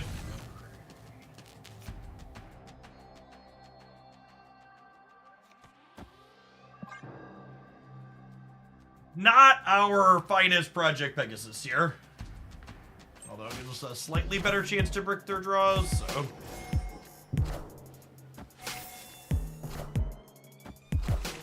Second Thanos deck while we're playing Darkhawk, chat. Is the matchmaking finally rigged in our favor? This just in.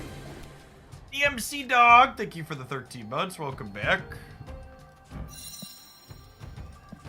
Infinity Gauntlet.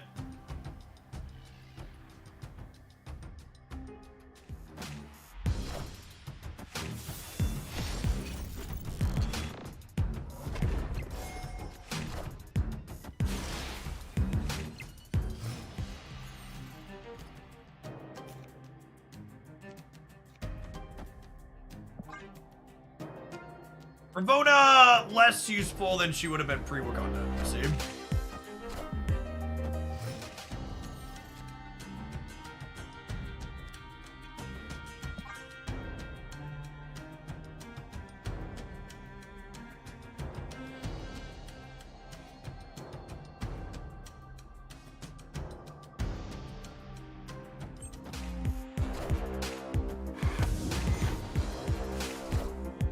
Psylocke, eh? So the average Thanos deck is a Shang deck. We know this because they're playing Marvel Snap cards. That being said, we have priority this turn, so we get to copy the Hawk before they can kill it. And they don't want to Shang this turn because there's, what's it called here? I'm gonna Snap before the second Hawk flips up, I think.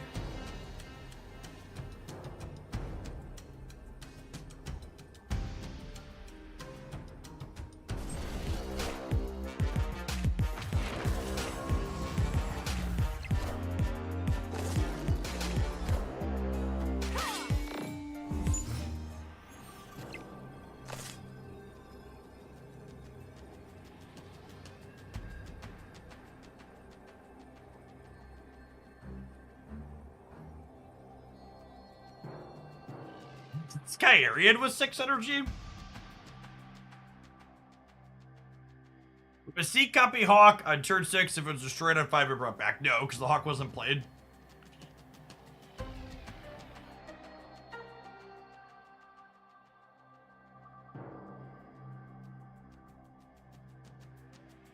Yeah, I think it might just be Thanos mid, honestly.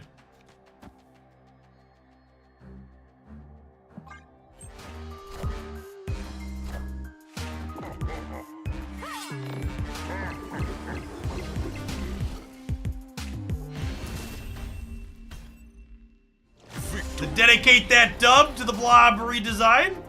Sometimes lucky, rubber ducky.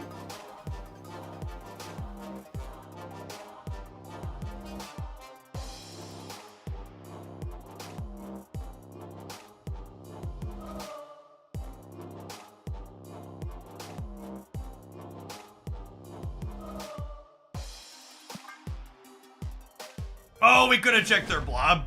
Yeah, that's true.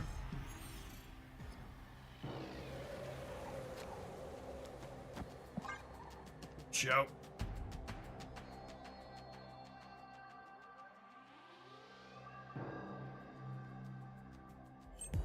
I feel like I missed a couple of these subs in here. Hope you all are still hanging out. Thanks for coming back on this Monday.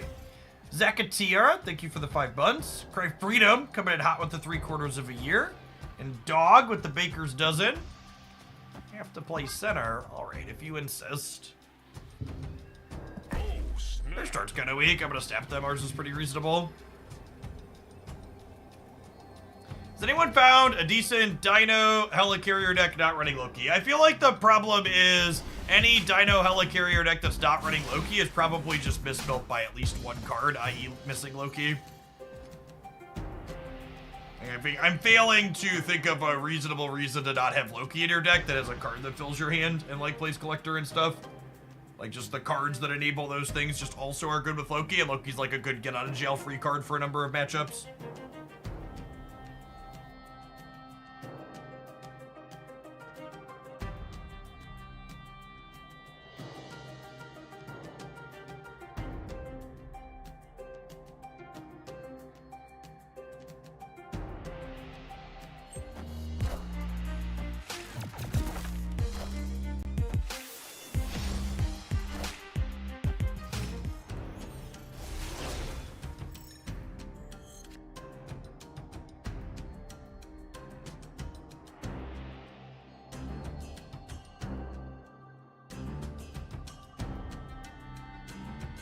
Loki empties your hand, it doesn't work with Dino, right? Kinda.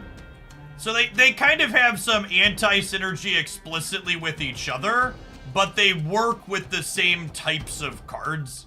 So it's very much an example of just because your cards aren't explicitly synergistic with each other doesn't mean they don't have the same enablers, so you should probably play them together. It was a very good Black Widow, yes. Stopped a couple of card draws. Couple 2-tree.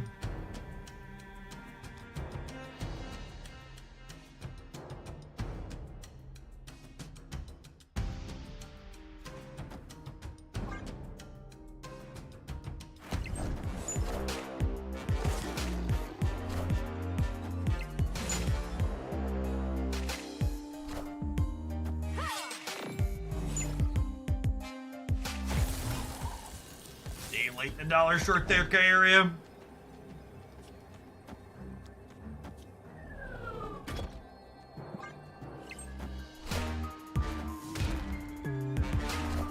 Sassy Magic Carp, thanks for being sassy in Hopelandia for over a year and a half. Welcome back.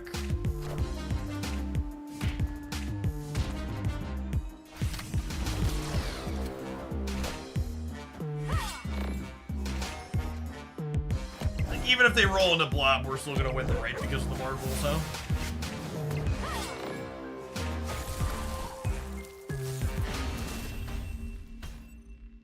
Victory.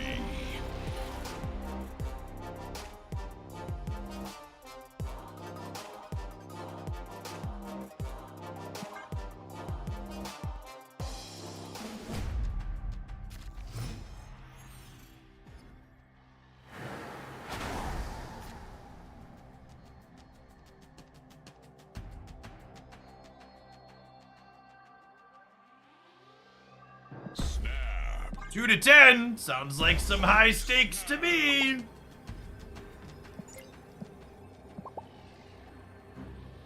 Got 5 shots, chat. Just like my country, we're young, scrappy, and hungry, and we're not throwing away those shots.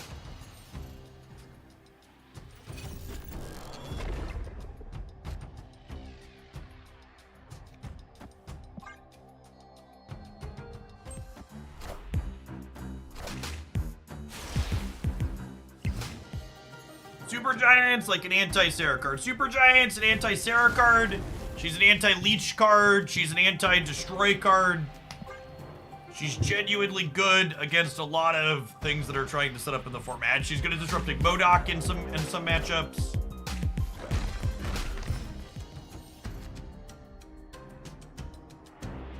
I like her a lot.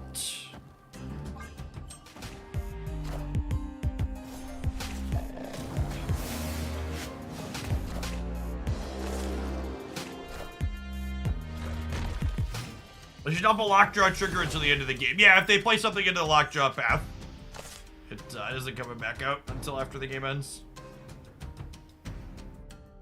So we haven't seen Leech out of their deck yet. It could definitely still be lurking.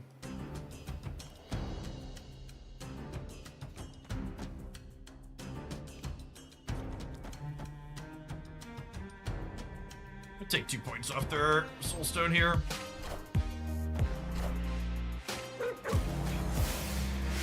Just for not gianting. Got Miss Marvel down at least. It's fine. I have a 3-8 and a 3-7 here, so definitely ain't all bad.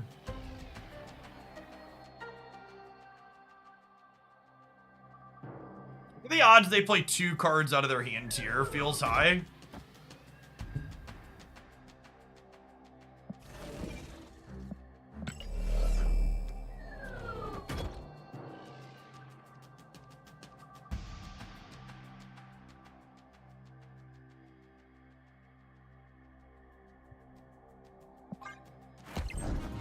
Yep, Spawn got him.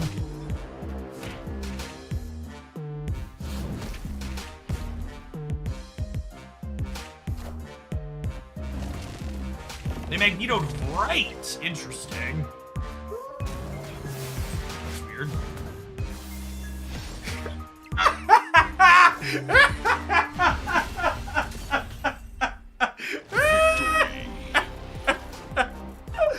Oh man. Get scammed. Call the ambulance, but certainly not for us.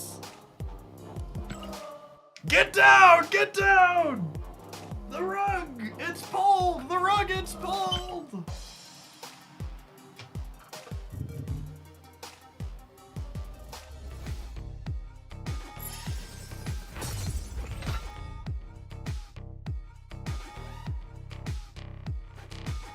Alright, let's see if we can grab another infinity ticket here, huh?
On Dolazard, thank you for the brand new primer. Appreciate it. Much longer am I planning on streaming for today? At least 2 more hours, maybe 3 or 4. We'll see what viewer counts look like. If we keep floating around 2,000 people, we'll probably run a little bit longer.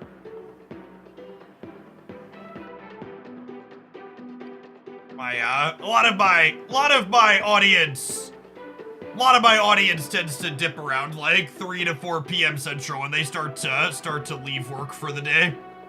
Can you believe that, chat? People watch Twitch.tv while they work. Who would even? Shocked.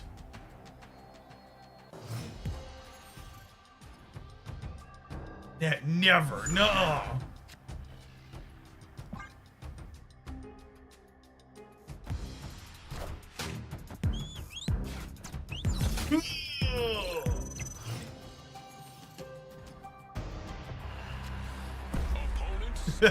I assume this is also good for their Yondu deck. Next. Escaped. Sets title to working from home. Yeah, that's fair. It's not just the end of the workday US that our viewer count drops off. 3 to 4 o'clock Central is like 9 to 11 p.m. in various parts of Europe. So the audience dips out for 2 different reasons around that time. People that are our regulars.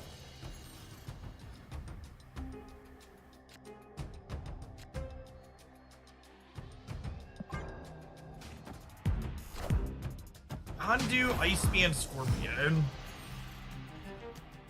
Opponent. Their avatar is lovely. I have Rock Slide into Darkhawk Mystique. I feel like I'm staying.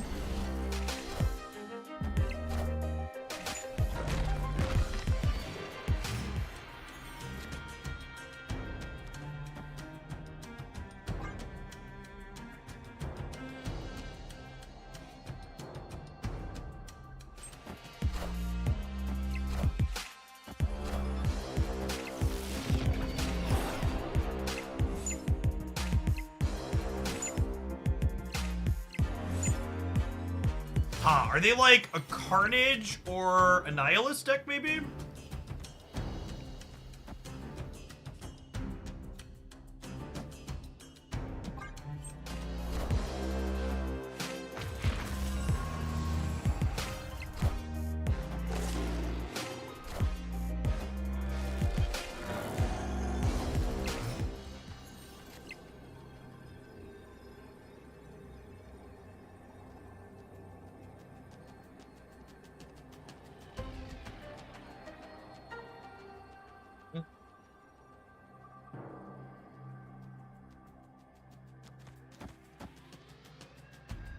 This gives me +7 over here, and it gives me +7. Oh, it's only +7 in the middle because of their Scorpion, right? Meaning I lose to an Nihilist mid. Because it'll be 22 to 22, and then they'll win the breaker shipping all these across. Hey, thanks for hanging out, Tepic. Appreciate it. I think I have to go here, unfortunately.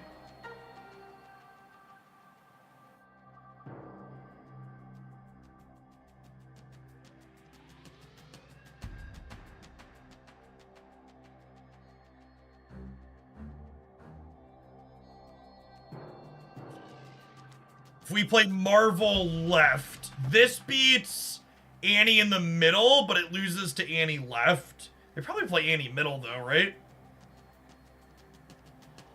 They play Annie middle.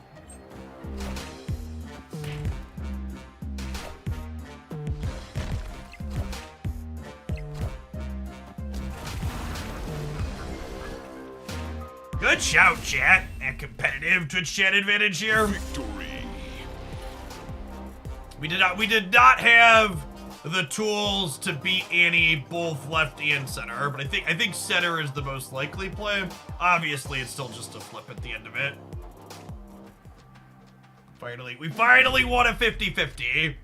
Sometimes lucky rubber ducky. Oh, Tepic. I got a sword for you. Looks like I missed Franklin, too. Sorts of Homelandia moderators out there.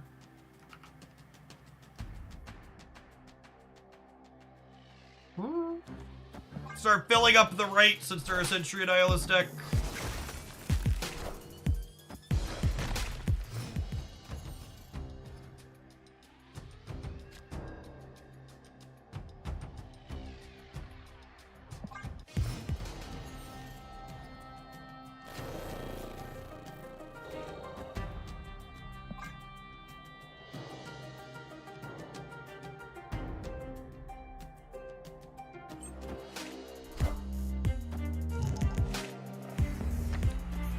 Okay, so Shadow King's gonna come back in the middle here. Unfortunate that it wasn't something good like Black Widow, though.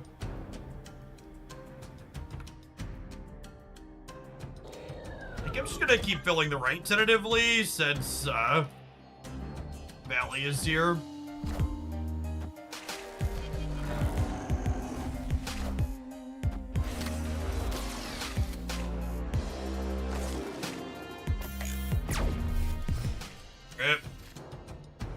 Rip. Dayla John, thank you for the 13 months. Welcome back. Opponent snapped.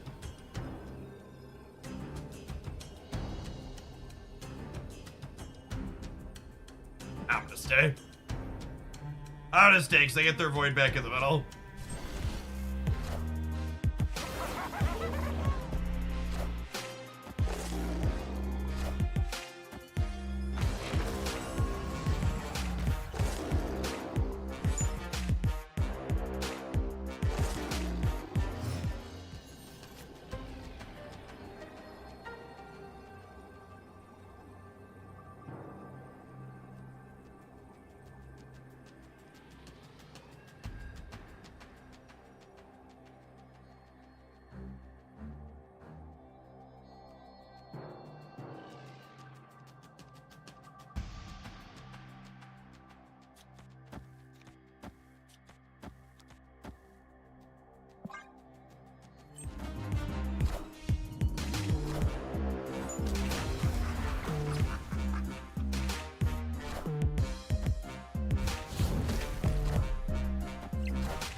Okay.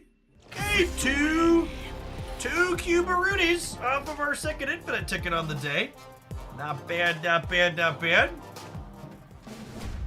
Viewer decks really coming through.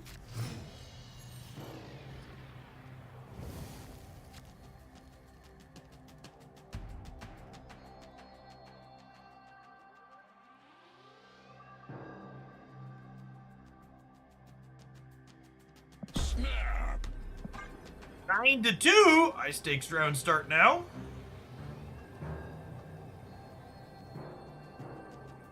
Believe it or not, triple Zabu is very good. Maybe slightly above rate.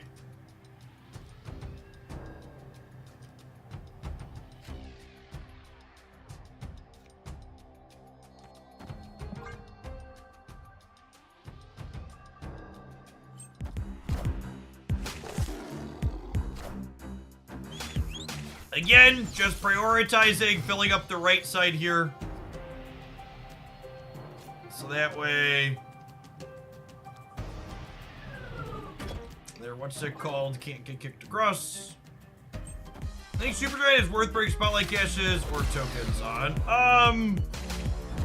It really depends on the types of decks you like to build, I think. If you're someone that likes brewing off-meta decks, I think Super Giant is an incredibly reasonable card to consider picking up.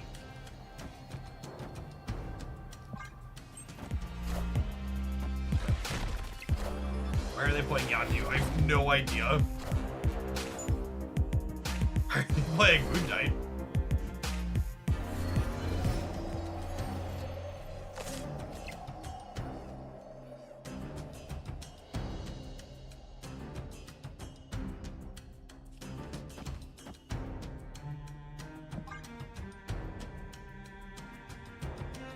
Rock Slide's obviously our best try here.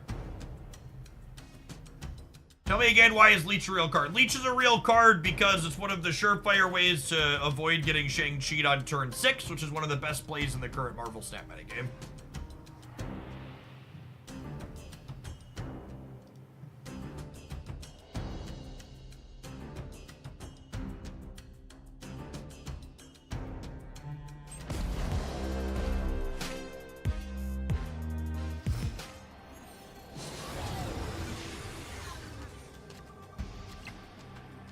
Wait, they have Rock Slide in their deck?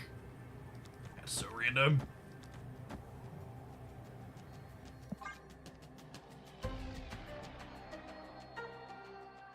Yes, I was aware our card was going to die mid-chat. I wanted to kill their card to force them to have to play something here on the last turn.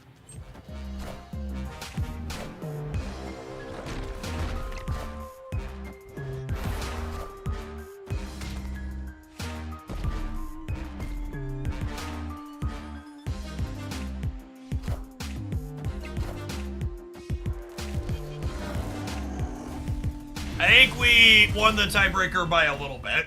Victory. Possibly. Maybe. Possibly, maybe.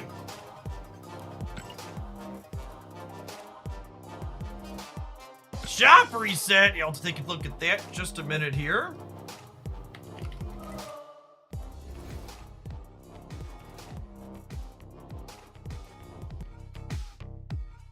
Ooh, and login day rewards. Don't forget your login day rewards.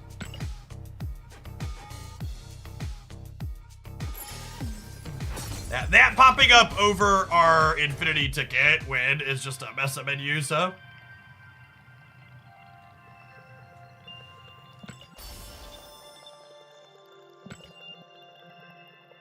All right, gamers, it's about that time. And our ad break this hour is the most powerful ad break money can buy. It even pierces through to subscribers and ad blockers and everything else in between. Let's take a look at this delicious pizza ad from One Red Baron, fully loaded, hands-on style. Hold on, partner. That there pizza's big enough for the both of us. Sure is. But this town ain't.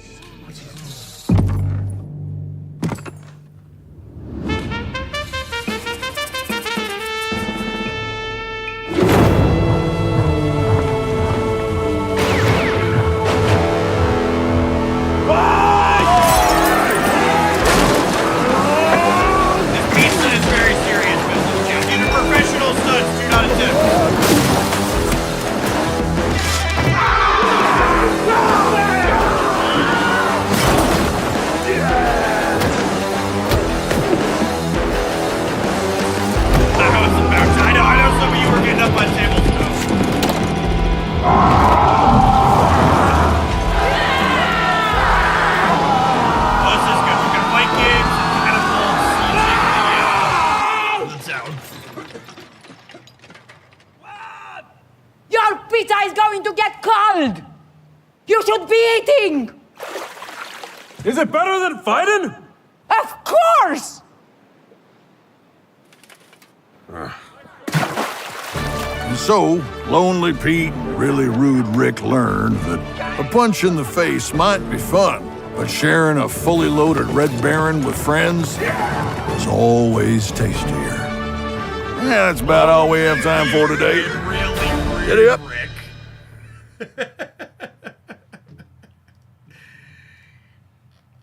And then definitely talking points that I have totally committed to memory is that the Red Baron has launched a new product called the fully loaded hand toss style pizza that comes in 3 flavors. Ultimate pepperoni made with 3 kinds of pepperoni sliced, quartered, and diced. The barbecue recipe chicken, and the meat lovers topped with 5 different kinds of meat, Canadian style, bacon, sausage, pepperoni, ground beef, and bacon, featuring half a pound of premium toppings in each. And with that, let us resume the Marvel snapping. Hey gamers, thanks for hanging out for our bounty board ad break.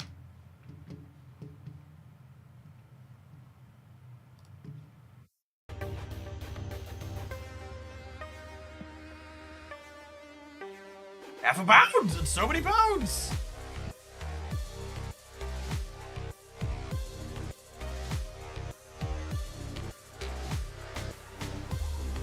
Ah, 700 gold and 1,500 credits. 1,500 credits is...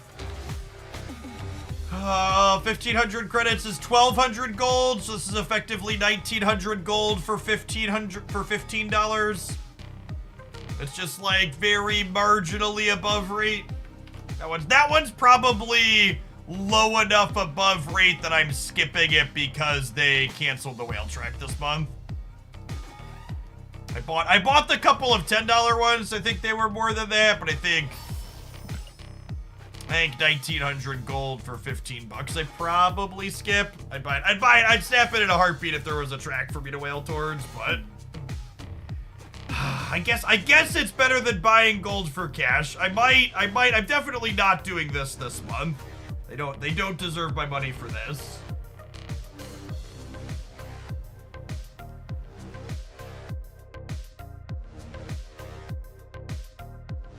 Personal bundle, 50 USD for 7,500 credits. 7,500 credits is approximately 6,000 gold, so it's like also marginally better than buying, what's it called directly? I mean, for the record, chat, my version of sending a message to Second Dinner by spending less is different than your message by spending less.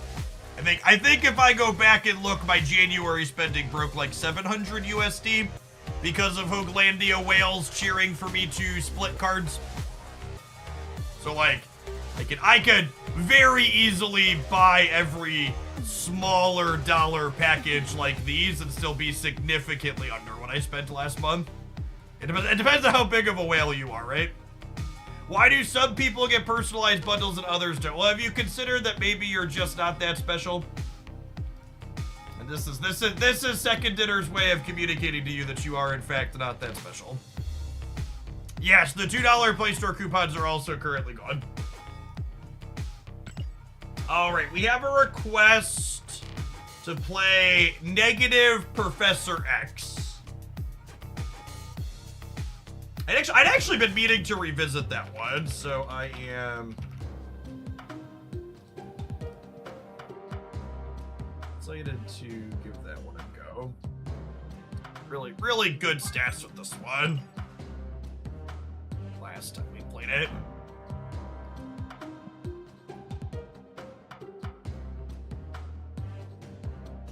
How do you even check a personalized bundle? The personalized bundles just appear in your shop and they'll say something about being personalized. It'll be at the top with your other bundles if you have one. If you don't see one when you open the shop, you don't have one.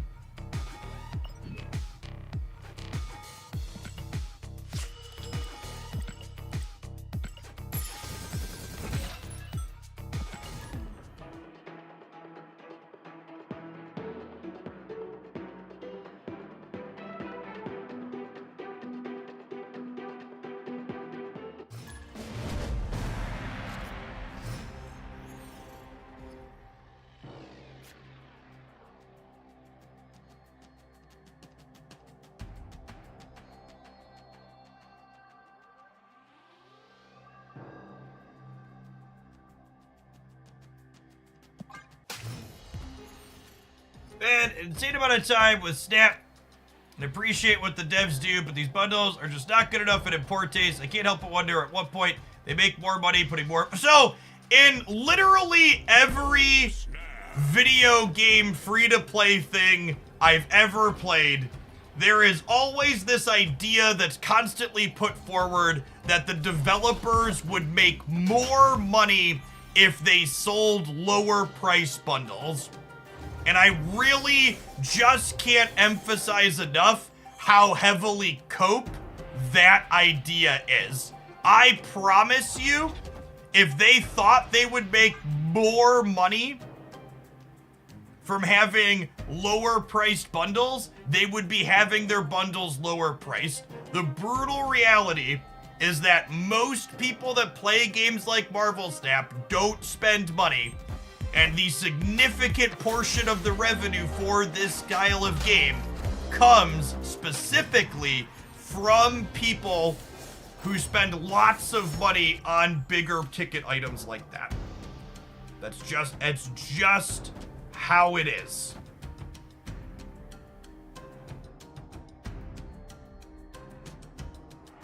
Yes, they almost assuredly have a whole team of people whose job is to maximize revenue using data. That is exactly right. I think I'm waiting one more turn. I'm definitely doing this. I don't think I want to do this center. I think I want to wait. Do we expand? Oh, we're being ghosted. Okay. Hope you're enjoying the stream, Iconic. As you will, bud. As you will.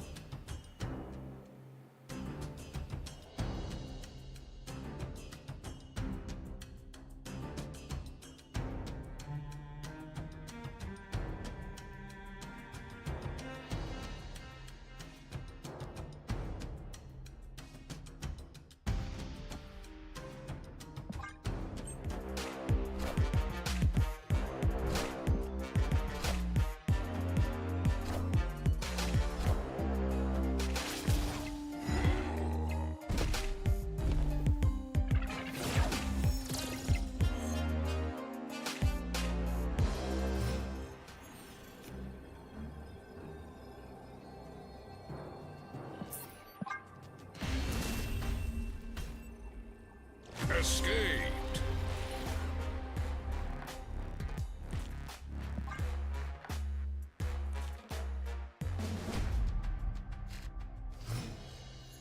Snap.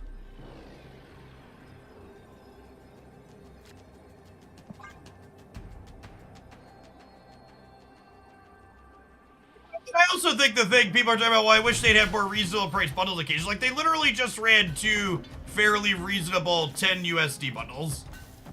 So, like, I guess I just, like, to a degree, don't know what exactly you're asking for if, like, those ones don't qualify, right? Like, yeah, there's a bunch of ridiculously high-priced ones.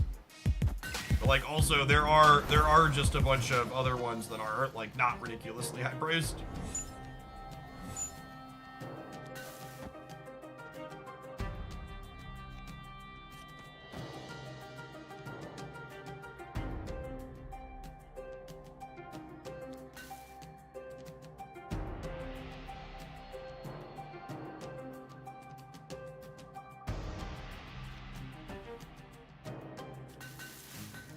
Oh, I fully understand the kids are expensive angle.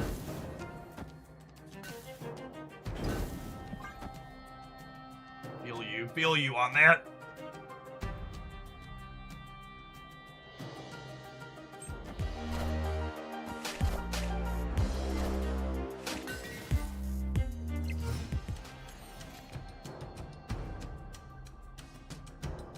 All right, and then because we have Mr. Fantastic, realistically, we could Professor X either side here.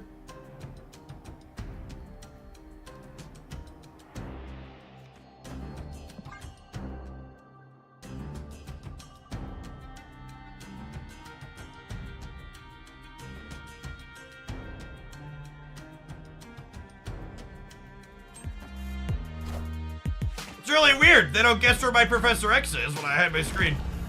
Fucking strange how that works.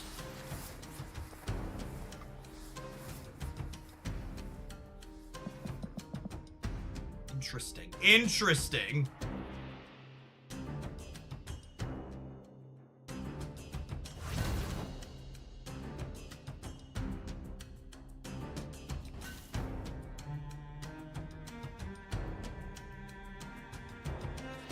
They could leech me, so I'm just gonna go ahead and play the Iron Man out. 400%.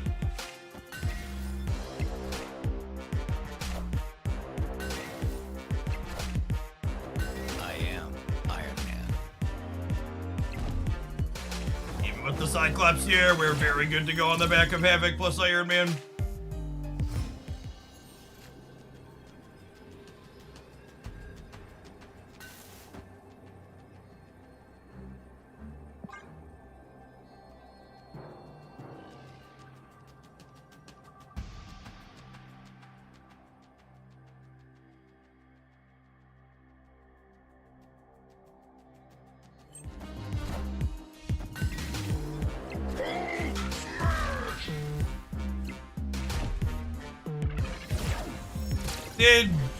Did that play beat me doing nothing?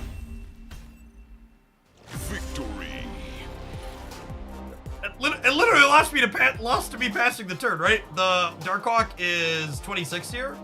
So we would have been 50 to... Yeah, we would have been 52, 46 without playing Darkhawk.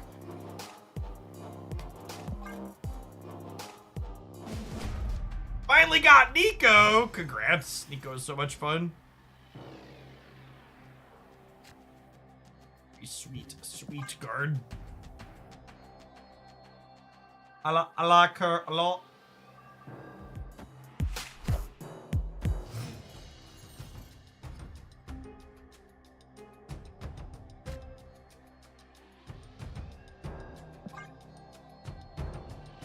Expecting gamers to do math, the audacity, I know.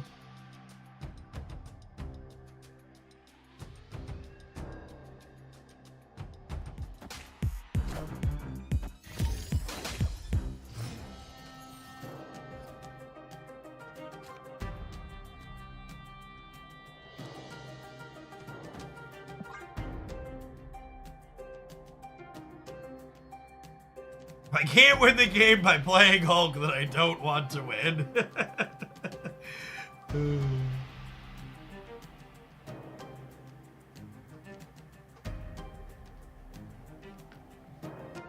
It's my story and I'm sticking to it.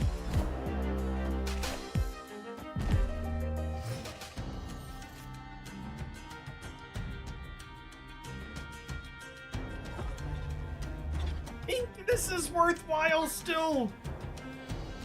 I should probably hide where I'm playing Mr. Negative at against their Cosmo when they have priority. Realistically, they should never Cosmo their armor path, but in reality, where we're living.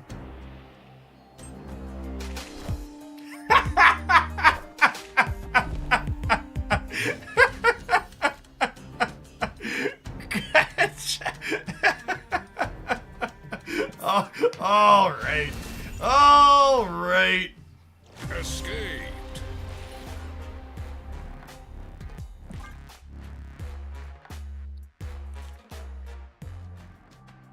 Is there a way to report chat? What they're doing isn't breaking the rules. It is technically perfectly within the rules to ghost someone who's streaming.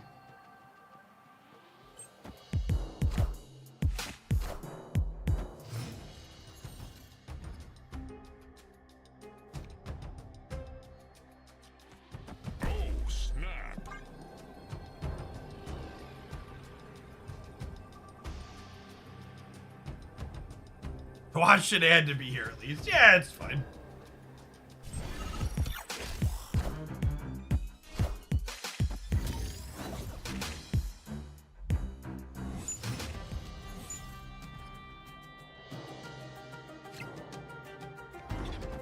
That's a little sad we drew the Iron Man. You shouldn't make rules you can't enforce. I disagree with that. Because a rule is somewhat difficult to enforce doesn't mean it's not worth having. I actually can't do this yet.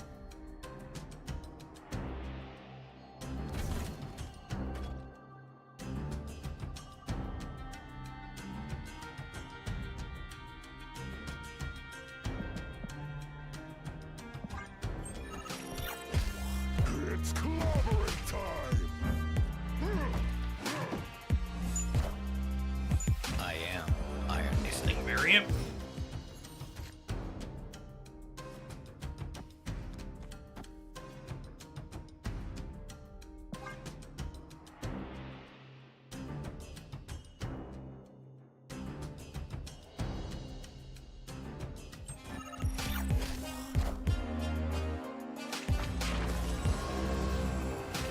I am Iron Man.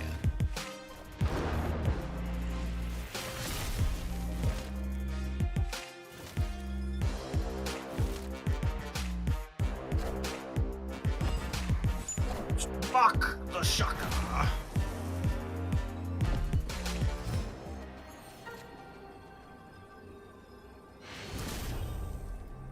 Victory!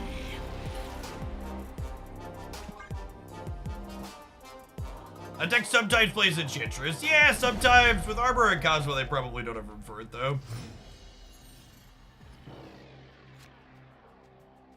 Oh, snap!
They have another Hulk they can play this turn, chat. I can't just lock everywhere.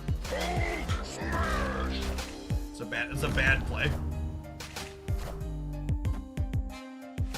I am Iron Man.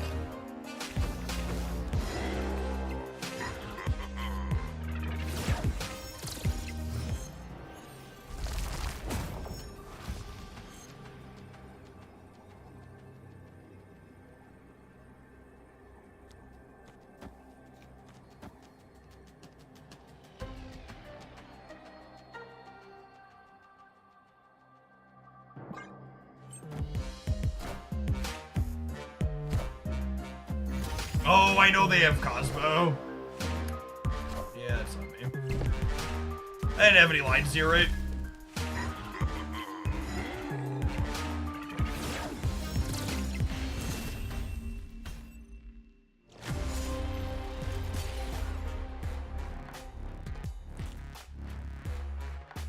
and Professor X somewhere else, then I wouldn't have had a second one. Try and win 2 in a row now. Yeah, I'd have had to make a different decision on an earlier turn. Yeah, I know I could be like hiding the stream more aggressively against this person. It's just not good content. It's not really interested in doing that.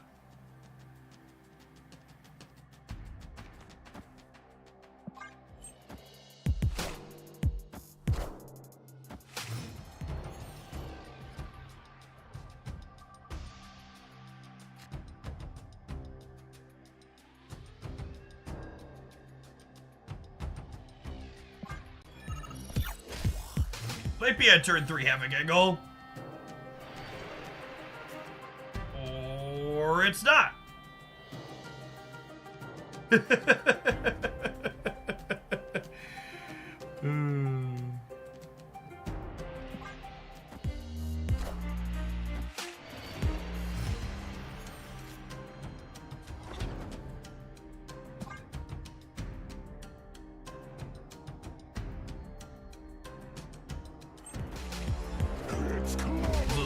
This is like a draw. I wish I had played the Ironheart out now, though.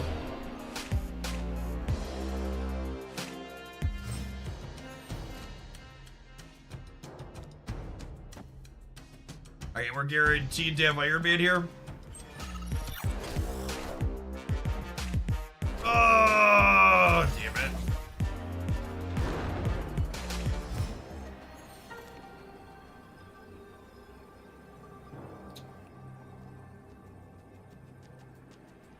Edge.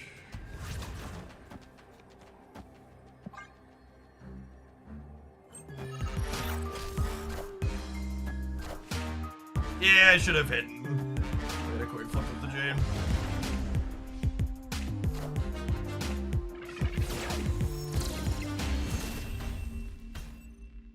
Victory. Woo! All right, we might hide a little bit more aggressively on this last game since we got here.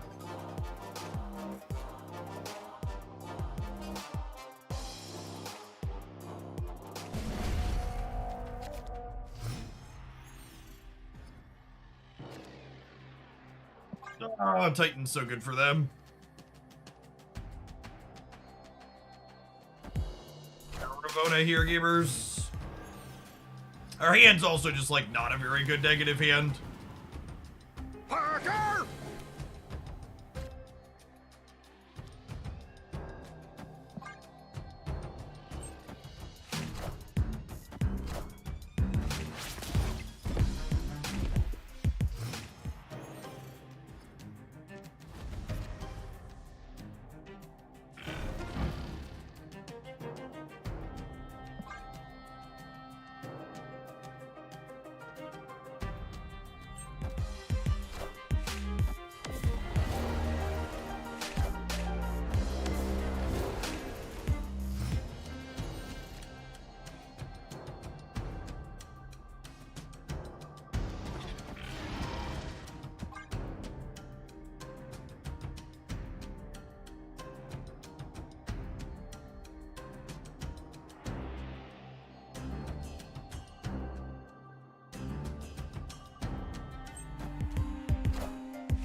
This is only okay. Honestly, I might be wrong to negative here. Havoc's the only card in my deck that actually benefits from being negative.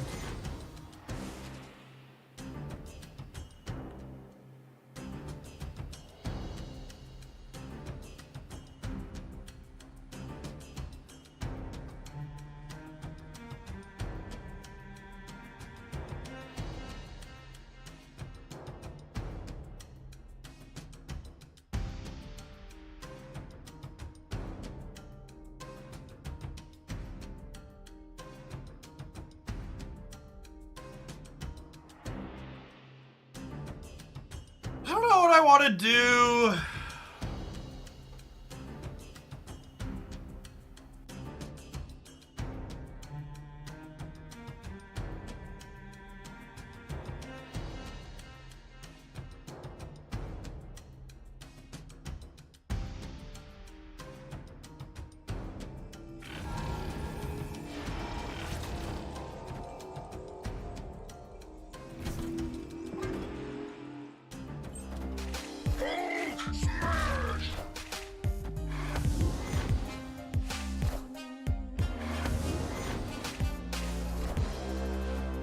Unfortunate flip to lose here.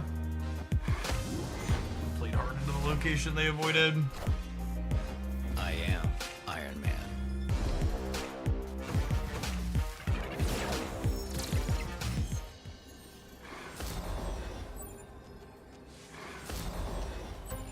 Dead gamers.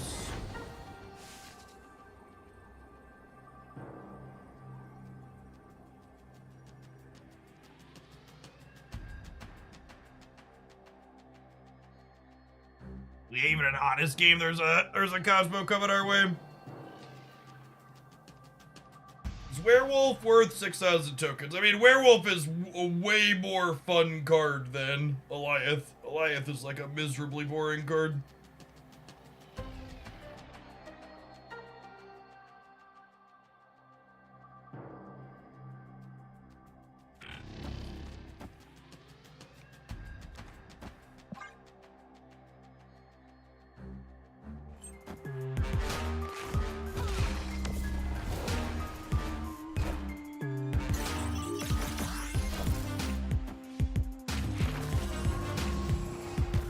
I am Iron Man.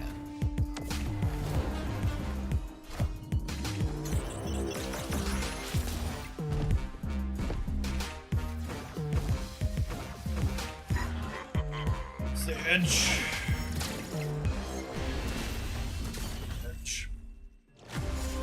Laying sadder than this game of Marvel Snap is the adverts. The non-subs gotta sit through it. We're gonna play a couple more matches with Negative when we get back, because I do enjoy this deck, even if that game was a little annoying with the screen peeker. We'll catch you on the flip side. YouTube gamers! 22 likes away from 200 on the live stream today. Can we get a couple more button pressers, please?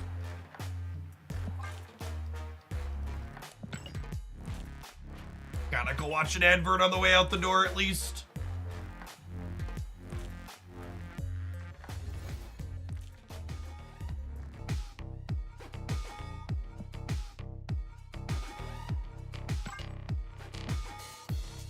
Still haven't managed to win all 3 locations 4 times.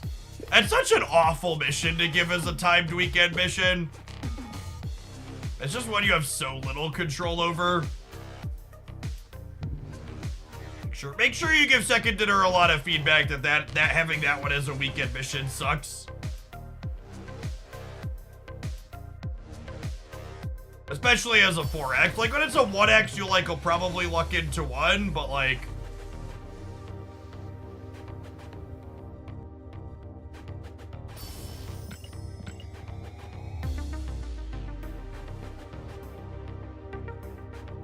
Been stuck on 3 since Saturday, yeah. Yeah, I'm ignoring it. If it happens, it happens, and if not, whatever. It's the best way to give that feedback on social media channels. They're pretty active on their Discord server.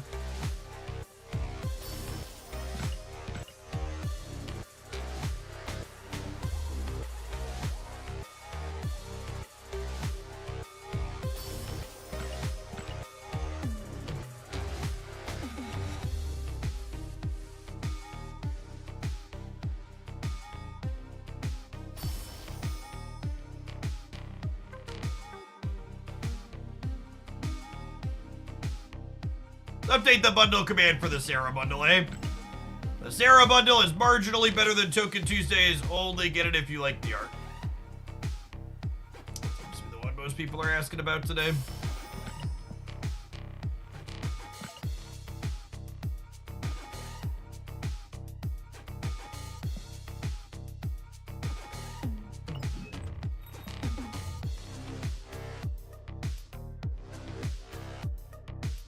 Basil, thank you for the 10 months.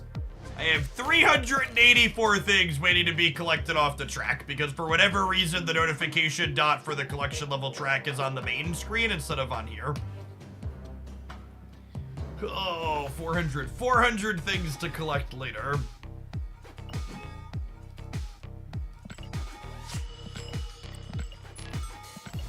The Sarah City. Like the Sarah is just a very specific type of stylized artwork that really only appeals to certain types of people.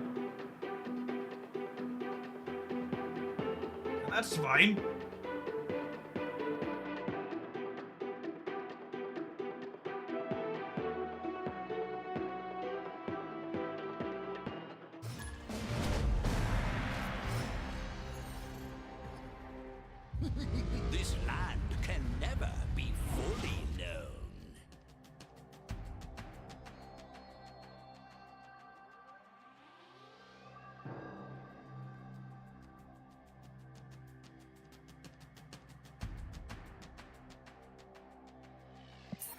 He never played a Weird World game inside of the Proving Grounds. Eriquette, thanks for the quarter of a year. Welcome back. It's fine. More retreat. We'll take a mulligan on the first location, eh?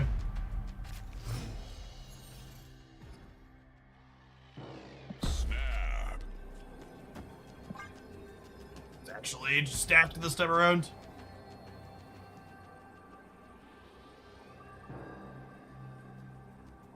I hope they would offer better value in gold bundles, but they are dead set in their ways. They periodically do higher value gold bundles, but chat, it's called price anchoring. If every single bundle is high value, none of them are high value. What they're doing is very, very typical.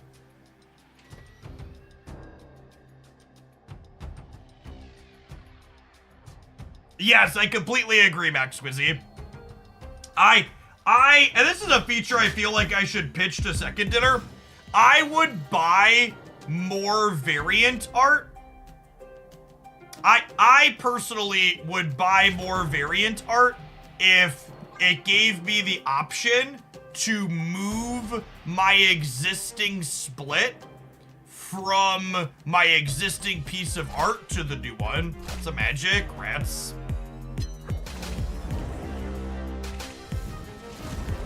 Cause like a lot of them I'm like, okay, this is like, I like it like a little bit more than the one that I currently have.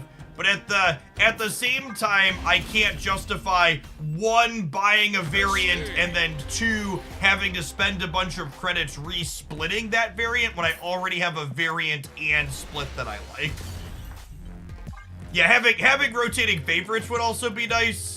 Because then I like maybe would feel incentivized to like have second versions of cards to split, but like having to manually put specific versions into decks is like clunky and cumbersome.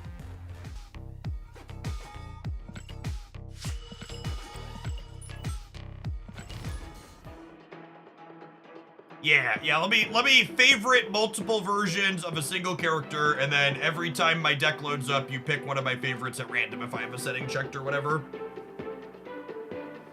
It's exactly a feature I'd love.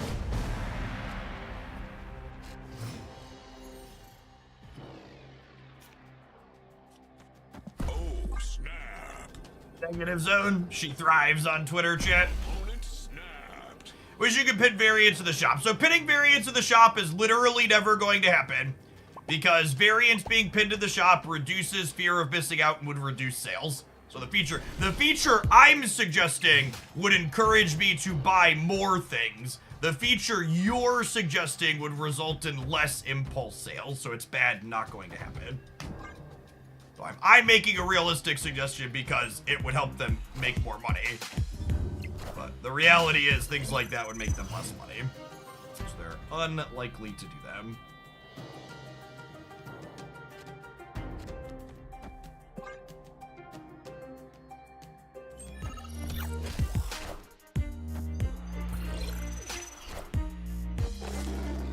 Orbius into Zabu. Are we at a point yet where I could be like, you know how we know they're playing a Zabu deck, chat? They're playing Marvel Snap. Are we at that point yet? It feels like we're rapidly approaching that point.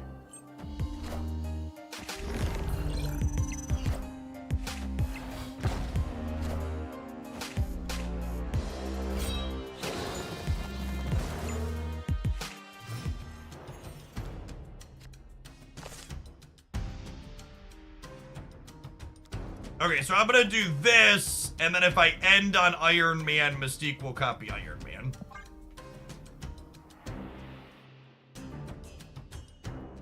And there are Booster Vault mechanic officially back on the dev list. Yeah, there's officially a mechanic to help you get boosters for specific cards, but what does that have to do with anything?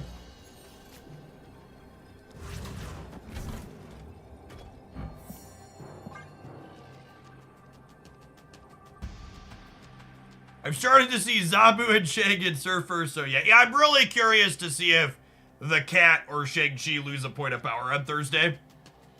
There is a Thursday OTA coming. To me, boosters are a challenge for progression. Yeah, that's not a thing on my end. Mine is more about the fact that I'm bottlenecked on credits. Do you need to play around Goliath? I can't play around Goliath, chat. We're just dead to the card.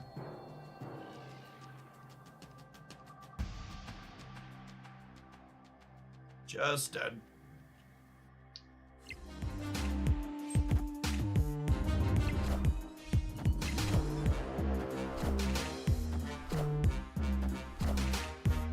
Alright, this is gonna come down to how many Ironheart triggers land left.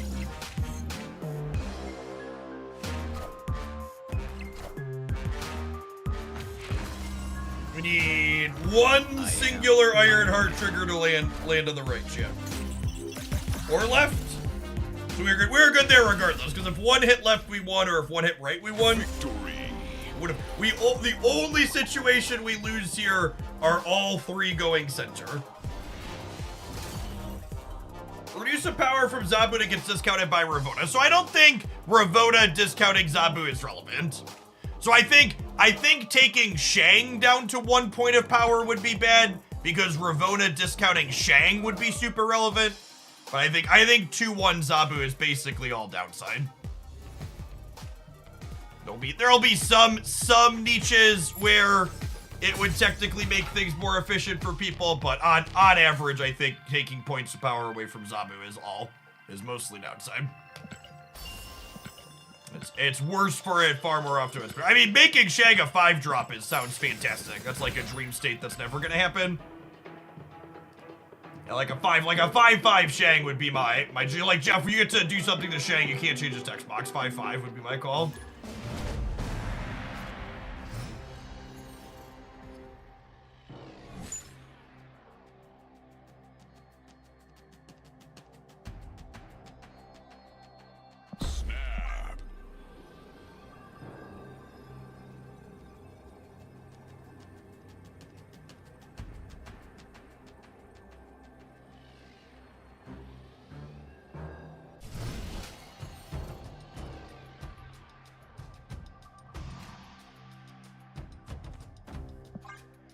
Iron Man and Mystique in our deck here still. Can we avoid drawing both of those with this negative Iron Man?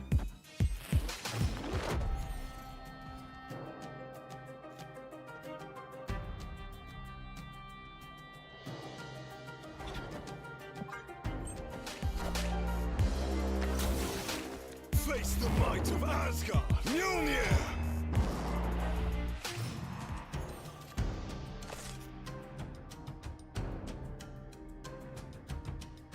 Oh, Darkhawk was in our deck too. That's lovely.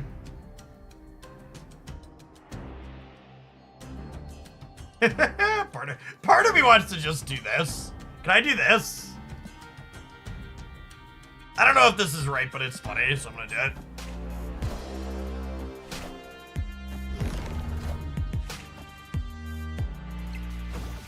Cleared for takeoff. Noise. As we will, gamers.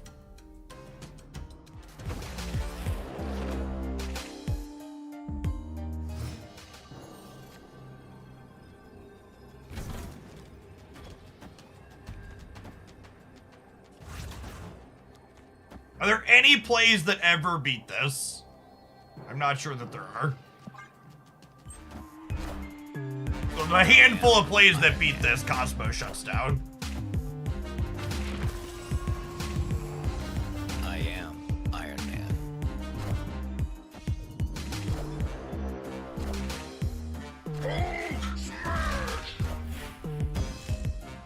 Mjolnir! To me! Itty bitty baby Hulk, chat! Hey, Rolf, thanks for the raid. Hope you had a good stream today. Hanging out playing some Mr. Negative. Our opponent is sweating in the proving ground. I think in honor, it's been far enough from lunch, chat, that I think we can pedal.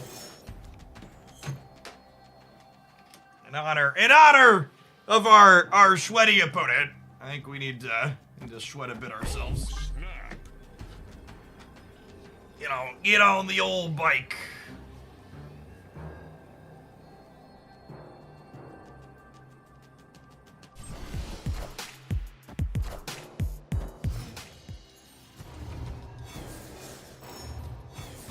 $9,000 steps since she started the stream. That's a lot of steps, gamers. Ooh, poor Sunspot. Won't soak up some sun, so maybe he won't be too bad off here. What are your thoughts on Cull Obsidian? It is difficult for me to get excited about 4 energy cards that die to Shang-Chi. It both dies to Shang and is smaller than Miss Marvel. Maybe it will surprise us. But I don't know that I'm particularly optimistic for it.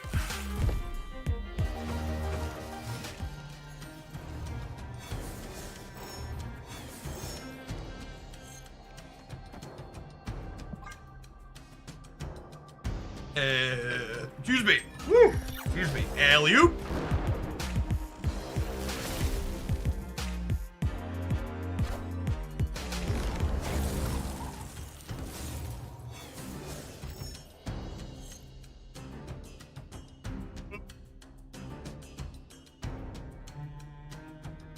Feels like a better Crossbones. Yeah, I mean, a Cull Obsidian is better than Crossbones, almost assuredly.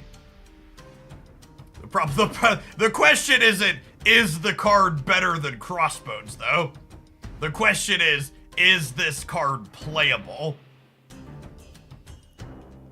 Okay, so if I Havoc here, I gain 8. Nebula keeps pace with Cyclops, that puts us 11 to 10, but then they're going to get 6 more. I'm probably supposed to just play for middle, yeah? Does Mystique Havoc win middle? Oh, it might actually. Let's try that. I like that idea. Oh, Billy boy. Listen, chat, there's a reason why when we play this deck, it was titled Toxic Negative.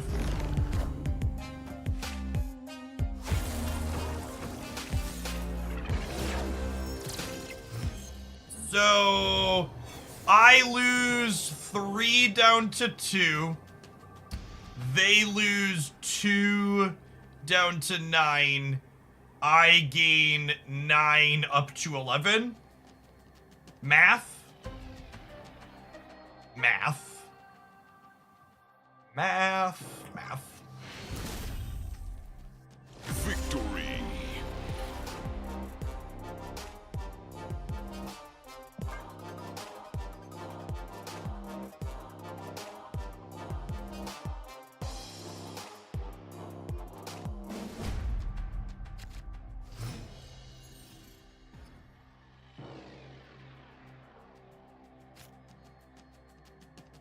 Snap.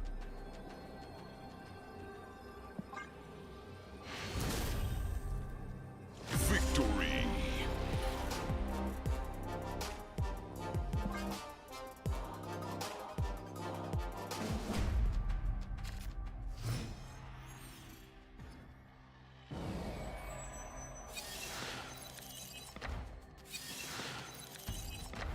Oh, snap.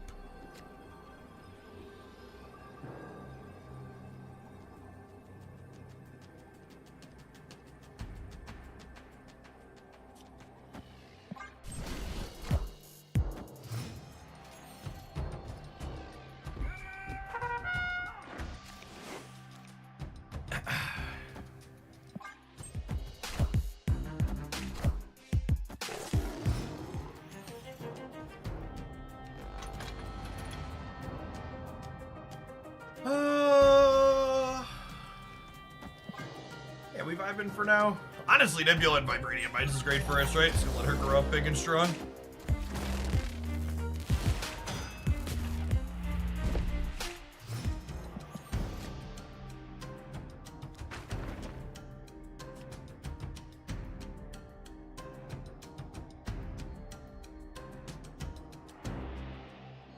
Well, now I think I want to just do this. With the Darkhawk draw, I want to leave the mines open. This is bad if they Cyclops us middle, but other than that, it's good for us.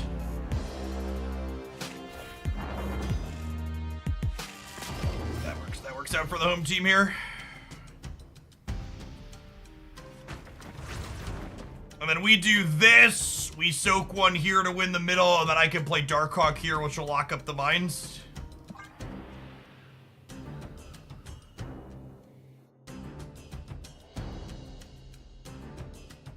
I really hope this card gets some love. Is he playable at +5 per turn, chat?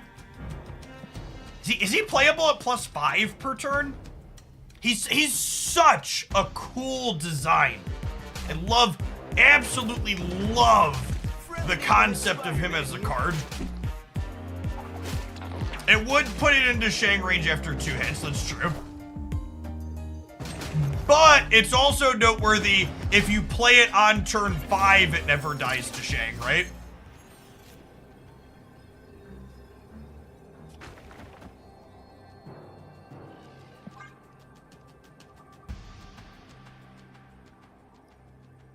He's playable now. He actually has some of the, like, look, I'm one of the biggest Havoc stands around, chat. I played a lot of Havoc.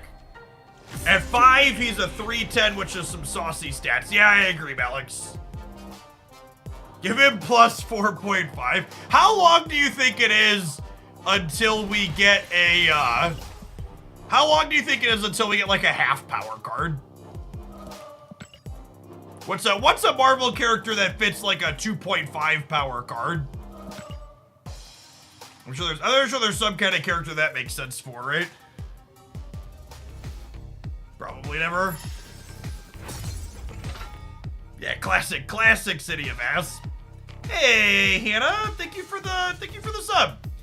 Gamers, if you're looking for another excellent content creator to follow, tap the heart above the chat there. Hannah's here on Twitch making a lot of great stuff here in the Marvel Snap community.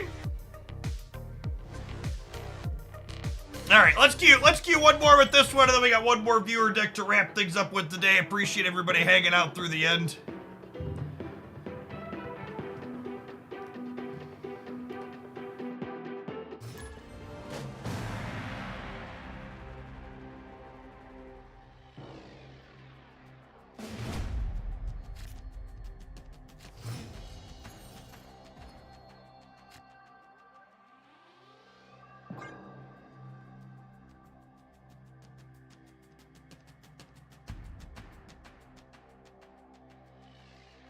.5 points isn't meaningfully different than a whole point, though, unless your opponent has 0.5 power card. Well, so it is kind of, though, right?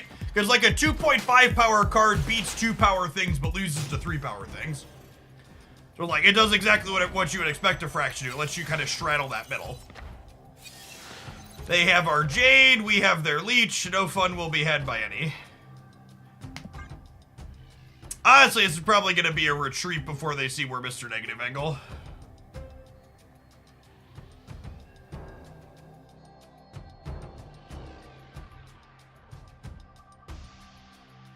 You win tied locations would feel more Marvel Snappy. Sure, but the half a point would be better for determining priority throughout the course of the game, right?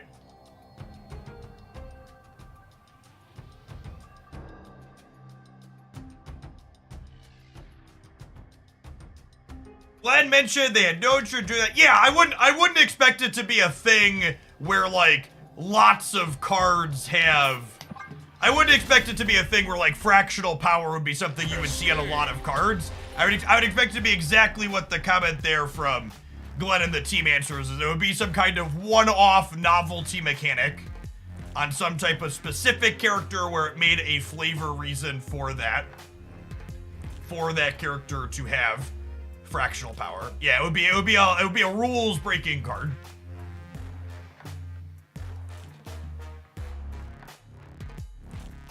Definitely agree that like I would not want that to be a commonplace thing.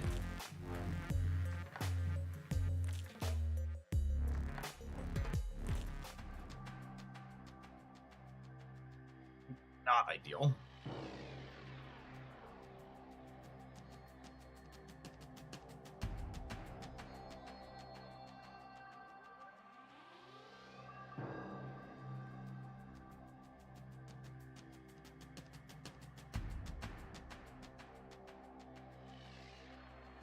As our opponent DC'd. It's Edge.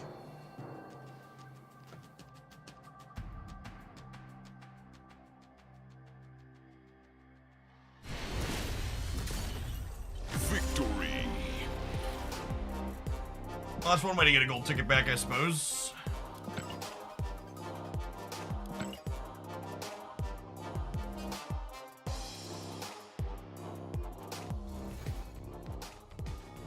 So, I think saying Annie Debris was something they didn't want to happen is actually a misunderstanding of saying they didn't want a Nihilist to play with Debris is a misunderstanding mechanically of what was happening in the metagame with those cards.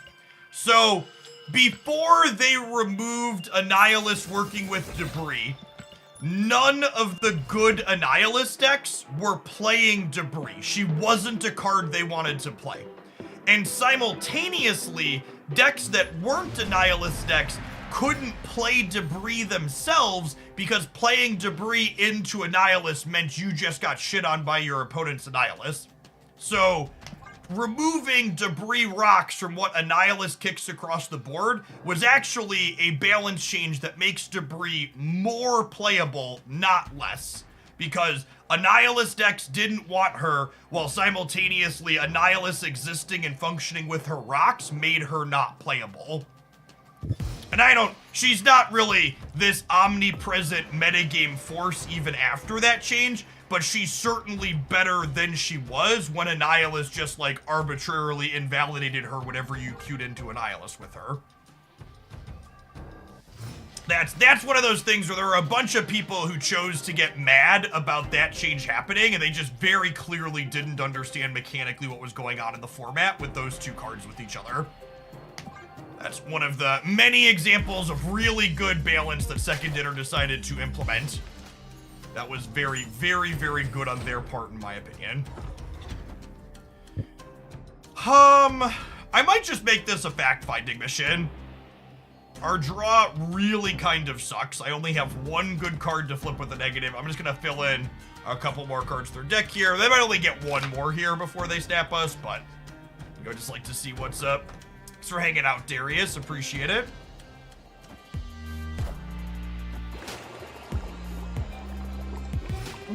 Thing Gladiator. Interesting. I'll see if they'll give us one more freebie here. They're like some kind of Sarah Hazmat deck with Luke Cage, maybe? It's bad for Iron Man. Yeah, but I'm out. Thanks for showing me two more cards you didn't have to.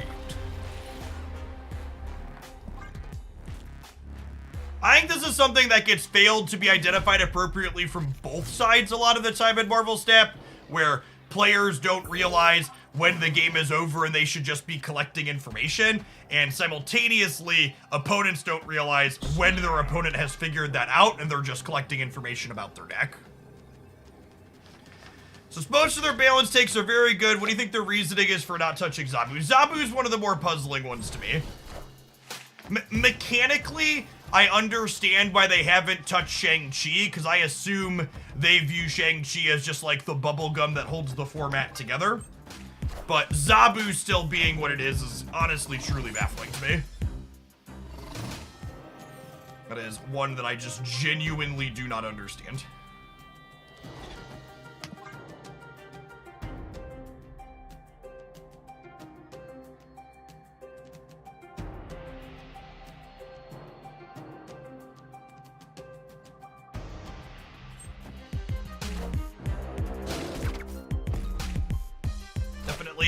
Sarah Tech cards.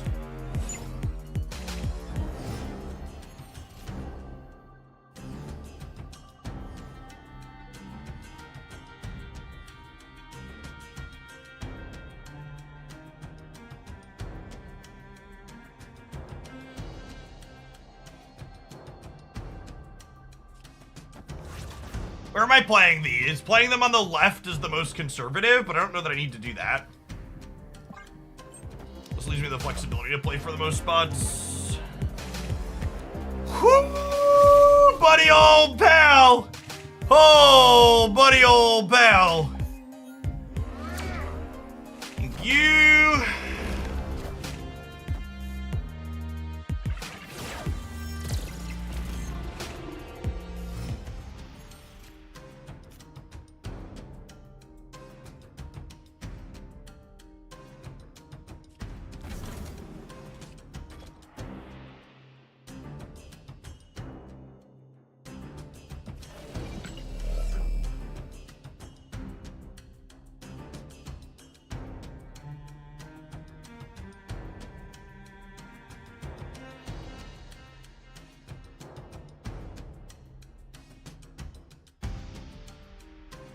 I think I need to wait because I want to try and get 4 cubes out of them here. If I play these out, I definitely only get 2 cubes, and I don't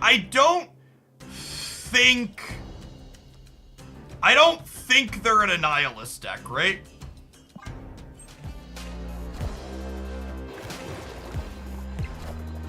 Like, my expectation is they're not playing Annihilus in their Sarah deck. And, like, obviously we could get got by that. They could be playing Sarah or Annihilus in their whatever deck, but, or Eliath, sorry. I'm saying Annihilus, I mean Eliath. This is certainly our best odds to get the most cubes here. Yeah, I think they're just like Luke Cage stuff.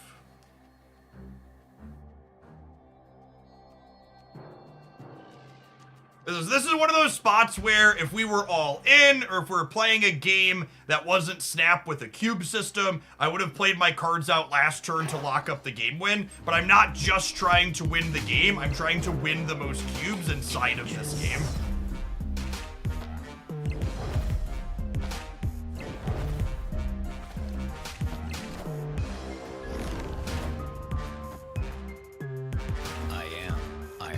In chat. So, Jane Foster inside of Mr. Negative is one of those effects where for a long time I was pretty against putting Jane Foster inside of this deck. But the reality is that when push comes to shove, most people just don't retreat in Snap when they are deterministically beat a lot of the time. They're just not counting, or they don't understand what your output range is. I think in a game where Snap had people that were playing at like a higher level or were more invested in the results, Jane Foster would be a terrible card to play in this archetype. But in reality, how most people end up playing Snap, it's just like very good because they just stay in games like that where they're just like almost assuredly going to get dumpstered.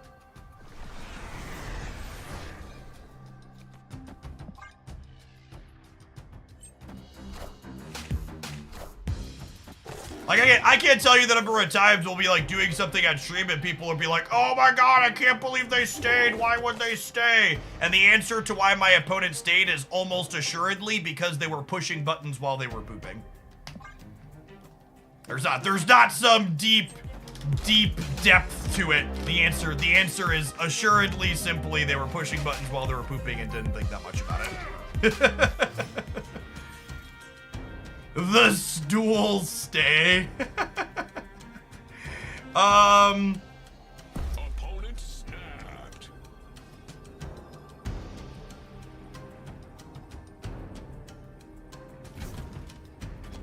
We'll do this.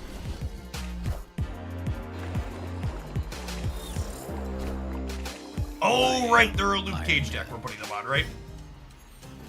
So Quantum Relic is good for them.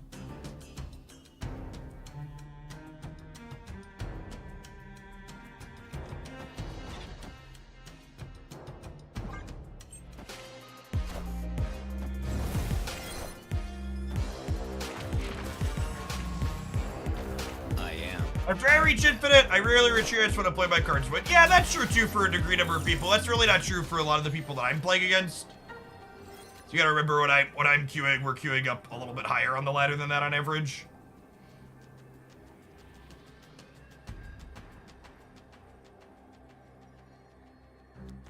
Okay, so Enchantress is obviously a thing. But if they Enchantress here, they're at 15, and I'm gonna be at 11, 13. I'm gonna be at 17.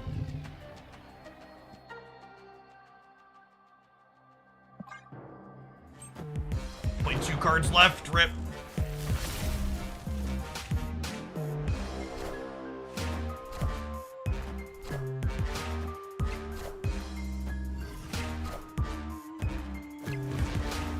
That was our play?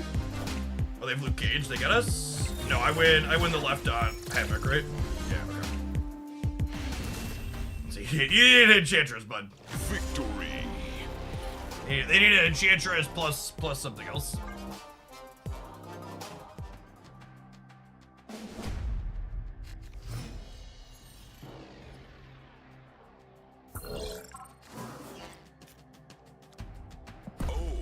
9 to 2, high stakes round start now.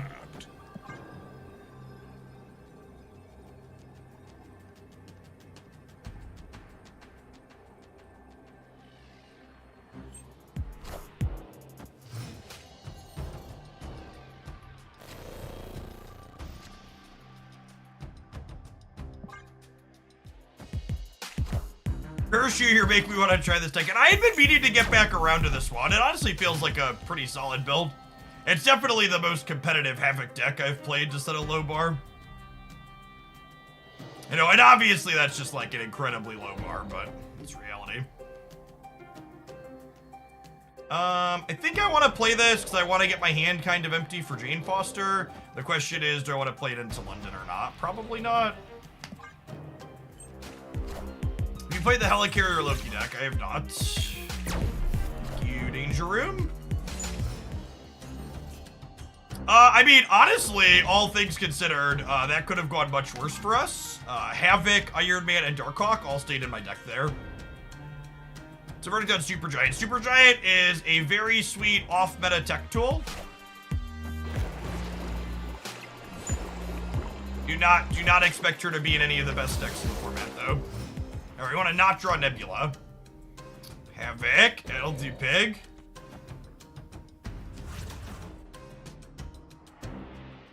If I play Havoc this turn, I get to draw my Iron Man and Darkhawk guaranteed. However, playing Havoc this turn means that I'm going to take priority.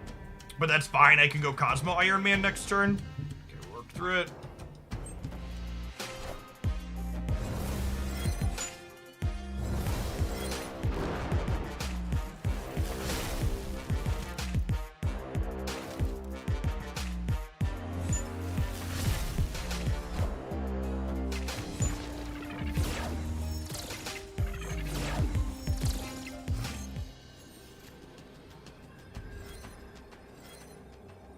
I did take priority here, yeah.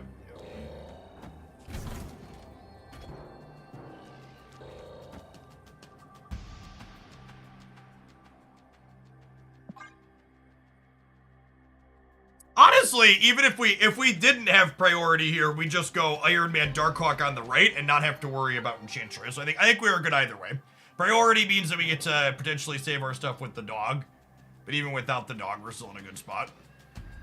So they had two big things. The Darkhawk is 10.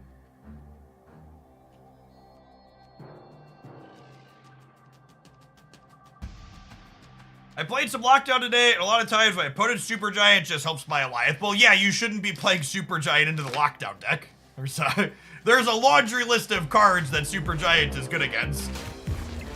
But the Lockdown cards are not on them. Iron Man. I am Iron Man.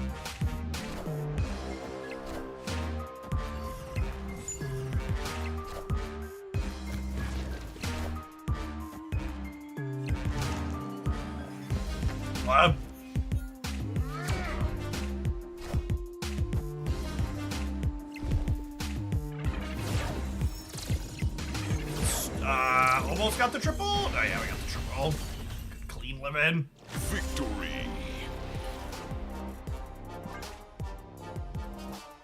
All right, gamers, that was a fun set. I like this deck a lot.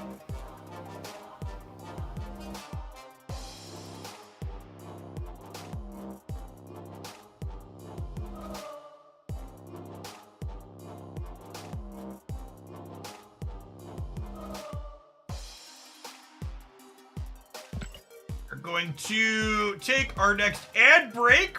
Let's load up. Let's tease our next viewer deck. We've got a good one here coming up as our next one. I think we're going to continue the gold conquest with it. Oh, did we just finish the weekend mission too? That's sick. And our next deck's actually a Black Swan Ronin bounce deck. We're gonna bounce some master molds here, hopefully. All right, gamers, we'll see you in 120 seconds. We're gonna be playing some Ronin Black Swan action. Thanks for hanging out. Don't go anywhere.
Let's hop on into it, shall we?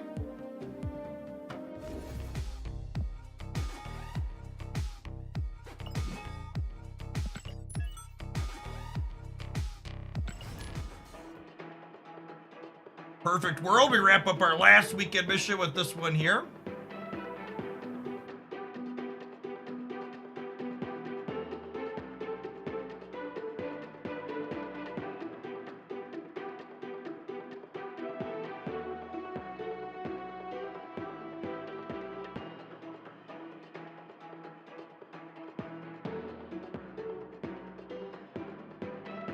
Hey, Yog, appreciate it. There's a good chance it ends up being a stream cut highlight too. So it's a pretty unique deck, and I get to put Havoc on a thumbnail. Should be reasonable for clicks.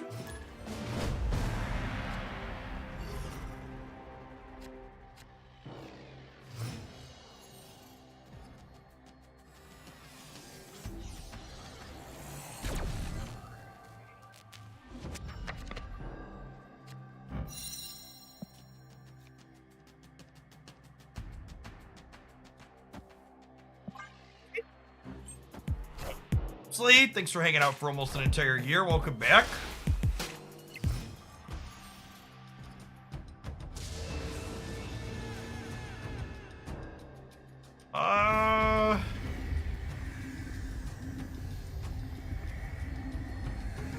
Really need another ham. There, extra Falcon.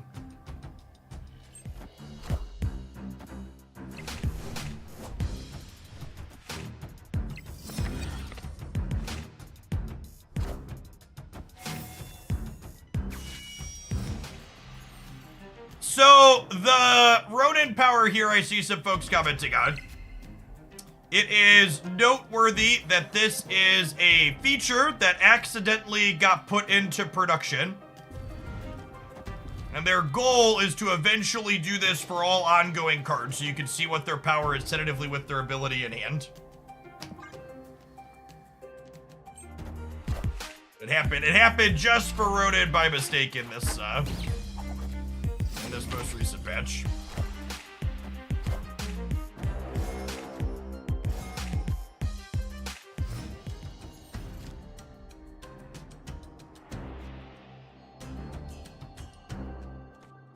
Yes, we werewolf this turn. This patch was wild with QA. Yeah, if you heard or if you read the patch notes, they talked about how this patch was on a different timeline than most because of their cycles, so it's not super surprising.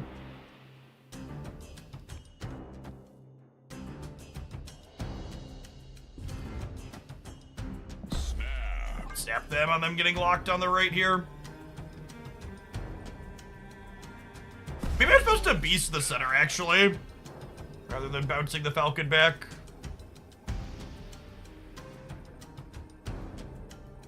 Probably. Yes, he's still considered 5 his base power for the purposes of things like Silver Samurai and Celine that care about stats in hands. Exactly correct.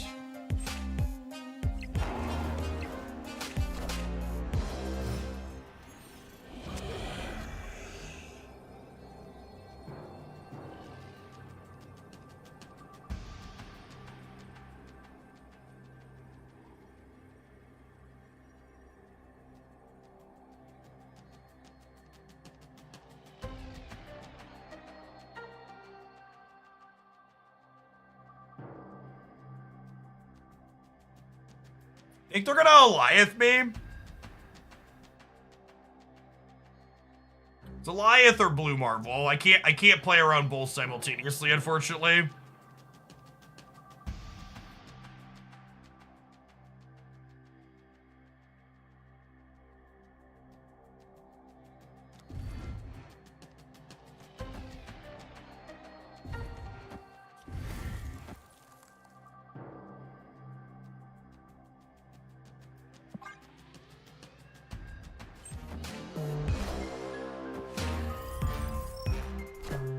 Wow, that's a big boy. this, right?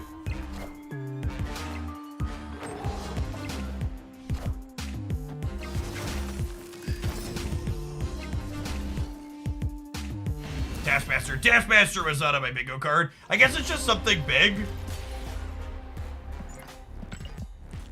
We would have won this if I would have gone just a bunch of on reveals into this here. No, would I? I would have.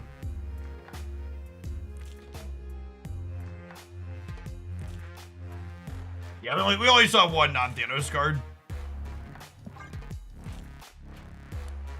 I think I should have beasted the center, like I said, instead of beasting the left. Then we probably. A Falcon right was definitely correct. I'm confident that I should have beasted the center to not lock myself into lower power on the left. I wanted to scoop my 1 energy on reveals back up to move the dog around.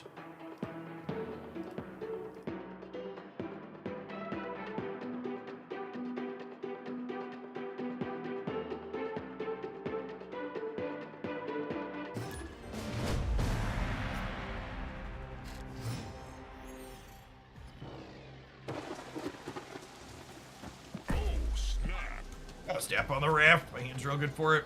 To go Iceman into Master Mold into Ham Falcon.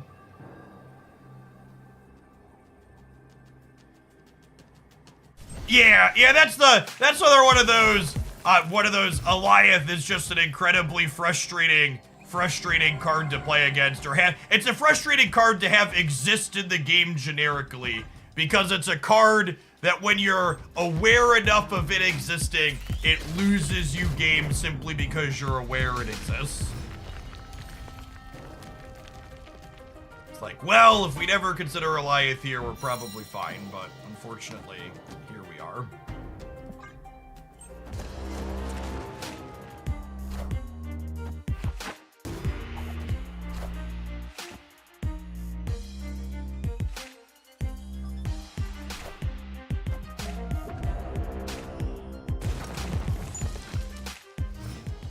Nice try, Rift.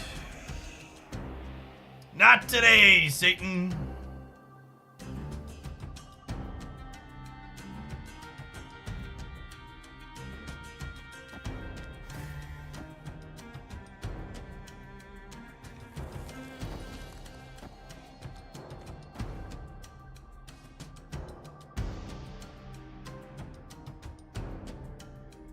Demon to my hand. 1, 2, 3, 4 come back. I have to play Giganto out if I want to bounce the Iceman. Yeah, I should probably play around Mobius. Should I? They're definitely a Shang-Chi deck. They're only maybe a Mobius deck. I'll play around Shang and not Mobius. Wind, aid my hand.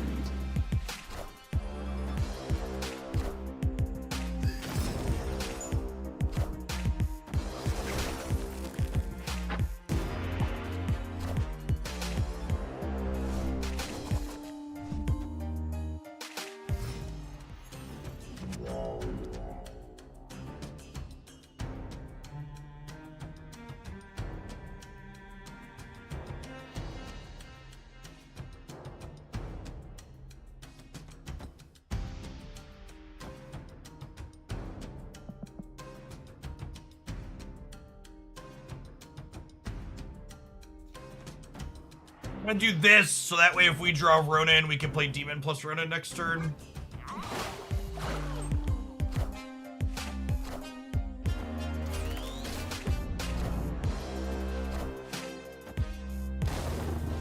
Yeah, I could turn off the flooding, but I'd rather just get the Giganto done, I think. Is exactly correct.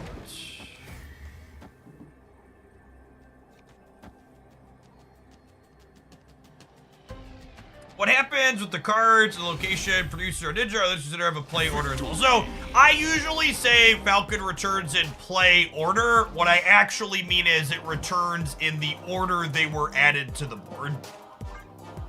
So, rocks and ninjas weren't played, but Falcon prioritizes returning them in the order they were put onto the locations. Like, saying play order is technically not correct.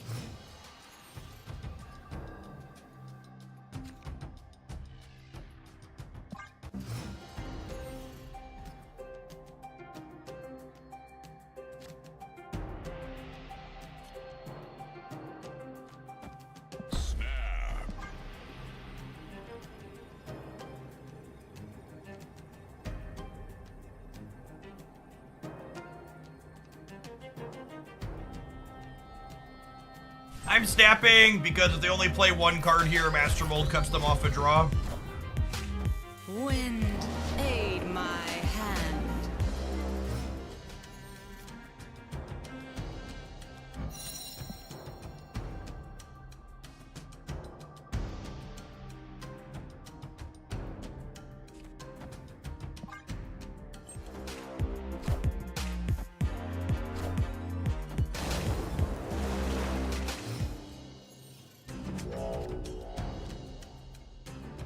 Go. Opponent snapped. I just have to leave. They have Storm in their Goliath deck.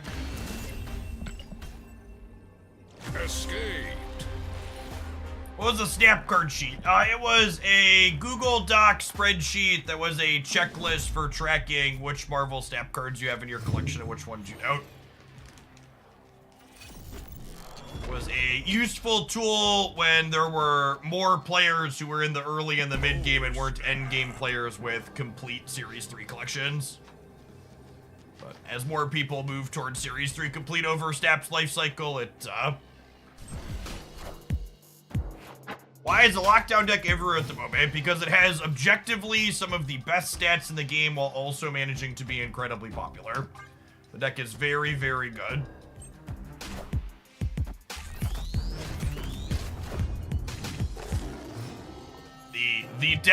This deck isn't even just good because of lockdown stuff. It's good because it's good in large part due to the fact that it is a Miss Marvel Shang-Chi Zabu deck. Those are the cards it's playing that are extra powerful.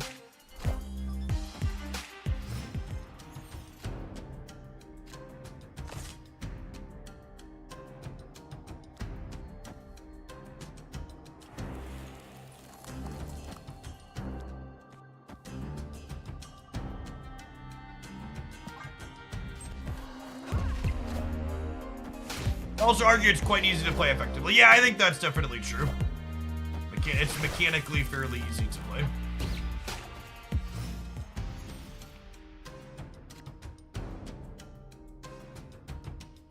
Straightforward play patterns.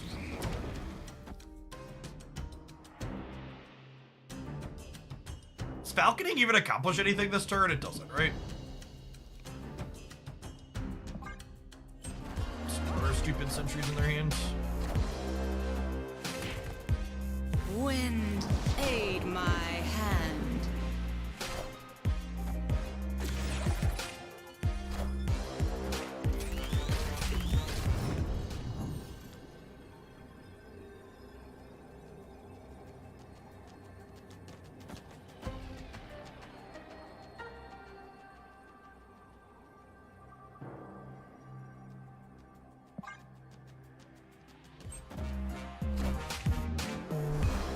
Cards. Oh, it's just Medusa, Sentinel, so we went left and right here.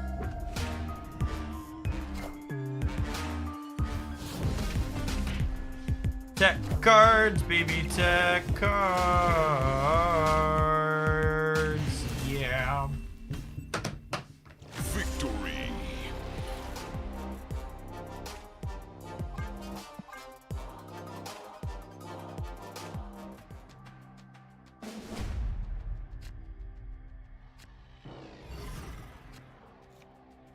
I am genuinely curious to see if having Rodent in this deck feels like it's at all relevant at any point. Or if it's just gonna be this 5-drop that clunks up our hand that we play around with our bounce deck and our tech cards.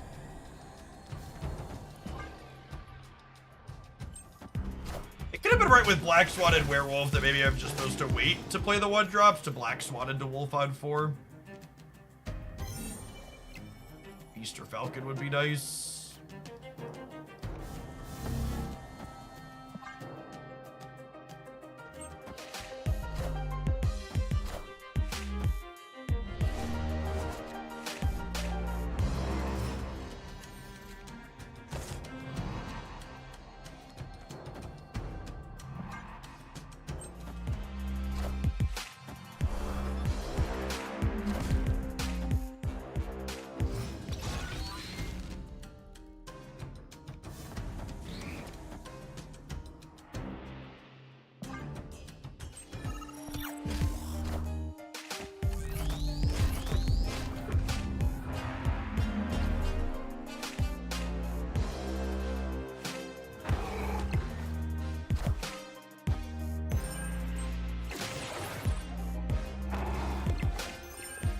Obtain priority.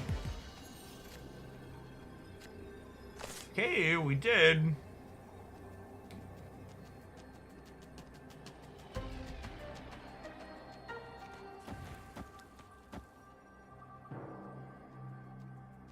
Opponent snapped. Gosh, I think I'm willing to play for all their cubes here.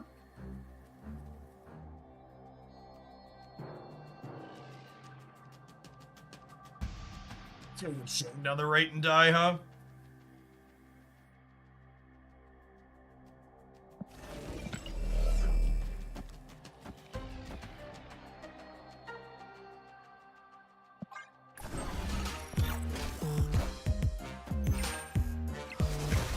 Alliance, I have priority. Alliance sort of thing.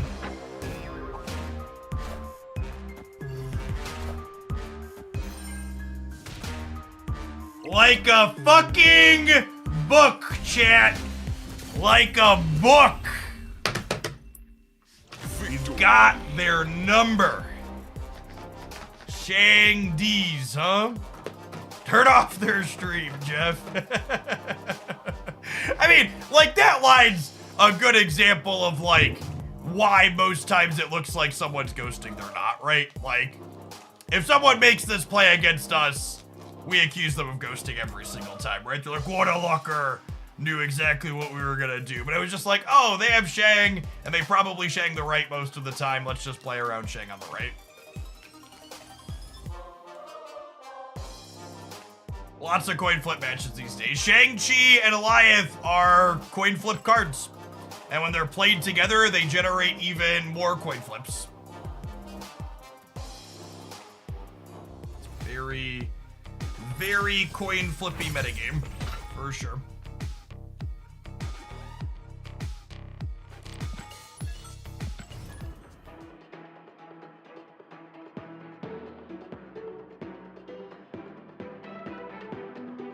Ooh, Untapped has a filter for 6,000 plus now. I wonder if they added, oh,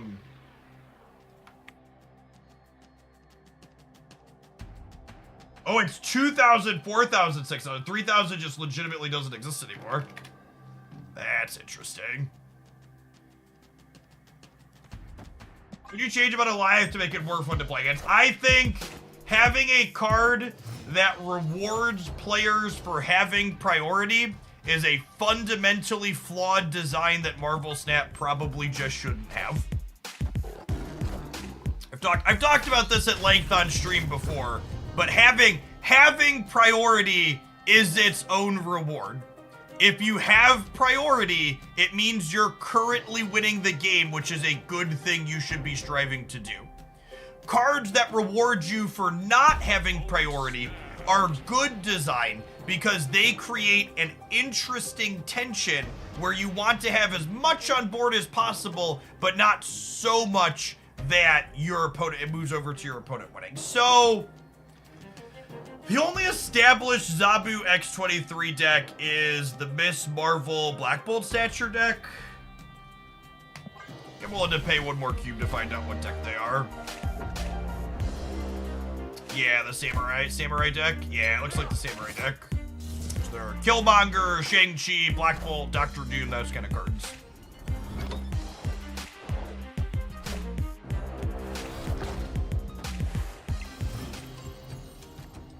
Wow, that's actually exceptionally bad for us.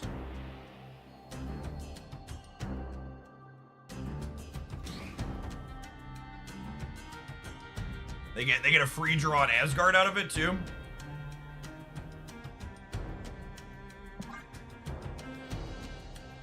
Can tuck Shadow King left. I think I want to move the dog around.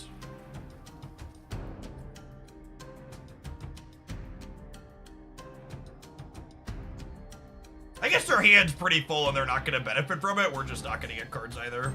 Oh, I tucked Black Swan. My brain is bad. I haven't played against a lot of Super Giants on a comic card. I was thinking this was going to flip next turn, but that's not how that card works, right?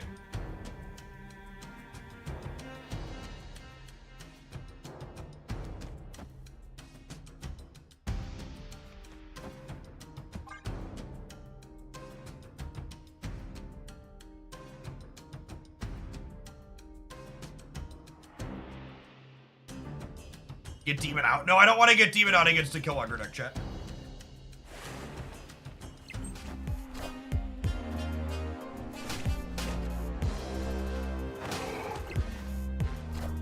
Yeah, it's just one of those effects where, like, the play patterns aren't common enough for people to be thinking about them actively.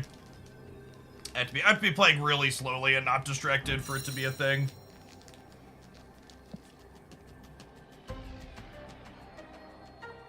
And honestly, this could realistically be the Blade plus a Killmonger too.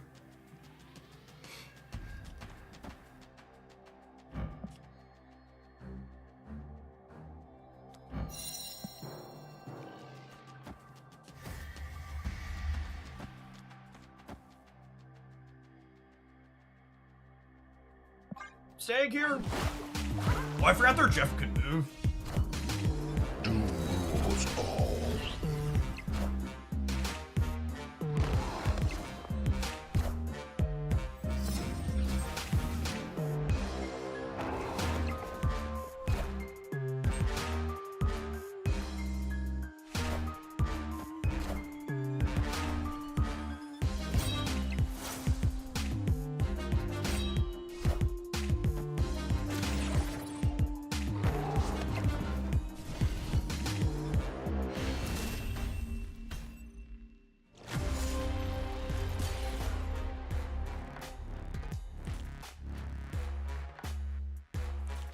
Oh, this card sucks shit. It's so bad. It's so bad. This just in. Ronin is a miserable bad card, chat. It's just too clunky for what it does. And then it gets randomly hosed by stuff like this that your opponent could be playing. Its ceiling is too low for it to randomly lose to Silver Samurai. Like when a card's gonna get hard countered, you want it to be better than what it's doing. Been having a lot of success with it. So I would bet, and this is the thing about Ronin that I think a lot of people don't think enough about when they're looking at their decks that they're playing Ronin in, is this deck is just a different flavor of, yes, this deck is probably good and it plays Ronin, but it's not good because it plays Ronin. It's good in spite of playing Ronin because the rest of the deck is good. If you look at all of the decks that play Ronin on Untapped that have good metrics, they're basically all just worse versions of other established decks that people shoved Ronin and a couple of Ronin enablers into.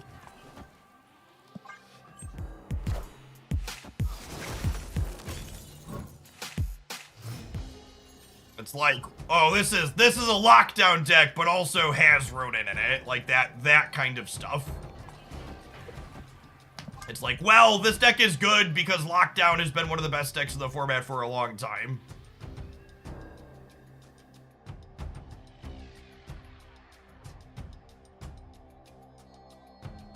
Ronin wakes up in the morning thankful he's not Baron Mordor. Oh, it's funny because it's true.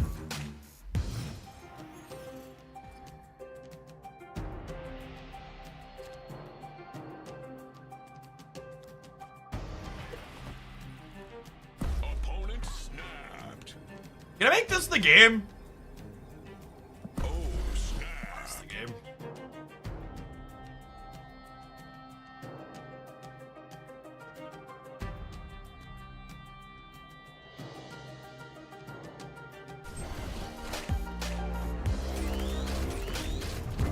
Like their hand means they can get into Luke's bar. Yeah, but they're a Doctor Doom deck, so they're gonna get into Luke's bar regardless, right?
Demon.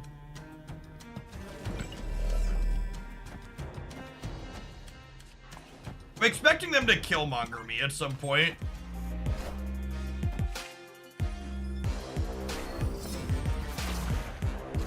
I am shocked that they got rid of.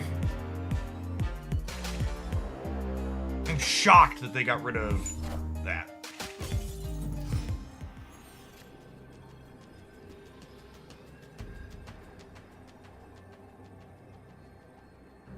Oh, shoot. You know what, though? I was expecting to have Falcon to get into Luke's bar. And Black Bolt won his coin flip and took that away from us.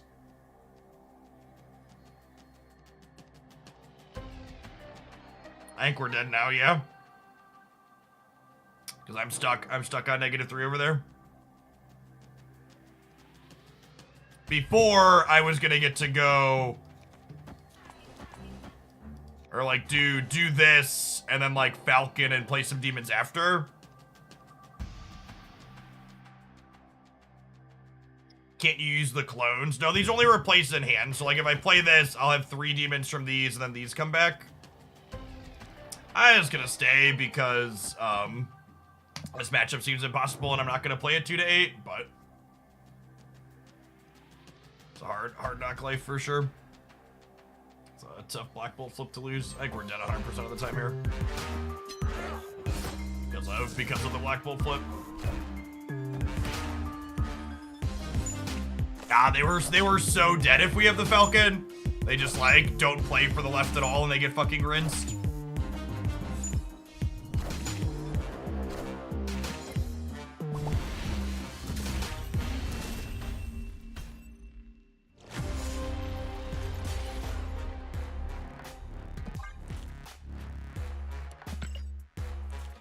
Look at this one like another shaking through the proving grounds, maybe, but definitely just feels like awkward bounce. Honestly, Master Molds felt kind of okay in terms of taking draws away from my opponent. This deck kind of makes me want to try Master Mold inside of Darkhawk bounce, but Ronin is just not a good Marvel Snap card. It's just so much energy for something that just eats shit to Shang-Chi.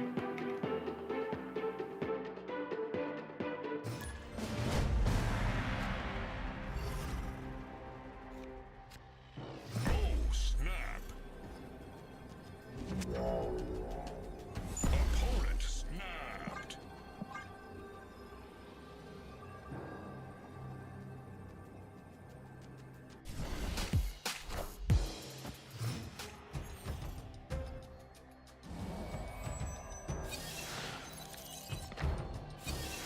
Toenails are blank. Nebula Hobgoblin. Clutter or something or other, it looks like.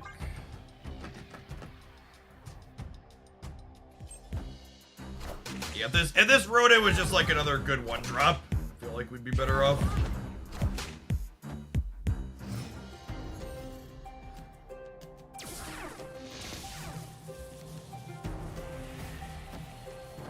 Pig.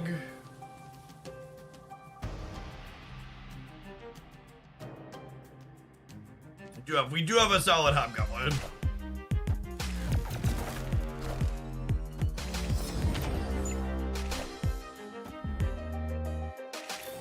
Alright, I lied. What if Rodent had ongoing can't be destroyed? I mean, yeah, you could power creep every single big stat thing by making it so they manually can't be destroyed to Shang-Chi like they did with the Blade. That obviously makes the cards better and more playable, but I don't think that's a good or sustainable solution to what's going on in the format. I think just like manually making a bunch of cards not be able to be died to Shang-Chi is like a much worse solution than just like structurally changing the format so Shang-Chi's not in everything.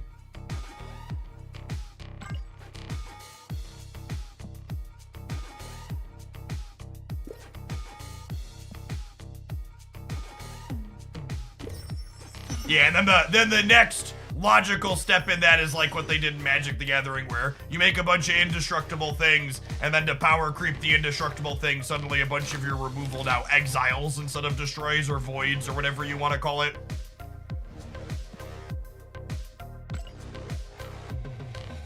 Chat, some of the worst game dev I've seen. I mean, that's just, it's not their job, chat. It's not their jobs. Let's ladder for a little bit to close out the day. Let's wrap on viewer submissions.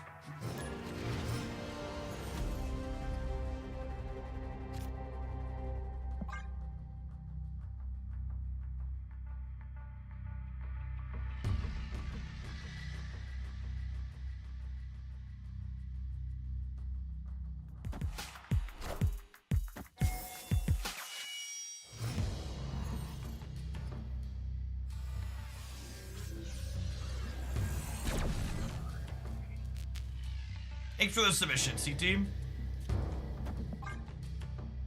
Netflix and Shill, what's going on, Dice Spoon? Appreciate the 21 months. Life is good. Thank you for the 1.5 years. Pruning could be a flavorful version of Exile. God, man.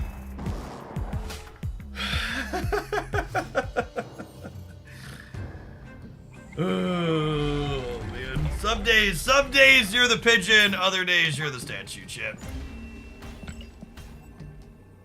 Escaped.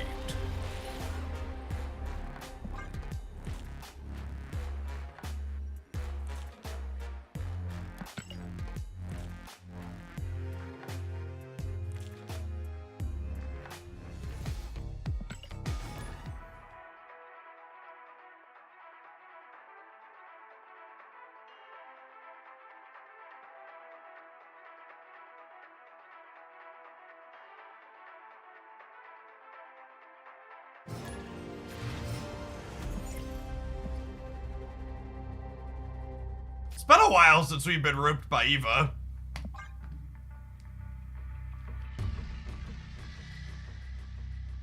Man, play that much ladder last season?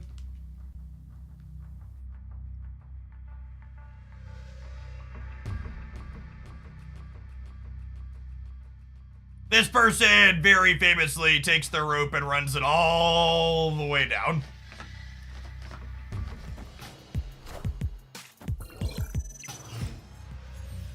True to form, yep. Hey, thanks for the bit, ECT. Didn't have to do that.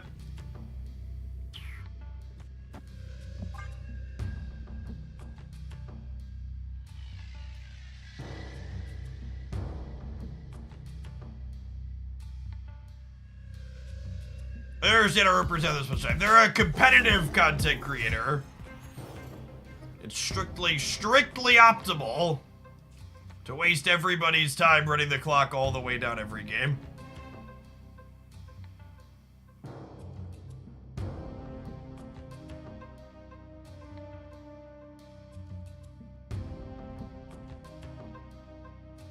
Not toxic, it's just being competitive.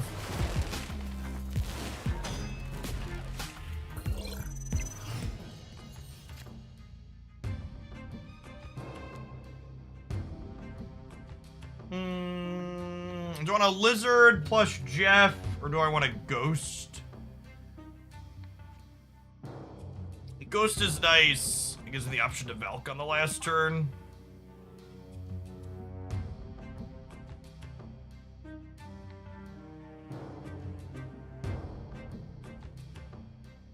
Eva is a god. I don't care if they're a god or a man. I just want them to, like, take their fucking turns before I die of old age. Oh, maybe you mean they're a god as in they're immortal, and that's why roping doesn't bother them, because they have more time on this earth than the rest of us. That would make sense. I think everything makes a lot more sense from that perspective.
Shake me, daddy.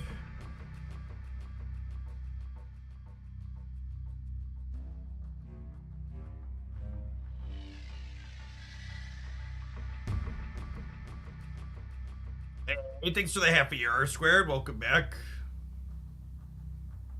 Honestly, it's probably wrong to play the lizard left, because if they shag me, we're getting got there either way. I guess lizard left is nice if they play something big and they move the vision.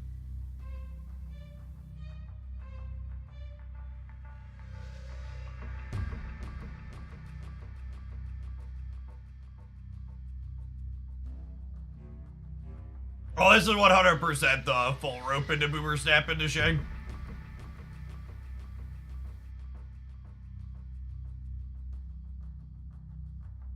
Wait for it. Opponent snapped. Every single time, just completely and utterly toxic piece of shit. Ooh.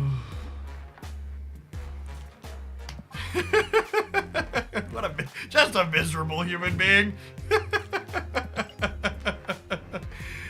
Ooh.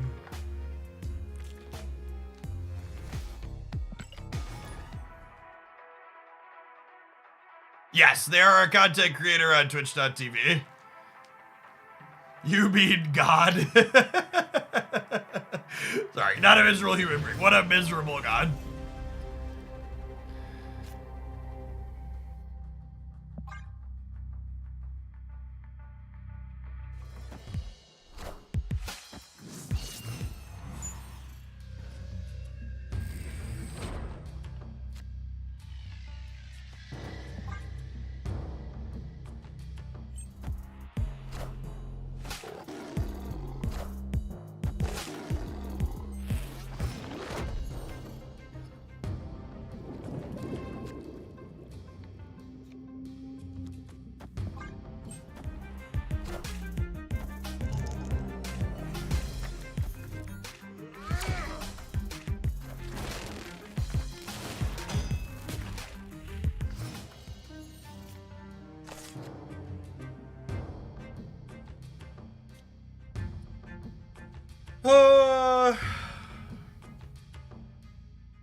spin.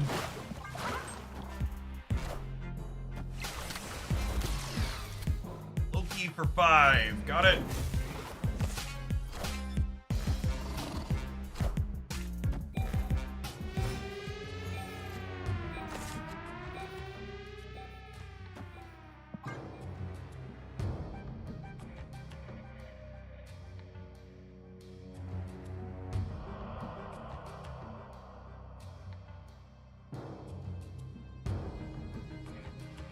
Oh, that's true too. They also have Loki in hand as their card draw for the turn. Is a great thing to shout out. I wasn't thinking about.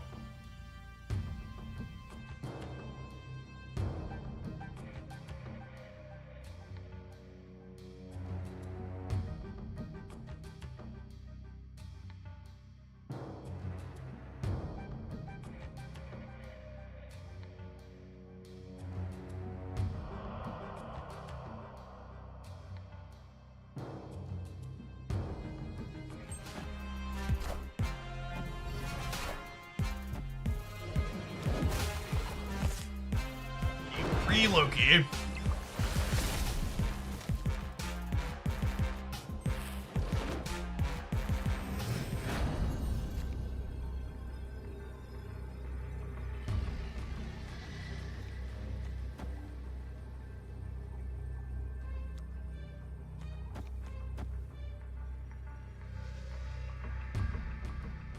The 16, 17 here. I think that's good. I want to play Luke Cage, so I duck their Valk. Yeah. Victory.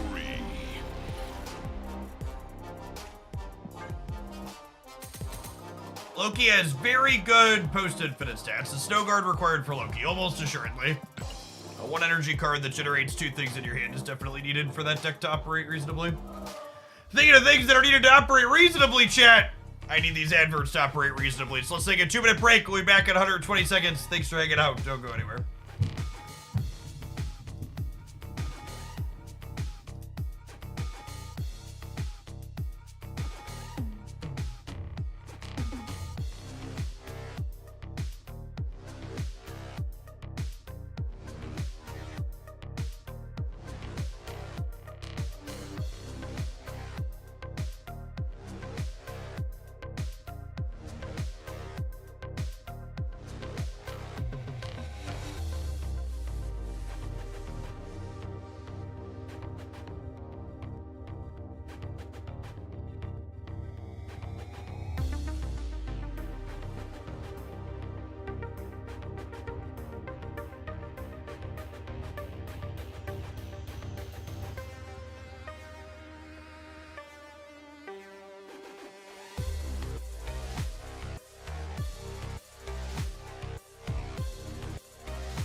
You show top Loki deck stats, sure. Certainly don't want to start opening my 400 boxes. That sounds awful.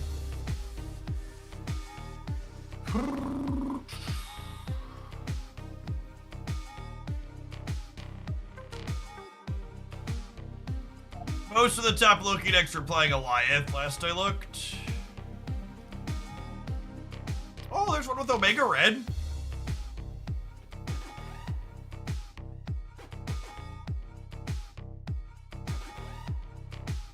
It's a novel build.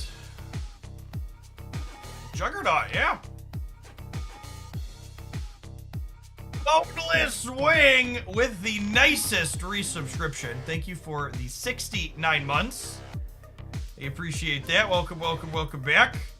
Unsurprisingly, doing Helicarrier and Ghost Rider things is probably not good.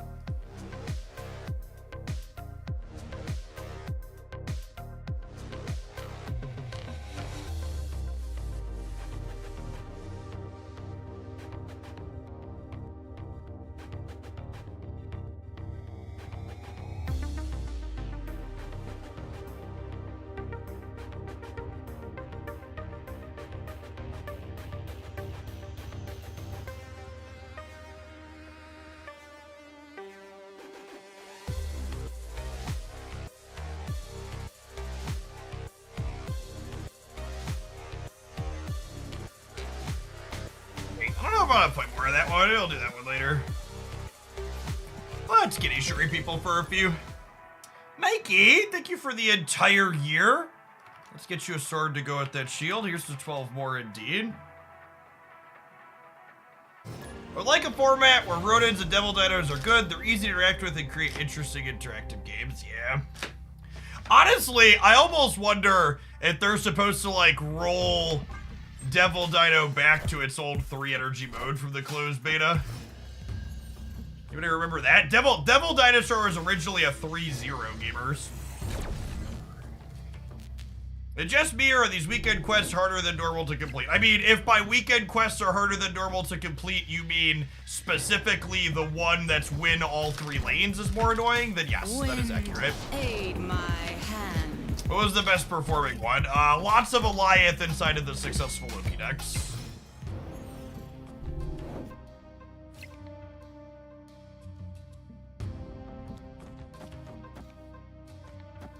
Or as I like to call it, thanks, I hate it here.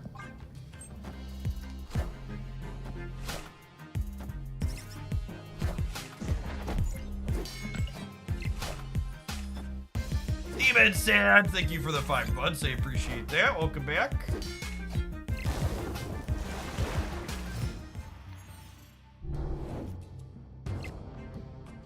Yeah, my quick check there, on my opponent was me stopping to see if they were a lower collection level when they played the Squirrel Girl, but they are not. Go on to armor.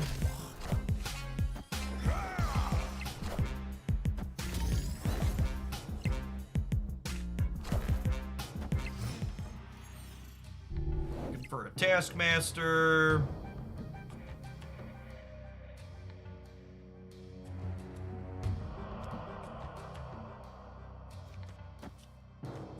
I'll do this, and then this gives me the option to slam a Red Skull over here, and then play Big Kitty plus move Nightcrawler middle.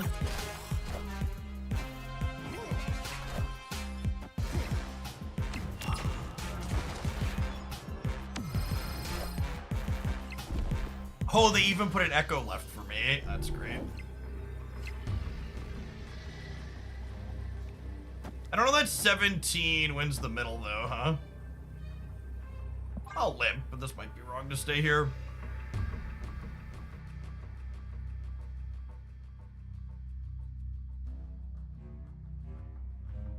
Dino onslaught here, though. Ooh, them playing to the left seems good for us. 6 power Marvel does it. Rip.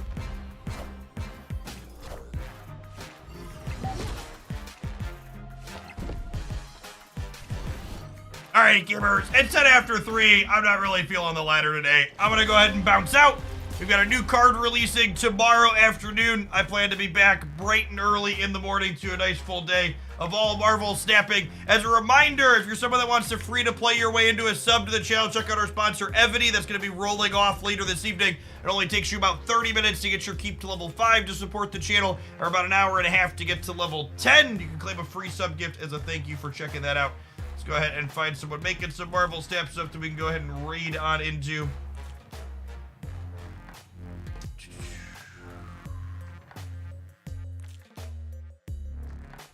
It's like Yipes is streaming. I'm gonna go ahead and send you over their way. They make a lot of great Marvel Snap and other content here on Twitch. Be sure to hang out and check them out. They are conquesting, or they're laddering right now. It says it might be conquesting later.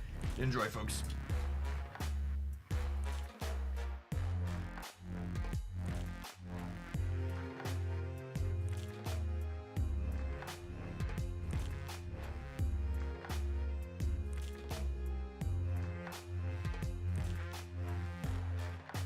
YouTube gamers, don't forget to tap the like button on the way out the door.